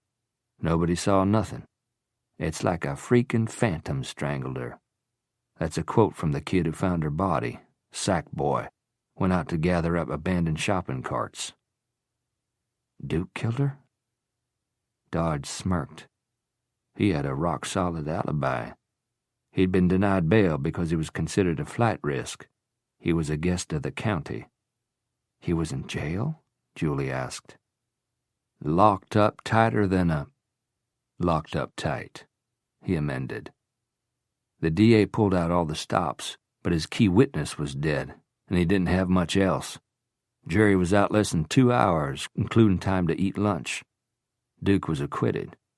The widow's murder remains unsolved. Between that business in Nebraska and 3 days before Wheeler was hit, when he appeared on the hotel security camera, he was under the radar. He closed the notebook, replaced it in his pocket, and headed for the door. So ends the life and times of William Randall Duke. I'm going outside to smoke. Then I'm coming back up here. Julie met Derek's gaze. Your sidekick doesn't trust a word I say. He doesn't trust anybody. What about you? She looked at him for a moment, then said, You've never asked me, Derek. Asked what? Whether or not I'm guilty of having Paul killed. I never ask. Ask me. He hesitated, realizing that she was testing his trust in her. Did you? No. When he didn't say anything in response, her expression became so remote it was difficult for him to believe that they'd experienced such rare and wonderful intimacy not an hour ago. When her face had gone soft with rapture, even as her body strained to take more of him. Her eyes, which last night had cried tears of passion, were now cool, and the lips still whiskered-burn from his kisses were tinged with sarcasm and sadness. I bet you wish you had a nickel for every client who said that, too. It took her longer than usual to dress because her hands were shaking, and she couldn't concentrate on even the simplest task. By the time she returned to the sitting room, the room service table had been taken away, and Dodge was back. He was sitting on the sofa, notebook in hand. Derek got straight to the point. They located an abandoned car a few blocks from your house. It had a duffel bag packed with clothes and toiletries, some magazines, personal stuff. They've lifted prints from the car and should verify soon that it was the one used by Duke. He left it there and walked to your house. One of the windows in your bedroom had been jimmied. He came in that way. How did he avoid the alarm? Every window has a contact. The phone line had been cut. What else? She asked. Dodge said, A strand of hair that looks like yours was found on the car's headrest, passenger side, caught in the nap of the upholstery. I say looks like yours because it'll be sent to the lab for a match. I was never in any car driven by Billy Duke. Creighton must have taken a strand of hair from my brush. Something, I don't know. All I know, and know absolutely, is that he's responsible for this. All of it. We should check to see if he was in Nebraska at the time of Billy Duke's trial." "I don't follow," Dodge said. "He could have killed that widow for Billy." "That train movie scenario?" Dodge's tone suggested derision, which she ignored. "Exactly like that. He killed that woman to prevent her from testifying against Billy, which obligated Billy to kill Paul for him. How would a playboy in Atlanta learn about a case of extortion in Omaha? I don't know. The widow and her larcenous lover might have been big news in Nebraska, but I don't know how he did it," she shouted, cutting him off. "I just know he did." Realizing that she was beginning to sound desperate and hysterical, she rolled her lips inward to avoid saying anything more. After a time, Dodge coughed, hawked, swallowed. "Billy Duke had a cell phone on him when he died." Dodge reached into his breast pocket again and withdrew a sheet of paper. "It's a record of all the calls made from that phone." "None of Creighton's numbers are on there," Derek said. Dodge passed her the sheet. "On the other hand..."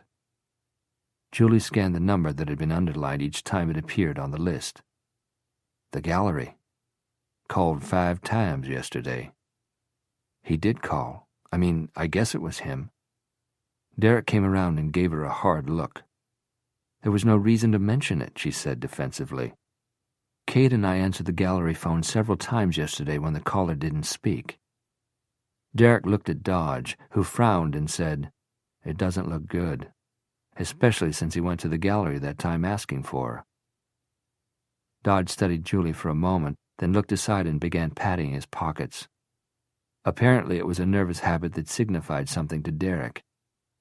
"What, Dodge?" The older man stopped fidgeting. He looked at Derek, then at her.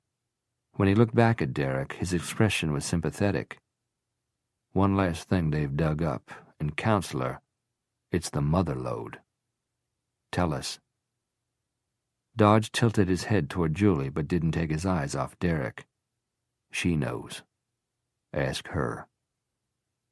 Everything inside her began to crumble. Molecule by molecule, she felt herself collapsing on the inside. It had been inevitable that they would find out, but she had hoped that, before they did, Creighton and his crony Billy Duke would be exposed as Paul's assassins.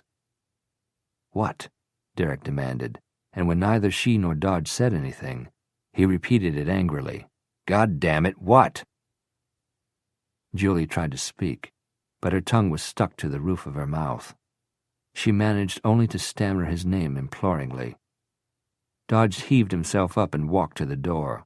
He even took hold of the doorknob before he turned back into the room. That Tuesday wasn't one of their ordinary afternoon rendezvous. She and Wheeler were celebrating something that day. Paul Wheeler's will. He'd had it changed. It hasn't been probated yet, but Ms. Rutledge is due to inherit his entire fortune. His share of the business, his property, every last cent. The words reverberated like the tolling of a death knell, then were followed by a dense silence. Derek stared at Julie with a mix of incredulity and barely suppressed rage. Slowly she shook her head from side to side, knowing that if she said anything at that moment, it was sure to be the wrong thing. Dodge said, "I'll be outside." A few minutes later, Derek joined him in a courtyard where the hotel served high tea from 3 to 5 each afternoon, weather permitting. Shady and serene, it was enclosed by ivy-covered brick walls on 3 sides and an impenetrable hedge of shrubbery on the street side. In the center was a carved stone fountain, unobtrusively trickling water over a cherub holding a lyre. They had it to themselves. Derek sat down at a small wrought-iron table where Dodge had already lit up an unfiltered Camel. "She never mentioned the will." "No." "Bad time to find out." "Tell me." "What did she say about it just now?" "Nothing. I didn't give her the chance. I had to get some air, clear my head." "Is it clear yet?" "Not even close. So what are you going to do? Hell if I know. Derek stood up and began to pace the lichen-covered brick paving. It's very possible she's being framed, Dodge. Sounds awfully melodramatic. That's the point. Cutting off Maggie's head was melodramatic. We can't dismiss Creighton and his flair for melodrama. He's devious. He's a goddamn eel. Dodge crumpled an empty pack and thoughtfully opened another. But there's still nothing tying Creighton Wheeler to Billy Duke. By contrast, they've got a shitload of it on her. There isn't any that wasn't planted, I'm certain of that. She loved Paul Wheeler. We're talking about a lot of money, Derek. Dodge never called him by his first name, and he never spoke that softly or earnestly either. Derek couldn't miss the significance of his doing so now. He stared Dodge down until the older man relented. Okay. She wouldn't have had Paul Wheeler killed for any amount of money. You can say it till doomsday, but it doesn't solve your problem. Stay in the pipeline, Dodge. Let me know everything you hear. Check for a rap sheet on Creighton. Already have. No such animal. Not even a DUI. He'd been issued a few speeding tickets, that's it. Juvie files? I put out a few careful feelers, but that's the holy grail. Do what you can. Meantime, what are you going to do? Go back upstairs and confer with my client? Ariel didn't hear the news about Billy Duke's death until she turned on the TV early that morning. It had shocked her to hear that Billy had died in Julie Rutledge's house. She asked herself why a classy woman like her, with a millionaire lover, had gotten tangled up with a hustler like Billy Duke. Ariel became so engrossed in the related reports that, before she knew it, a half hour had elapsed, meaning that she was going to be off schedule for the rest of the day. Today of all days. She wanted to make things perfect for her dinner date tonight. She dressed for work in a hurry, then went into the kitchen, browned the beef roast in olive oil, then placed it in the crock pot, where it would simmer all day. She would add the vegetables when she came home, and make the salads, and spoon the sorbet into individual dessert glasses and return them to the freezer. She had set the table when she returned home last night, tipsy from the apple martinis and drunk with pleasure of having seen him again, and learning that he hadn't run out on her after all, and that he really wanted to see her again, alone. And how many times had she had to assure him that nobody would walk in on them? If that didn't sound promising, she didn't know what did. When Derek returned to the hotel room, he got straight to the point. Why didn't you tell me? Did inheriting a bloody fortune just slip your mind? You could have told me last night. She didn't say anything to that. She didn't have to. The look she gave him said it all. He cursed out of frustration, moved to the window, looked out, came back around. It was bound to come out sooner or later. Surely you knew that. I hoped it would be later. I knew it would change everything. You're damn right it changes everything, he said with heat. It gives you the oldest motive in the history of jurisprudence. It's criminal law 101. Her anger evaporated. I was wrong to withhold it. I see that. He backed down too. I'm as mad at myself as I am at you. I knew all along you were keeping something from me. He sat down on the ottoman facing her. So, first things first. Sanford and Kimball will want to know when this came about. Paul changing his will? He mentioned it as far back as a year ago and continued to bring it up. I tried to talk him out of it. But Paul wouldn't be dissuaded. He had his lawyer draw up a new will. He had signed it that Tuesday morning before meeting me for lunch. Thus the celebration. His celebration, not mine. He was pleased. I was displeased, dubious. I knew it would cause trouble. Are the Wheelers still unaware that Creighton is no longer going to inherit? As far as I know. Paul was emphatic that it remained just between us for as long as possible. I think he feared Creighton would do something like the game he's playing now. She leaned toward him. What was Billy Duke doing in my house, Derek? He stated the obvious. Planting evidence linking you to the robbery. If we can prove that, we're screwed. That took her aback. Why? Because it then would appear either that Billy Duke was acting alone or that he wanted to double-cross you, his partner. Either way, Creighton's clear. And now they've got a motive for you. The new will. But what about opportunity? When was I supposed to have plotted this with Billy Duke? I've never laid eyes on him until yesterday. There's a preponderance of evidence to the contrary, he said. The phone records, his coming to the gallery, the button in his room, the hair in his car, all circumstantial.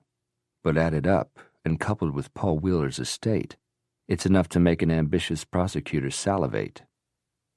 She got up and went to the bar, opened a soft drink, but set the can down without drinking from it. Meanwhile, Creighton is free of suspicion. I'm afraid you're right. His fall guy is dead, and so far nobody has linked the two of them. She returned to her seat on the sofa. Creighton doesn't want to be caught, but I think he'd like to show off, particularly to us, how clever he is. He wants us to be in on his joke. Yes, and I'm very afraid of what the punchline will be. Derek stood up and began to pace. We've got to connect him to Billy Duke. She picked up the sheet Dodge had left behind, Billy Duke's cell phone records. The gallery isn't the only number he called numerous times. She pointed the other out to him. He called it at all hours of the night. Derek reached for his own cell phone, flipped it open, and used speed dial to call Dodge. Listen, on those phone records, they already checked it. And? Ariel Williams, 27 years old, working girl, scared shitless when Kimball showed up at her place of employment, wanted to ask her questions about Billy Duke. She knew him? She admitted it was her who called and ID'd him after his picture went out on TV. What was their relationship? She hem-hawed on that, but general thinking is that he was a former boyfriend she no longer wanted to lay claim to. Where did they meet? Nebraska. She disapproved of his acquittal, said she'd wished he'd gone to prison, which is what he deserved. Did she mention Creighton Wheeler? Not to my knowledge. Ask. Okay. Something else. You ever heard of a movie called Frenzy? No. Derek looked at Julie, who shook her head. Well, I don't know what it signifies, if anything, Dodge said, but a DVD of it was in Duke's duffel bag. I can't believe it of Julie, Sharon Wheeler said as she spread butter onto a cheese biscuit. Doug pushed his plate away, his lunch virtually untouched. I don't believe it. I do. I never trusted her. Creighton motioned for Ruby to refill his glass with iced tea. There was something off with her and Uncle Paul. Off? Yes, Father, off. I never could figure what it was, but it was definitely there. Ruby, with undisguised attitude, sloshed tea into his glass. He grabbed her other hand and kissed the back of it. She snatched her hand away and waddled off, grumbling under her breath. Thank you, he called to her in a sing-song voice. Not even the maid's surliness could affect the light-hearted mood he'd been in since he'd turned on the television in his bathroom this morning and heard that Billy Duke had died in the home of Julie Rutledge, apparently of a fatal stabbing. The news had given him a hard-on. Billy Duke had gone to Julie's house. Julie had stabbed him. He was dead, and she was under investigation. Perfect. Priceless. From the beginning, Billy's fate had been sealed. Creighton had never intended to let him go on living once he'd held up his end of the bargain. However, He had decided it was only fair to let Billy live long enough to see his former girlfriend die the gruesome death she deserved. But then Billy had forced Creighton to rethink the timing. First, he'd come to Creighton's building to deliver the note. That was stupid. His heart felt, she's just a kid, and I wasn't exactly fair to her either, and so forth, had convinced Creighton that Billy, despite how many times he'd badmouthed the girl for testifying against him as a character witness, was indeed pussy-whipped. A man in that state of mind didn't think clearly and was capable of doing something rash, like confessing. So bye-bye, Billy. Nice doing business with you. Luckily, Creighton had gone to the Pineview Motel prepared. Billy liked beer. He was too immersed in his misery to notice how long it took for Creighton to uncap the bottles. He hadn't suspected a thing. As they shared Billy's last meal, he kept telling himself that he was killing the man, that he was as good as watching him die. When honestly, it had been a yawn. It hadn't been as exciting as, say, seeing blood geyser from that dog's severed artery. But it had been effective, and one couldn't have everything. Ah, well, what did it matter now? Billy's dying in Julie's house had worked out in Creighton's favor, and that was all that really interested him. He was in the clear, and Julie looked guilty as hell. Tee-hee. His father had asked him to spend the day with them, to circle the wagons. After issuing one brief statement to the reporters, who'd assembled on the street in front of the estate, Doug had retreated to his study to go over some paperwork. Sharon had spent the morning planning a dinner party for when all this is finally behind us. Creighton had worked on his backhand with the ball machine, then taken a swim. Ruby had asked if they'd like lunch served on the terrace, and Creighton had said that sounded like an excellent idea. It was pleasant outside, not too hot, and they were lingering over the meal. His mother said, "Creighton, you truly believe that Julie and this Billy Duke plotted to have Paul killed?" "That's what it looks like, doesn't it?" "She did love him," Doug declared. "I'm sure of it." Creighton rolled his eyes. "You always take up for her." "I'm not taking up for her. I'm stating a fact. No matter how it looks, I'll never be convinced that Julie conspired with a criminal to have Paul killed. Our stance on this, unanimously," he stressed, looking at Creighton, "is going to be that we hold Julie Rutledge in the highest esteem, that by all indications she was as devoted to Paul as he was to her, and that we're certain that following a thorough investigation she'll be cleared of all suspicion. Understood?" Sharon reached across the table and touched his hand. "Of course, darling." Having had his say, he pushed back his chair and stood up. "I'll be in the study." "He's still grieving," Sharon said to Creighton once Doug had gone inside. "Any reminder of Paul sets him off. I'd better go talk to him." She left the table and followed her husband into the house. Creighton stretched and yawned, looked up through the branches of the live oak that shaded the table, and wondered what he would do with the rest of his day, now that he didn't have to go back to the Pineview Motel and search for his Uncle Paul's Patek Philippe. He even felt a little aimless and downcast now that it was all over. It had been such an intricate plan, inspired by one of his favorite films, and perfectly executed. Pardon the pun. It began on the day his tennis coach had taken extra time with another player. Initially, Creighton was irked by having been kept waiting, but it turned out to be fortuitous. He rarely read a newspaper. Things he imagined were always more interesting than actual events. Real-life drama paled in comparison to what his mind conjured.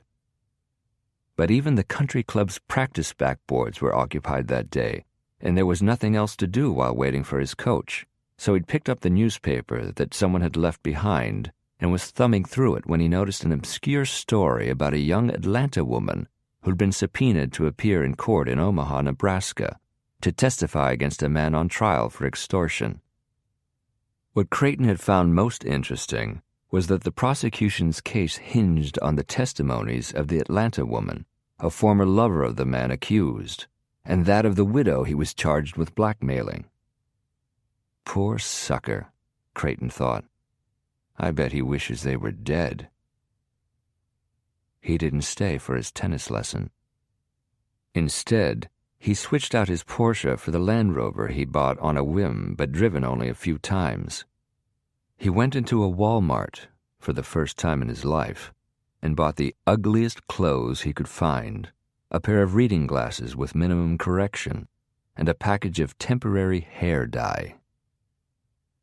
It took him 2 days to drive to Omaha, where he checked into a motel under an assumed name. He was at the Justice Building the following day just as court was convened. The widow was surrounded by local news crews as she arrived. Basking in the glow of her notoriety, she looked bleached, blousy, and world-wise, and in Creighton's opinion, poorly cast as a victim of deceit. For 2 days, Creighton tracked her every move, waiting for his opportunity. On the evening of the second day, she stopped at a supermarket. When she came out, as she approached her car, Creighton walked up to her and, wearing his most disarming smile, asked if she was the woman he'd been seeing on TV. Flattered, she smiled, fluttered her false eyelashes, thrust out her enormous bosoms, and said, "Why, yes, she was." Stupid cow. She revolted him. He tried to avoid touching any part of her except her throat.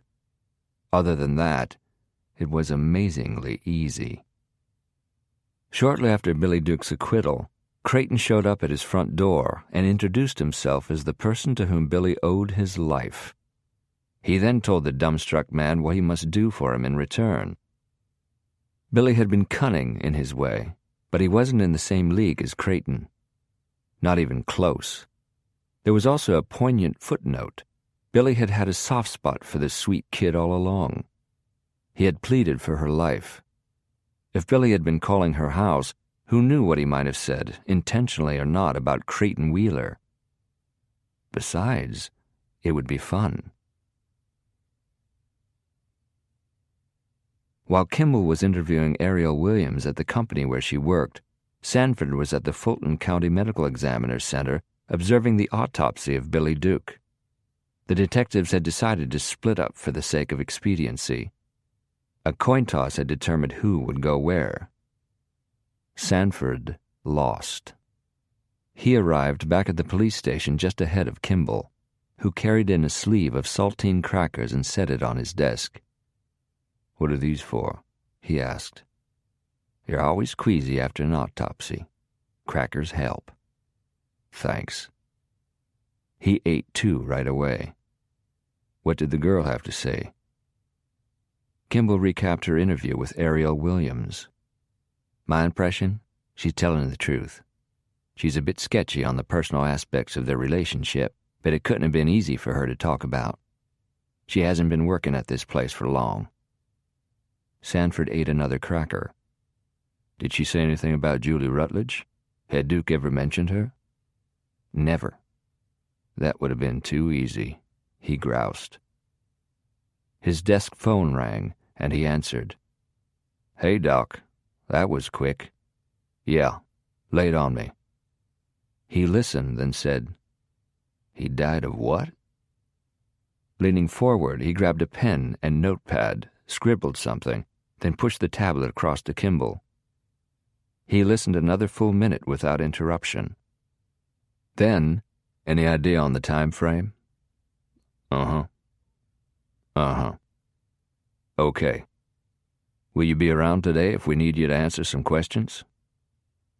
"Great. Thanks for getting back to me so soon." He hung up. "Hepatic necrosis due to toxicity," Kimball said, reading what he'd written down on the tablet.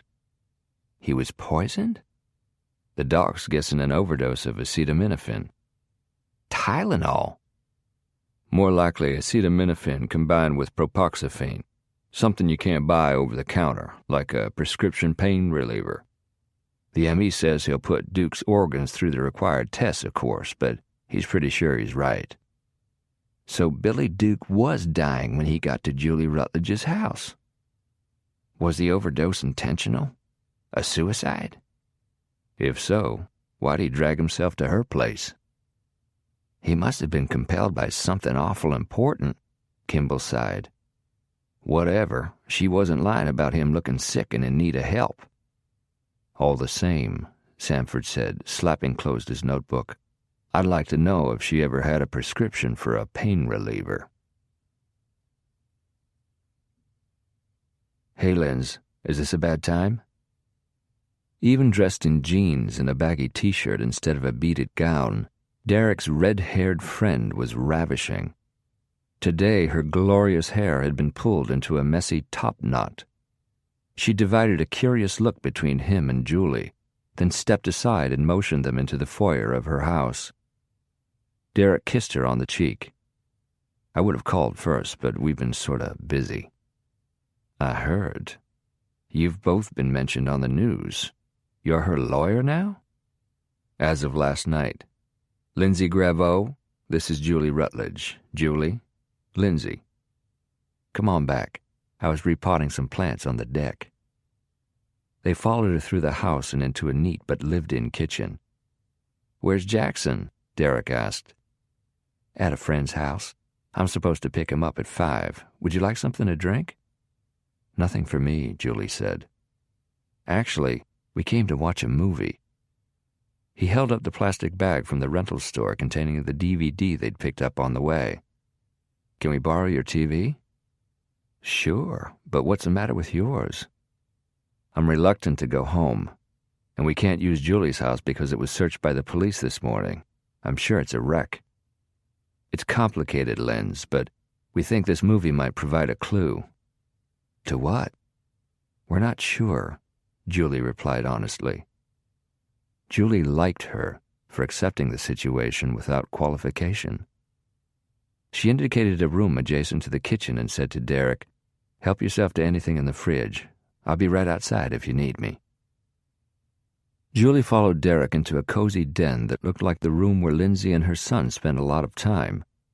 There was a Game Boy on the end table and a pair of sports shoes with cleats poking from beneath the sofa. The jigsaw puzzle on the card table was half finished. Books that appeared well read were stacked on the second level of the coffee table. There was an array of DVDs in the shelves below a flat-screen TV mounted on the wall. They sat down on the sofa, and he used the remote to get the movie started. Ever seen this? No. Me neither. It was another Hitchcock thriller, a chilling story about a serial killer in London. Derek fast-forwarded through most of it, looking for the violent scenes. I feel like a sicko speeding through, interested only in the violence. The pivotal scene was cinematic violence at its most shocking. After watching it, Derek paused the DVD. For a moment they were too disturbed by the images to speak. Finally, Derek exhaled a long breath. Did that bother you as much as it did me? She nodded. Violence without blood. Like in Strangers on a Train. Brutal. Calculated. And like that villain, this one is so focused. Cold. Cruel. Just then Derek's phone rang. Hey, Dodge. Okay, hold on. He switched on the speaker. Talk. We can both hear you now. Without preliminary, Dodge asked, Miss Rutledge, have you ever taken a prescription pain reliever? Why? Just answer. Last spring. She explained that she'd pulled a muscle in her lower back, and the doctor had prescribed an anti-inflammatory and a painkiller. She'd only taken 2 to get through the first night and left the remainder in her medicine cabinet. Dodge sighed. I got the skinny on the autopsy, he said, sounding unhappy about it. Did he die of the knife wound? No, but it would have been better for you if he had. You could have pled self-defense. Holding Derek's worried gaze, Julie sat down on Lindsay's sofa, dreading what Dodge was about to tell them. M.E.'s best guess. Billy Duke ingested a lethal overdose of a prescription painkiller. The police emptied your medicine cabinet during the search. No prescription painkiller. Crate must have taken the bottle when he was in my house. I wouldn't have missed them, not even the next day when I was cleaning. I suppose you think this confirms my guilt, Mr. Hanley. Dodge's cough sounded wet and gurgling. No, Miss Rutledge. In fact, I owe you an apology. Derek's brows shot up. Why's that? Creighton did have a juvie file, just as you suspected. It's been in my possession all of 5 minutes, which is enough time for me to see that she's been right about this guy all along. He's twisted. It's a lot of stuff, and I'm only going to give you the highlights because, having seen this, I'm real scared we're running out of time. Derek and Julie were looking at each other, their expressions as solemn as Dodge's voice. Neither interrupted. One Jerry Bascom was a classmate at Creighton's school, a Tony prep school in North Carolina. Creighton claimed Jerry solicited sex in the locker room, so he cut off his little finger with a hunting knife. Creighton was never charged. The problem went away. Money changed hands. What do you think, counselor? Roll around to Creighton's 16th birthday. A girl named Allison Perry went out on a date with him. He took her for a ride in his new convertible, where she was sodomized. He said they'd agreed that would be the surest method of preventing pregnancy. Christ. Derek dragged both hands down his face. Was he ever jailed? Not once, Miss Rutledge. The Wheelers bought off his accusers, and probably bribed various and sundry public officials along the way, Dodge said. Whatever else he's done, the little shit's exhibited deviant behavior. What I'm thinking is, he's graduated to murder. Julie laughed dryly. He's the deviant, but I'm the prime suspect. Keep us one step ahead of him, Dodge, Derek told his investigator. I'm on it. He clicked off. Thoughtfully, Derek tapped his phone against his lips. What now? She gestured toward the TV. The movie didn't provide a breakthrough. I'm not so ready to dismiss it as insignificant. Why this particular movie? Did Creighton give it to Billy Duke? When? And where? He slammed his fist into his palm. God damn it, why can't we link them? I pinned my hopes on the girl who identified Billy Duke. But according to Dodge, she didn't have anything of use to tell Kimball. Suddenly, Derek stopped pacing. Remember earlier when I told you that Criminal Law 101 was money as a motive? Yes. Know what Criminal Law 102 is? What? Everybody lies. Creighton left his parents' estate by way of the service gate in order to avoid the reporters out front hoping for a soundbite. He went to his condo and spent the next hour and a half in his home gym, exercising until his body glistened with sweat. He toweled off, then got into his tanning bed to even out his skin tones. He followed that with 15 minutes in his steam shower to sweat any impurities out of his system. Next came a hot, soapy shower, which he followed with a plunge into a tub of ice-cold water that closed his pores. He flossed before he brushed his teeth, cleaning them so vigorously that, when he spat, the toothpaste was tinged with blood. He clipped and buffed his fingernails. He used an exfoliating mask on his face and followed it with a fragrant toner that made his skin tight and tingly. He took special pains with his hairbrush and blow-dryer. Before dressing, he paused to admire the infinite reflections of himself cast by the mirrored walls in his bathroom. He could see his polished nude form from every angle. He couldn't find a flaw. From the back, he looked like a statue of Adonis. He was perfectly proportioned, toned from shoulders to hips. His buttocks were taut, slightly concave on the sides, beautifully curved where they melded into his thighs. Hours spent on the tennis court had shaped his calves. He appreciated the front view even more. What wasn't there to like? Sun-kissed hair, aquamarine eyes, a nose that even the most expert, most expensive rhinoplasty surgeon couldn't improve upon. His lips were well-shaped and sensual, not too much pigment, not too little. His mouth was saved from being pretty by his angular jaw and square chin. His chest was smooth and golden.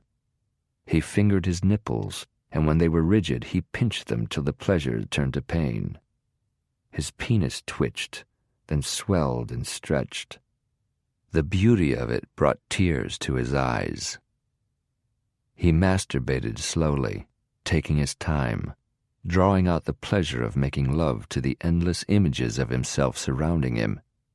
His climax left him weak but euphoric. He dressed in clothes he'd never worn before. It was an important night, and he wanted to look his best. Unfortunately, no one would know about it except him. If only he could share how brilliantly he took a movie plot and turned it into living drama. Tonight's leading lady was particularly naive. She would die in a state of supreme bewilderment, because never in a million years would she see it coming. The perfect smash cut. Despite the harrowing day she'd had, Ariel got everything ready for her dinner date by 7:30. The roast filled her small house with a scrumptious aroma. The salad was chilling in the fridge. The Cabernet was breathing. A bowl of roses was in the center of the table, flanked by tapers that were ready to light. So organized was she that 12 minutes had been allocated for her to shower and refresh her makeup before dressing. Her sundress had a halter top and a scandalously short skirt. She smoothed lotion on her shaved legs and slipped on her high-heeled sandals, fluffed her hair, dabbed fragrance on her bare shoulders and between her breasts, threaded gold wires through her earlobes, and she was ready. At 7:30 she put match to candles, then peeped out the window in her front door and scanned the street for the first sight of him. At 7:35 she checked the roast to make certain it wasn't drying out. By 7:45 she was concerned, but not really worried. He could be stuck in traffic. At 10:08, she told herself she would just die if he stood her up again. She really would. What was this? Crap on Ariel week? Earlier today, she'd almost fainted when she was summoned to her boss's office, and he'd introduced her to the squatty woman detective. "She wants to ask you some questions." That had been an understatement. For the next half hour, the detective had grilled her about Billy Duke. Ariel had answered all her questions truthfully, but she hadn't volunteered anything.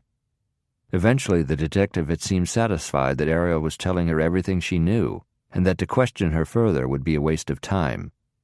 She thanked Ariel for her cooperation and left. Ariel had returned to her duties, pretending for the sake of her curious co-workers that she was unfazed by the interview. It certainly hadn't been pleasant, but she'd got through it all right. Billy was dead. His days of preying on women were over. Soon people would forget that she'd had even a passing acquaintance with him. Again, she'd set her mind on not letting anything, especially the late Billy Duke, spoil her evening with Tony. When 8 o'clock arrived and he still hadn't shown, she was certain he wasn't coming. How could he do this to her twice? How could she have been just as gullible the second time? He must think she was the biggest moron ever born, if he thought of her at all. At 8:15, she blew out the candles and went into her bedroom to change clothes. Sobbing, she kicked off her sandals and was just reaching up to untie her halter when there was a soft knock on her front door.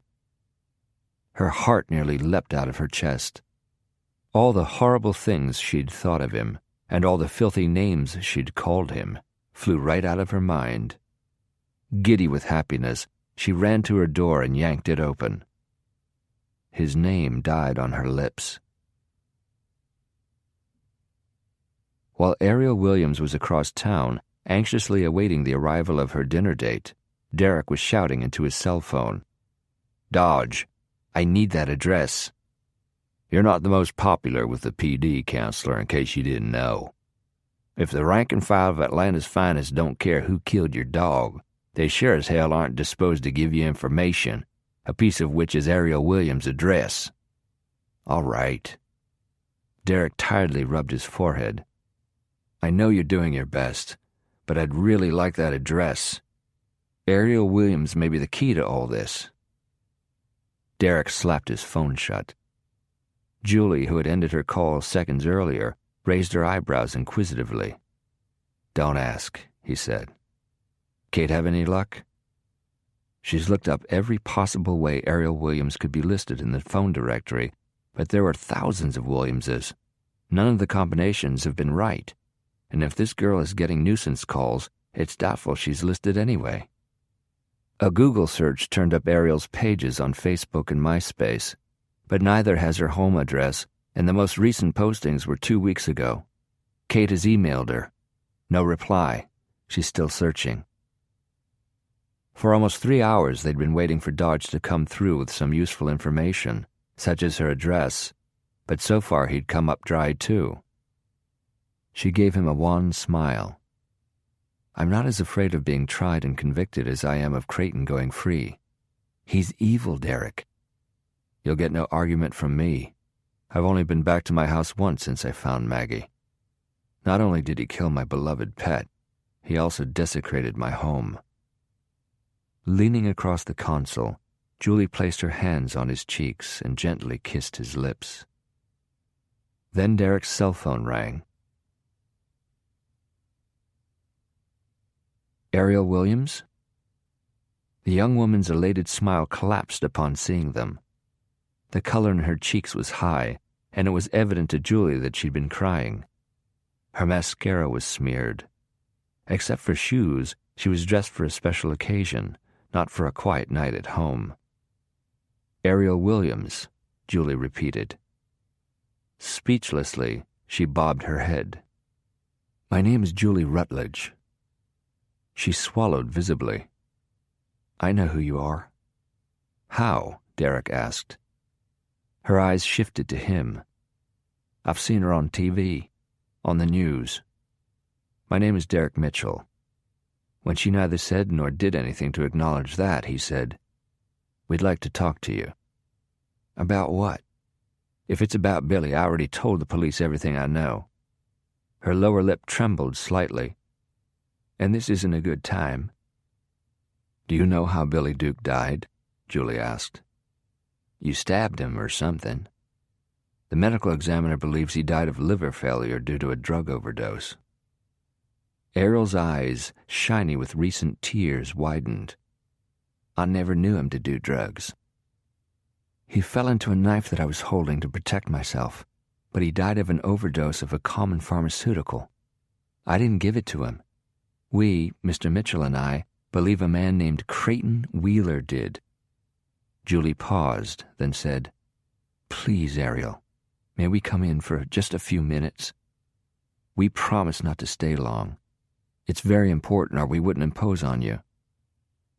The girl divided a look between them, then sighed.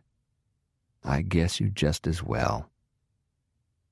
The door opened directly into her living room. She motioned them toward the sofa, which had a muslin-colored slipcover accented by brightly colored throw pillows. Decorated on a budget but with an eye for color and proportion, it reminded Julie of her first apartment in Paris. It was a pleasant room and very tidy. "So what do you want to know?" "Start with how you met Billy Duke." She rolled her eyes. "I rue the day. My friend and I were out clubbing." "This was in Omaha?" Derek asked. She affirmed that with a nod. "Billy showed up at this club we were at. We hung out that night. Then he started coming there regularly. He was cute, friendly. A snappy dresser, drove a nice car, and didn't mind buying the rounds. He was very boastful, always acting the stud, always flashing money around, but he was never specific about what he did for a living. Now I know why he didn't talk about his work. He was a professional con artist, a swindler. You didn't know until later that he was involved with the widow and stealing from her? God, no. But by then I had begun to suspect that he was shifty. What made you suspect? He broke dates. He avoided giving direct answers to direct questions. He would disappear for days at a time and show up with flowers and wine, but without any explanation as to where he'd been. All signs that he was two-timing. When Billy was arrested, I saw it as an opportunity to make a fresh start. I talked Carol into... Carol? Derek asked. My roommate. I talked her into leaving Omaha and going someplace new. She and I moved here. We loved it right off, the food, the way people talk. Her brow puckered into a frown.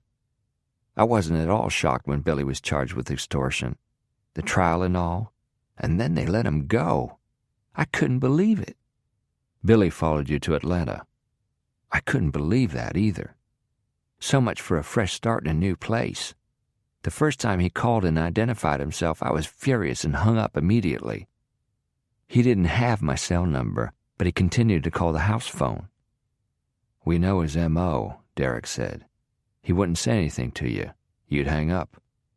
Except for the last time, the night before he died. He called from a number I didn't recognize, so I answered. It was him, but he sounded all garbled. She covered her mouth with her hand. Oh, God, do you think he'd already been drugged? Was he calling for help? Oh, gosh, I feel just awful. I mean, I couldn't stand the guy. He was a crook. But if he was dying... The tears spilled over her eyelids and rolled down her cheeks. An overdose? Geez. Who did you say you suspect of giving it to him? Paul Wheeler's nephew, Creighton, Derek said. We think that Creighton conspired to have his uncle murdered. He killed the widow who was about to testify against Billy, then presented Billy with an IOU. Wow! Ariel pieced it together mentally. Then, once Billy had served his purpose, this nephew wanted him out of the picture. That's what we believe, Julie told her. Unfortunately, we can't substantiate it. That's why we came to you. We hoped you might provide us with something. Like what? Like a link between Creighton and Billy, Derek said. I'm sorry. I can't. I never heard him mention anyone named Creighton. What about Billy's friends in Omaha? If he had any friends, I didn't know them. Derek leaned forward. Ariel, I don't want to frighten you, but Creighton has hurt people. I'm not guessing or making false accusations. The violent crimes he's committed are a matter of record. If he considered Billy Duke a threat he had to eliminate, he may consider you one too. Me? She squeaked. I never even met him. But you were connected to Billy. You identified Billy to the police. Creighton may fear that Billy told you something about him.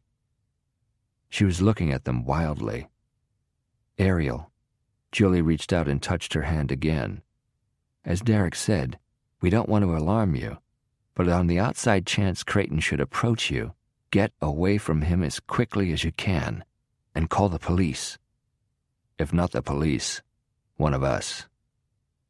Derek took a business card from his breast pocket and jotted down several phone numbers on the back of it before passing it to her. There are all my numbers, Julie's cell, and my investigator's cell phone. His name is Dodge. He knows about you. He'll respond immediately. Good guy to have on your side. She took the card and clutched it in her fist. I don't want to stay here by myself. I'm going to ask Carol to come back. Good idea. Derek smiled at her with reassurance. I truly think if Creighton was going to contact you, he would have done so by now. He looked at Julie. Anything else? Just be careful, Ariel, and stay in touch. I'd like to know how you're doing. Somewhat shyly, she said, "It was sad what happened to Mr. Wheeler." "Yes, it was. Thank you." They all stood and walked to the door. Derek glanced back at the table. "Did your dinner date stand you up?" Ariel sighed. "Looks like it. He was due here over an hour ago." "What's his name? I'll hunt him down and beat him up for you." She giggled, blushing over Derek's attention. "His name's Tony. Bruno, actually, but he goes by Tony." "No wonder," Derek remarked. "Whatever his name is, he's a fool for passing up a date with you." "Thanks," she said, her blush deepening. They shook hands with her, then started down the walk toward Derek's car. "She's cute. Sweet," he said. "I feel for her, getting mixed up in murder and mayhem and none of it having anything to do with her." "So do I. On top of that, her date stood her up. What a jerk. I could tell the moment she opened the door that something was wrong.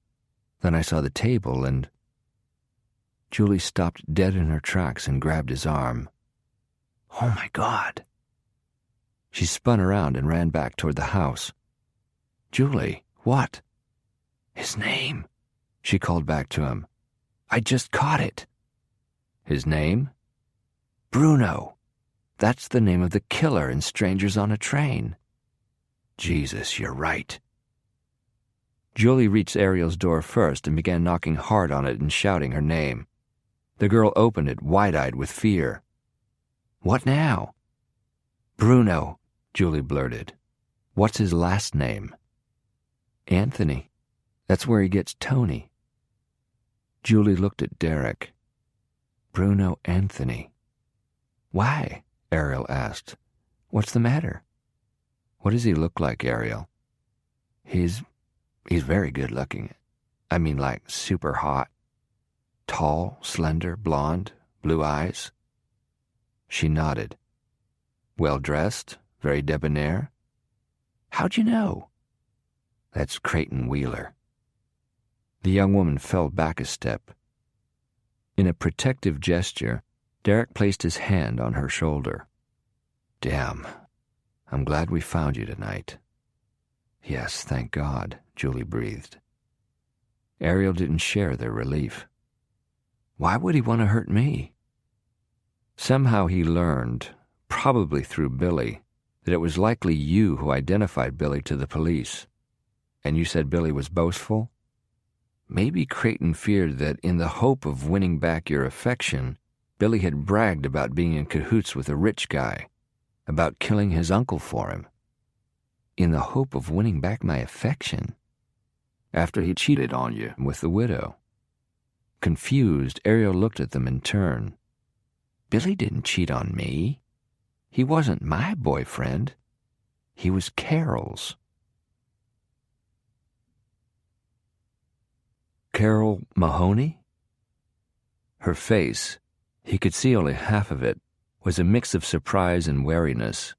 Her eyes darted, looking behind him. "Yes?" Creighton smiled. "Thank heaven, I had the dickens of a time finding you." She had opened the front door only as far as the chain lock would allow. He recognized her from the photos accompanying news reports of Billy's trial in Nebraska. "Who are you?" "Sorry." He flashed another grin. "Peter Jackson," he said, betting she didn't know one movie director from another, even Academy Award winners. "I'm a feature writer for the Atlanta Journal." Her face, already swollen from crying, became belligerent. "I don't want to talk to a reporter." Before she could close the door, he said, "Ariel told me you were gun-shy of the press. She warned me you'd probably slam the door in my face." She hesitated. "You talked to Ariel?" "Not in person. On the phone." Citing her friend and confidant had helped, but there was still indecision in her moist eyes. "Look, I'll wait while you call her. Check me out." It was a bluff, and while she was debating it, he was thinking, "Get me off the porch before someone drives by and sees me." "I don't want to bother Ariel tonight," she said. "She has this guy coming over for dinner." He laughed. "Ah, that must have been why she sounded breathless over the phone. She just met him. She's excited. Am I good or what? Then I'm even more glad she took time out to talk to me. I was persistent, I'm afraid. I guess you want to ask me about Billy. Billy Duke is big news today. Dying in the home of his victim's mistress? Hell of a thing." Her expression turned sour. "Not if you knew Billy." "I didn't. That's why I wanted to ask you a few questions. Get your take on him." He was tempted to put his foot to the door, bust it and the flimsy chain, but that was not how he wanted to do this. The cottage couldn't have been better positioned for what he was about to do. If he'd been scouting locations to film a woman in jeopardy movie, this would have been perfect. It was off the beaten path, had no discernible address, and the nearest neighbor was half a mile away. Through the crack in the door, she looked him up and down, and he could see her defenses weakening. "I was having a glass of wine on the back porch. Want to come around?" He grinned, turned, and started for the corner of the house. If she didn't change her mind and call Ariel to check him out, he was home free. He thought about leaving it alone. He really had. He thought seriously about just letting it go and allowing Carol Mahoney to go on living. But there were problems with that. First, as he told Billy, she was a loose end he could ill afford. For all he knew, Billy had been pouring out his heart to Carol for days, weeks even. Second, he'd promised Billy that he was going to do it, and although Billy was dead, he had been his partner, and Creighton felt honor-bound to keep his word to him. Third, he wanted to. He'd tortured people before and derived enormous pleasure from it, but the ultimate, all-time high had been choking that blousy widow till he felt the life leave her body. It had been fucking fantastic. Actually, that was inaccurate. It had been far superior to fucking. No food, or drink, or drug, or haute couture, or car, or sex, nothing had equaled that rush of pleasure. To achieve that certain high, it must be a hands-on experience. Carol was waiting on a screened back porch, pouring urine-colored wine into an ordinary drinking glass. "You didn't go to work tonight. I went to the bar where Ariel said you'd be." Actually, he'd put on a tracksuit over his clothes and pretended to be a jogger working a cramp out of his calf while he staked out the bar for half an hour. When he hadn't seen her, he'd looked for her at her friend's house, which he'd had to do some detective work to find. Ariel had helped with the rest. Her babbling had given him enough details to track down Carol's address. "I called in sick today." "Who could blame you?" He looked around, taking in the scenery, choosing his spot. He motioned toward the tree line 30 yards away. "Does the property stop there?" "I'm not sure where the property line is.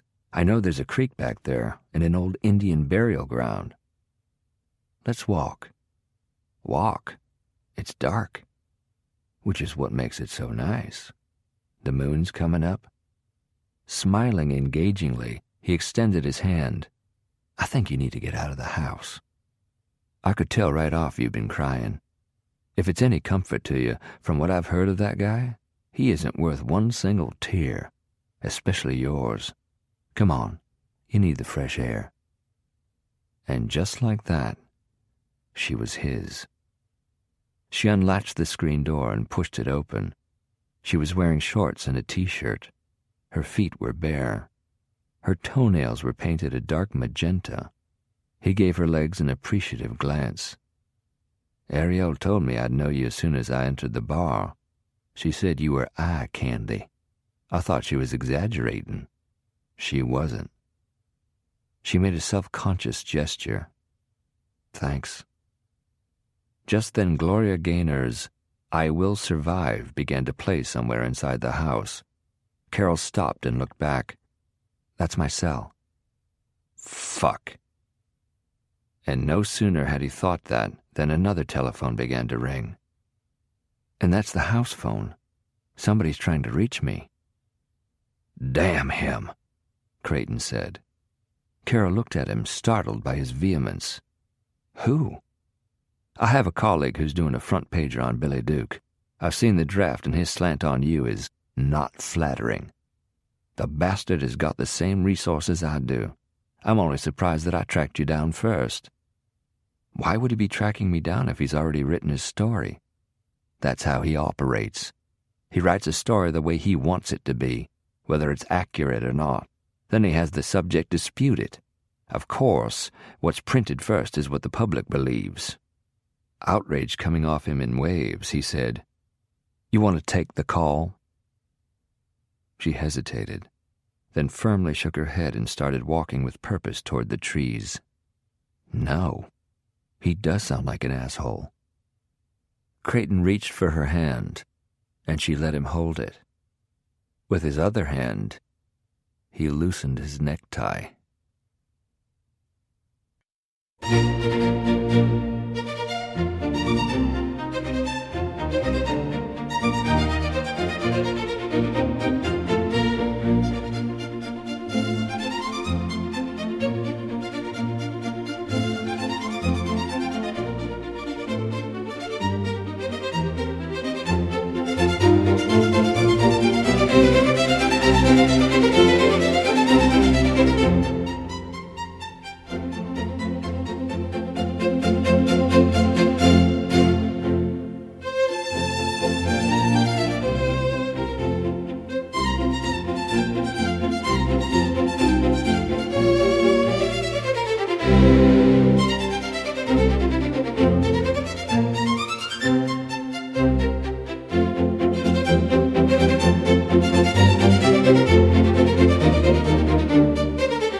Detective Kimball?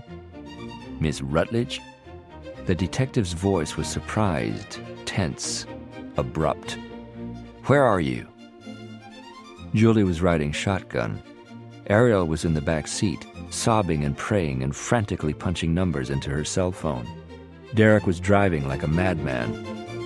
"Listen to me, please, Detective," Julie said. "There's a young woman in danger." "We have a warrant for your arrest, Miss Rutledge." "And Derek and I have Ariel Williams." "Ariel?" "We're on our way to Athens to see her roommate." "Carol Mahoney," the detective said. "Creighton Wheeler's going to kill her if we don't stop him." "What are you talking about, Miss Rutledge? What does Creighton Wheeler have to do with Ariel Williams' roommate? How did you locate her and what?" "All that can wait." Derek, who'd been listening on the speaker, broke in. "This young woman's life is at risk. Call the Athens PD, the Clark County SO, get somebody over to..."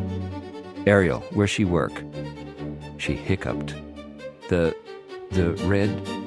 Red Dog," he said. "Red Dog," she affirmed. "The Red Dog," he said loudly enough for Roberta Kimball to hear. "It's a sports bar. Every cop in the vicinity will know it. Get a squad car over there. She needs police protection. Tell the officers to stay with her." Why would Wheeler want to kill Carol Mahoney? Kimball asked. On the outside chance she can put him and the late Billy Duke together, Julie said. Are you going to get somebody over to that bar or not? I'm not, Kimball said. Not till I know there's cause. We told you the cause, Julie said. Would you at least see if you can locate Creighton Wheeler? For what purpose? Ask him where he left the body. What body? Of the girl he killed while you two were jacking around.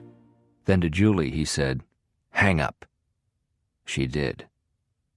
Let them chew on that for a while. See what they do. I can't get her on her cell phone, and she doesn't answer at the house either, Ariel said from the back seat. Did you mean what you said about her body? She said tremulously. No, Ariel, that was only to shock the police into taking action. But he cut his eyes to Julie, who knew he shared her fear for Carol Mahoney's safety. Detective Kimball clicked her phone closed, ending a call. Sharon Wheeler says Creighton had lunch with them, then left. Neither she nor his father had talked to him since. Impression? The call made her uneasy, Kimball said. They were informed of the new will today. She started crying, then said they dreaded telling Creighton about Paul's treachery. That's a quote. Creighton doesn't know yet?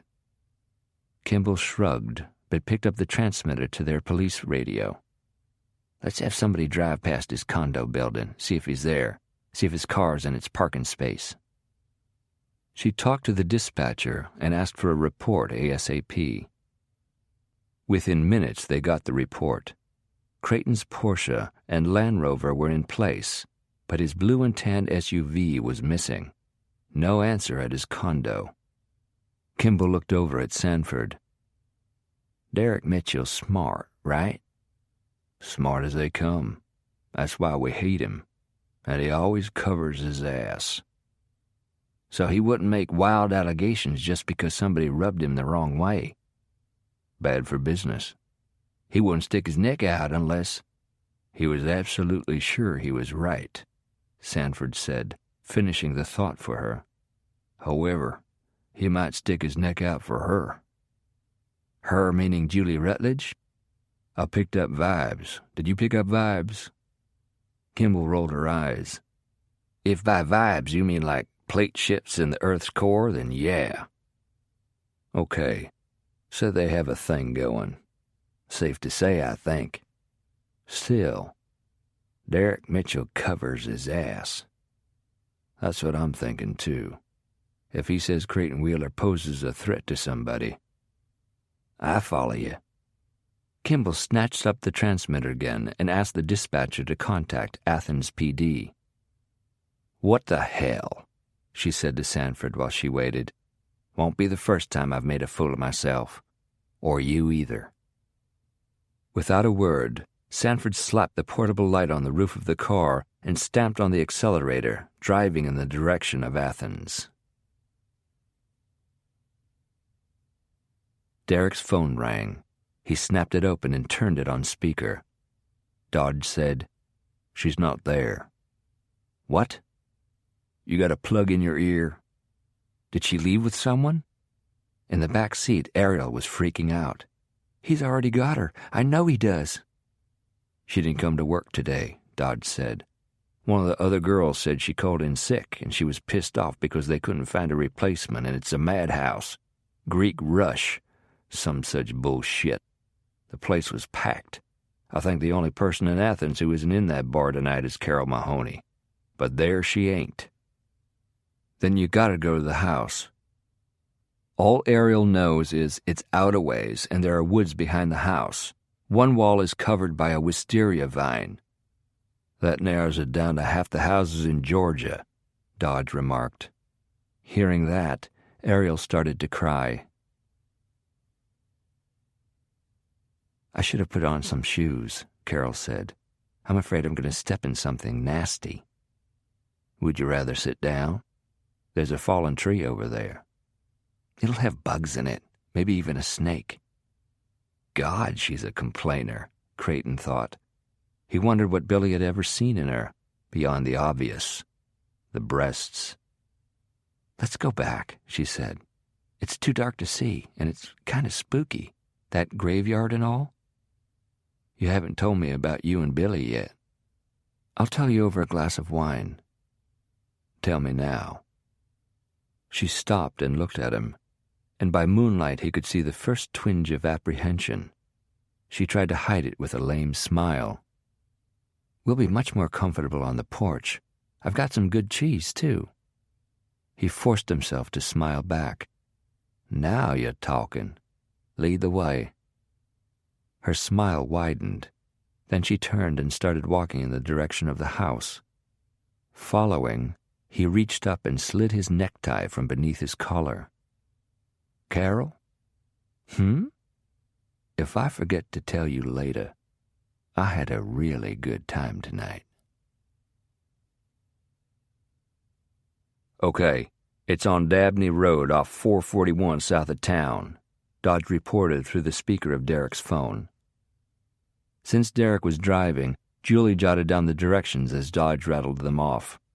"Don't wait for us," Derek told him. "We're on the loop now, only 2 minutes from the turnoff." "Already on my way." Julie jumped when her phone rang in her hand. She answered. "Yes?" "Julie." Julie, not Miss Rutledge. That was a switch from the last time she talked to Roberta Kimball. "Yes?" "Detective Sanford and I have been in touch with the Athens police.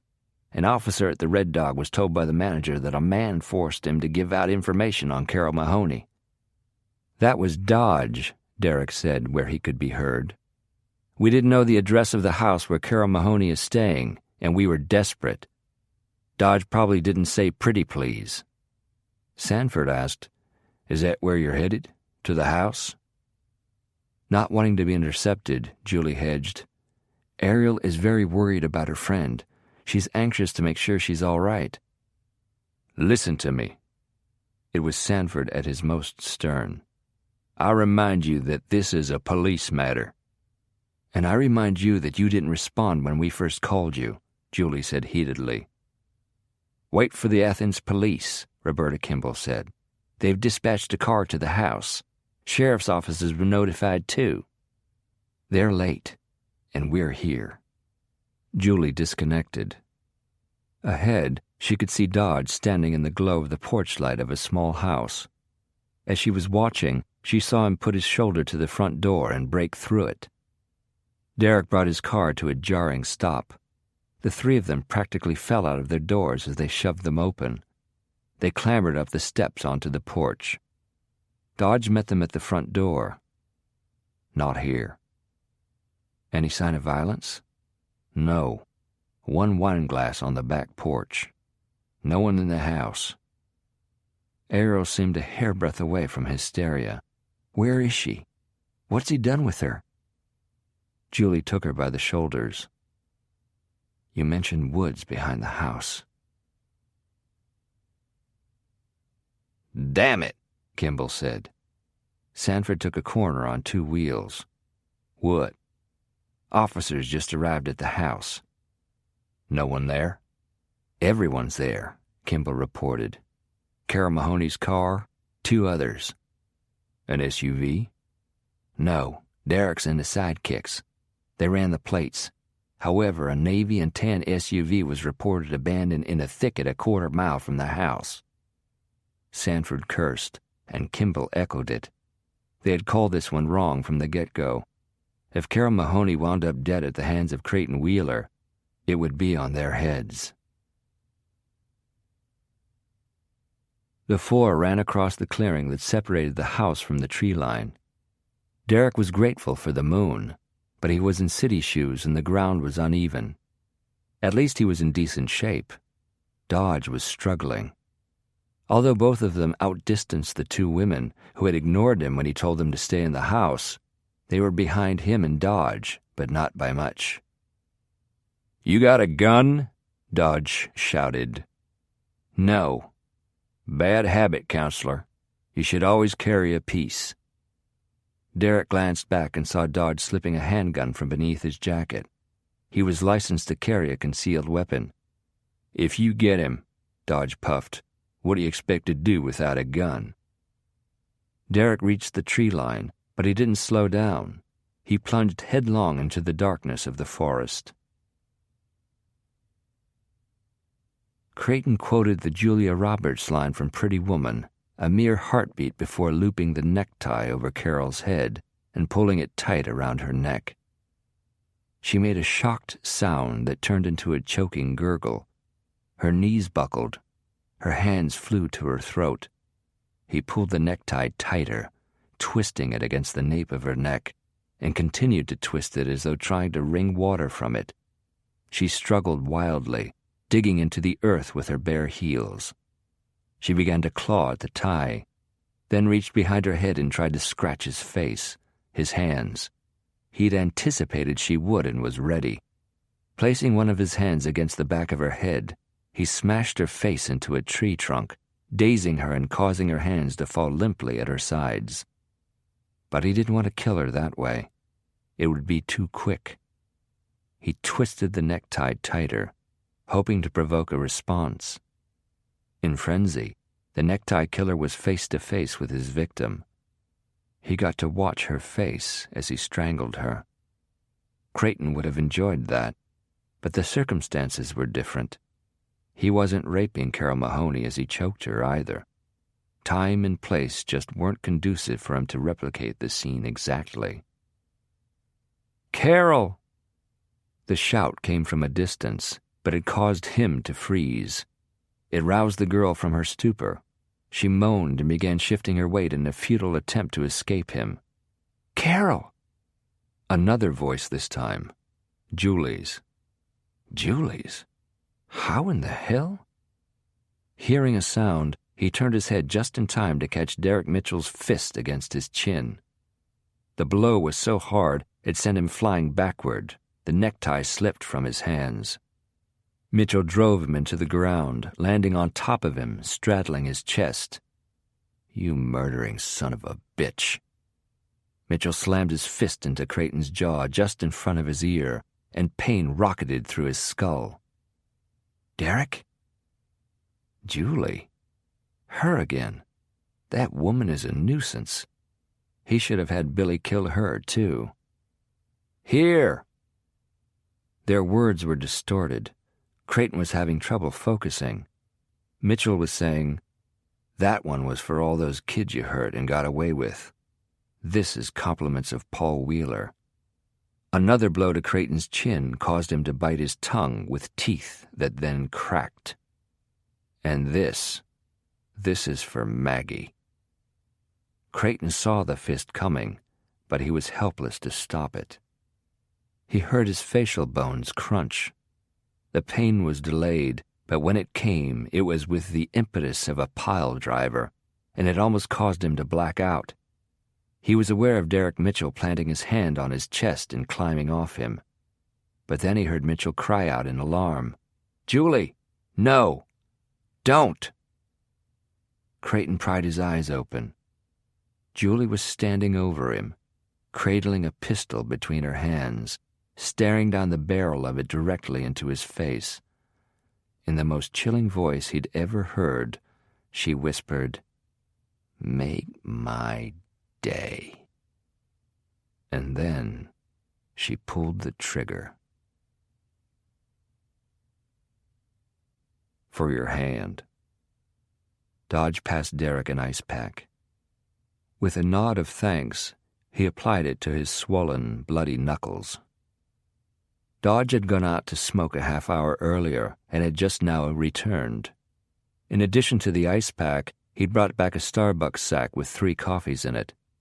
He passed one each to Julie and Derek and kept the third for himself. They were in the ER waiting room of Athens Regional Hospital, where Creighton and Carol had been transported in separate ambulances. Uniformed police officers and sheriff's deputies were milling around trying to look official, drinking vending machine coffee and getting in the way of the medical personnel. Their plainclothes colleagues were in a huddled conference with Sanford and Kimball.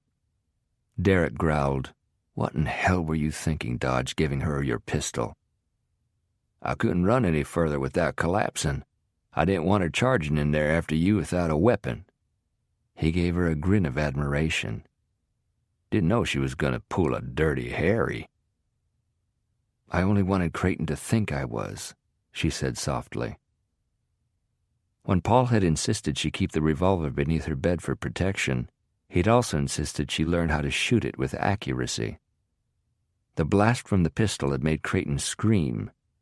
She'd fired the bullet into the ground near enough to his head for him to feel the impact, near enough for him to know what Paul Wheeler's last instant of life had been like. From what I saw of Wheeler when they put him in the ambulance, his cheekbone was caved in, Dodge said. He's in surgery now. He won't be as pretty from here on, the investigator snorted. And I bet they had to change his underwear. He looked around. Where's Ariel? With Carol, Julie told him. The doctors have examined her.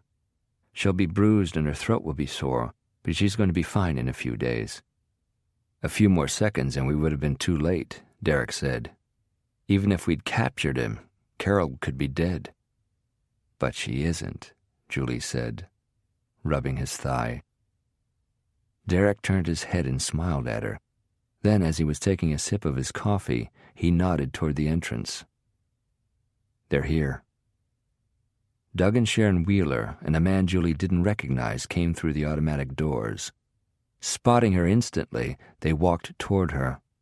Doug looked resolute. Sharon appeared shattered, barely holding on to her composure. Julie had never seen her with a hair out of place.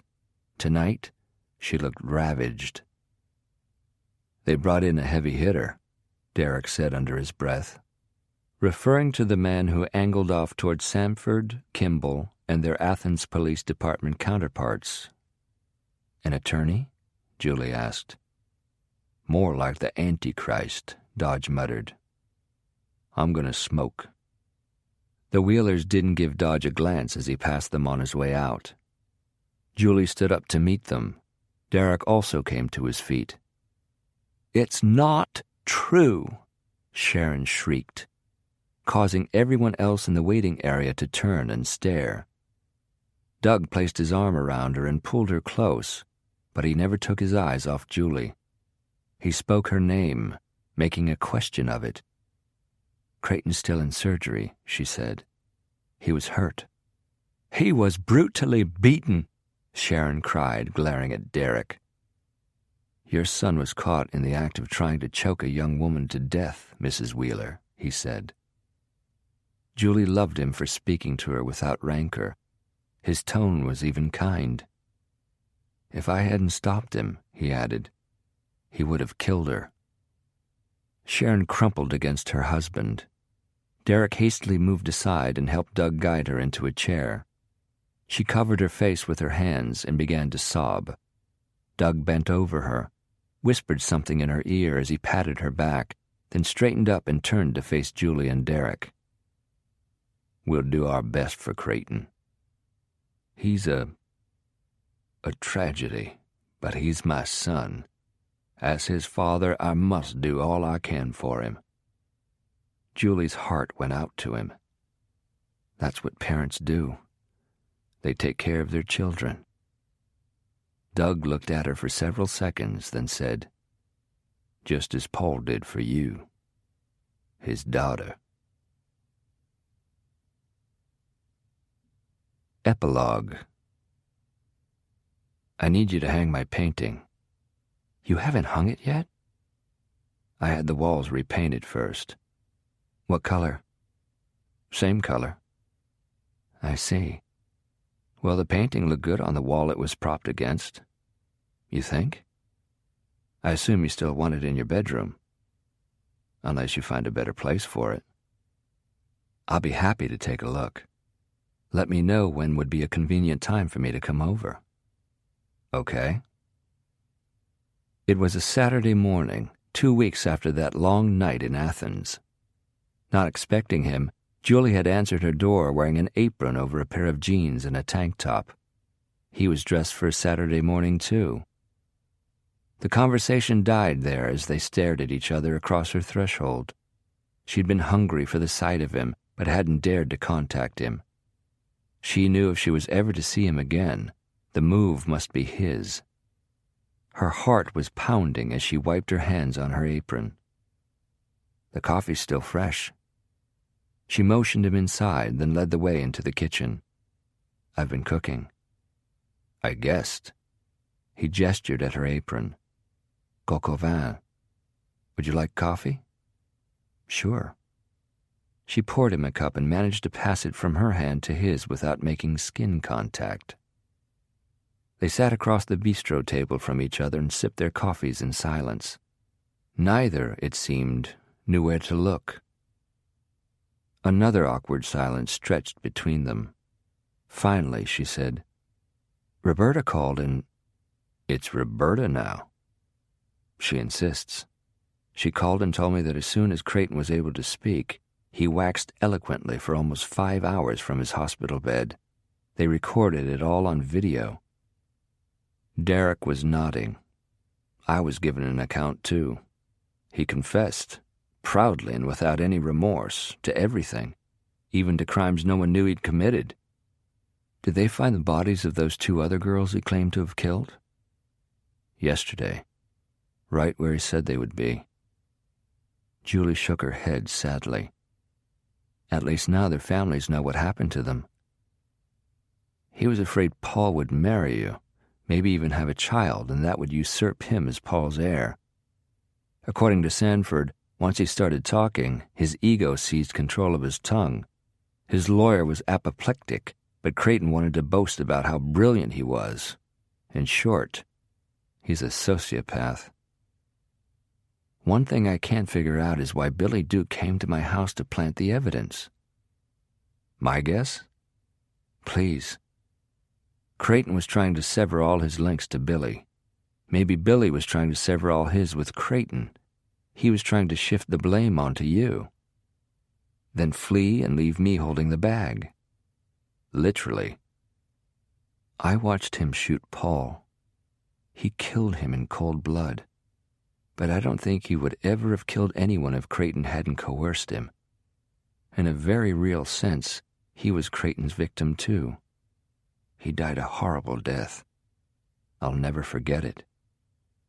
There's a lot we'll never forget. Their gazes held for several seconds. She was the first to look away. She took a deep breath. I think you're past due an explanation.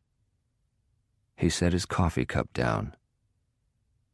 Paul Wheeler was your father, not your lover. She raised her shoulders in a small shrug. Following her high school graduation, my mother went to spend the summer at the beach with distant cousins. She met Paul at a dance. They were 17. The climate was sultry. Moonlight on the shore, strawberry wine, you get the picture. I happened. Wheeler didn't know? He knew. Mother contacted him and informed him that she was pregnant. My dad, the man who raised me, had been in love with her for years, waiting for her to reach a suitable age so he could marry her. She told him, too. He still wanted to marry her, and she truly loved him. Seeing their relationship for what it was, Paul relinquished parental rights, knowing it would be in my best interest for him to do so. He was about to enter university. He was unmarried. My dad wanted to marry my mother and claim me as his, so Paul gracefully withdrew from my life. He offered his financial support, but my mother and dad respectfully refused it. He honored their wishes, but he made Mother swear that if she or I ever needed anything at any time, she would send for him. She never did, until I got into trouble in Paris. The timer on the stove dinged. She got up, pulled on oven mitts, and removed the cast-iron Dutch oven. She returned to her chair and pulled off the mitts. Mother was sick and unable to help me out of that mess, so she summoned Paul. Derek regarded her thoughtfully. What did you think when this American millionaire showed up and introduced himself as your father? She gave a weak smile. Even though his news shook the foundation of my life, I could find no cause to hate him. He said that, although he hadn't been in my life, I had never been far from his mind. He wanted to make up for lost time. Not only did he want to help me out of this crisis situation, but he wanted to get to know me, develop the relationship we'd been denied. But he didn't claim you as his daughter. I wouldn't let him. Why? Out of respect for my dad, first of all, and out of respect for Paul's wife, Mary, whom he had loved with all his heart. I didn't want him acknowledging me when Mary hadn't been able to bear him any children. Did he tell her about you? Yes. They'd kept no secrets from each other. He said that from time to time she would urge him to contact me, to invite me into their lives, but for all the reasons I've told you, he didn't. Maybe if she had still been alive when he came to Paris, maybe if Mother had lived, we'd have made different decisions about his claiming me publicly. But as things were, I thought it was better that he and I left the nature of our relationship unspecified, let people conclude what they would. You know what they concluded. In return for the scorn of people I didn't care about, I had 2 years with someone I cared about very much. He loved me, and I loved him. Even Doug didn't know about you. Not until Paul's attorney told him in regards to the will. I'm glad he knows now. Derek fiddled with the handle of his coffee cup, but didn't pick it up. At last he said, "You could have told me, Julie." She reached across the table and covered his hand. I almost did that night we were parked outside the hotel and you kissed me. You said, "Don't do this to me." Because it was torture. I hadn't sought a romantic relationship in all that time with Paul. He encouraged me to date. He wanted to see me happy with someone who loved me. I think he would have enjoyed having grandchildren, she added with a sad smile. I shunned your kisses because, even though I wanted you, I knew you were thinking that I was a fortune seeker ready to take up with the next man, straight from Paul's bed and into yours. I wasn't thinking anything that ugly. But along those lines? He shrugged guiltily. Whatever I thought, it didn't keep me from wanting you. But am I glad you were Paul's daughter rather than his lover? Yes, definitely. I'm glad you're glad. She hesitated, then said, "Where have you been?" Since I stormed out of the ER? Thinking. About us? About how I and my ego felt about being made a fool of. I didn't keep my secret to make you look foolish, Derek. I was protecting Paul, my mother, my dad, Mary Wheeler, all of them from scandal. Yeah, that's one of the conclusions I and my ego reached. That and what others? That you were Paul Wheeler's daughter and heir when we met, and that had I known that, when I touched you for the first time, it wouldn't have made one bit of difference. It wouldn't? He shook his head. You would have still? Oh, yeah. Nothing would have stopped me from following you into that lavatory. He stood up and came around the table. Pulling her out of her chair, he placed his arms loosely around her waist. The final thing I concluded was that I really would be a damn fool if I denied myself years of happiness because of a little pride. Years? Starting today. Starting right now. He touched her lips softly with his, then they fell on each other, kissing hungrily. When at last he raised his head, he said, "That's all I needed to know. We'll work out the details later." He bent to kiss her again, but she angled her head back. One thing. He nuzzled her neck as he untied her apron strings and slipped his hands beneath her tank top. Make it short. When our children ask how we met, he chuckled. We'll think of something.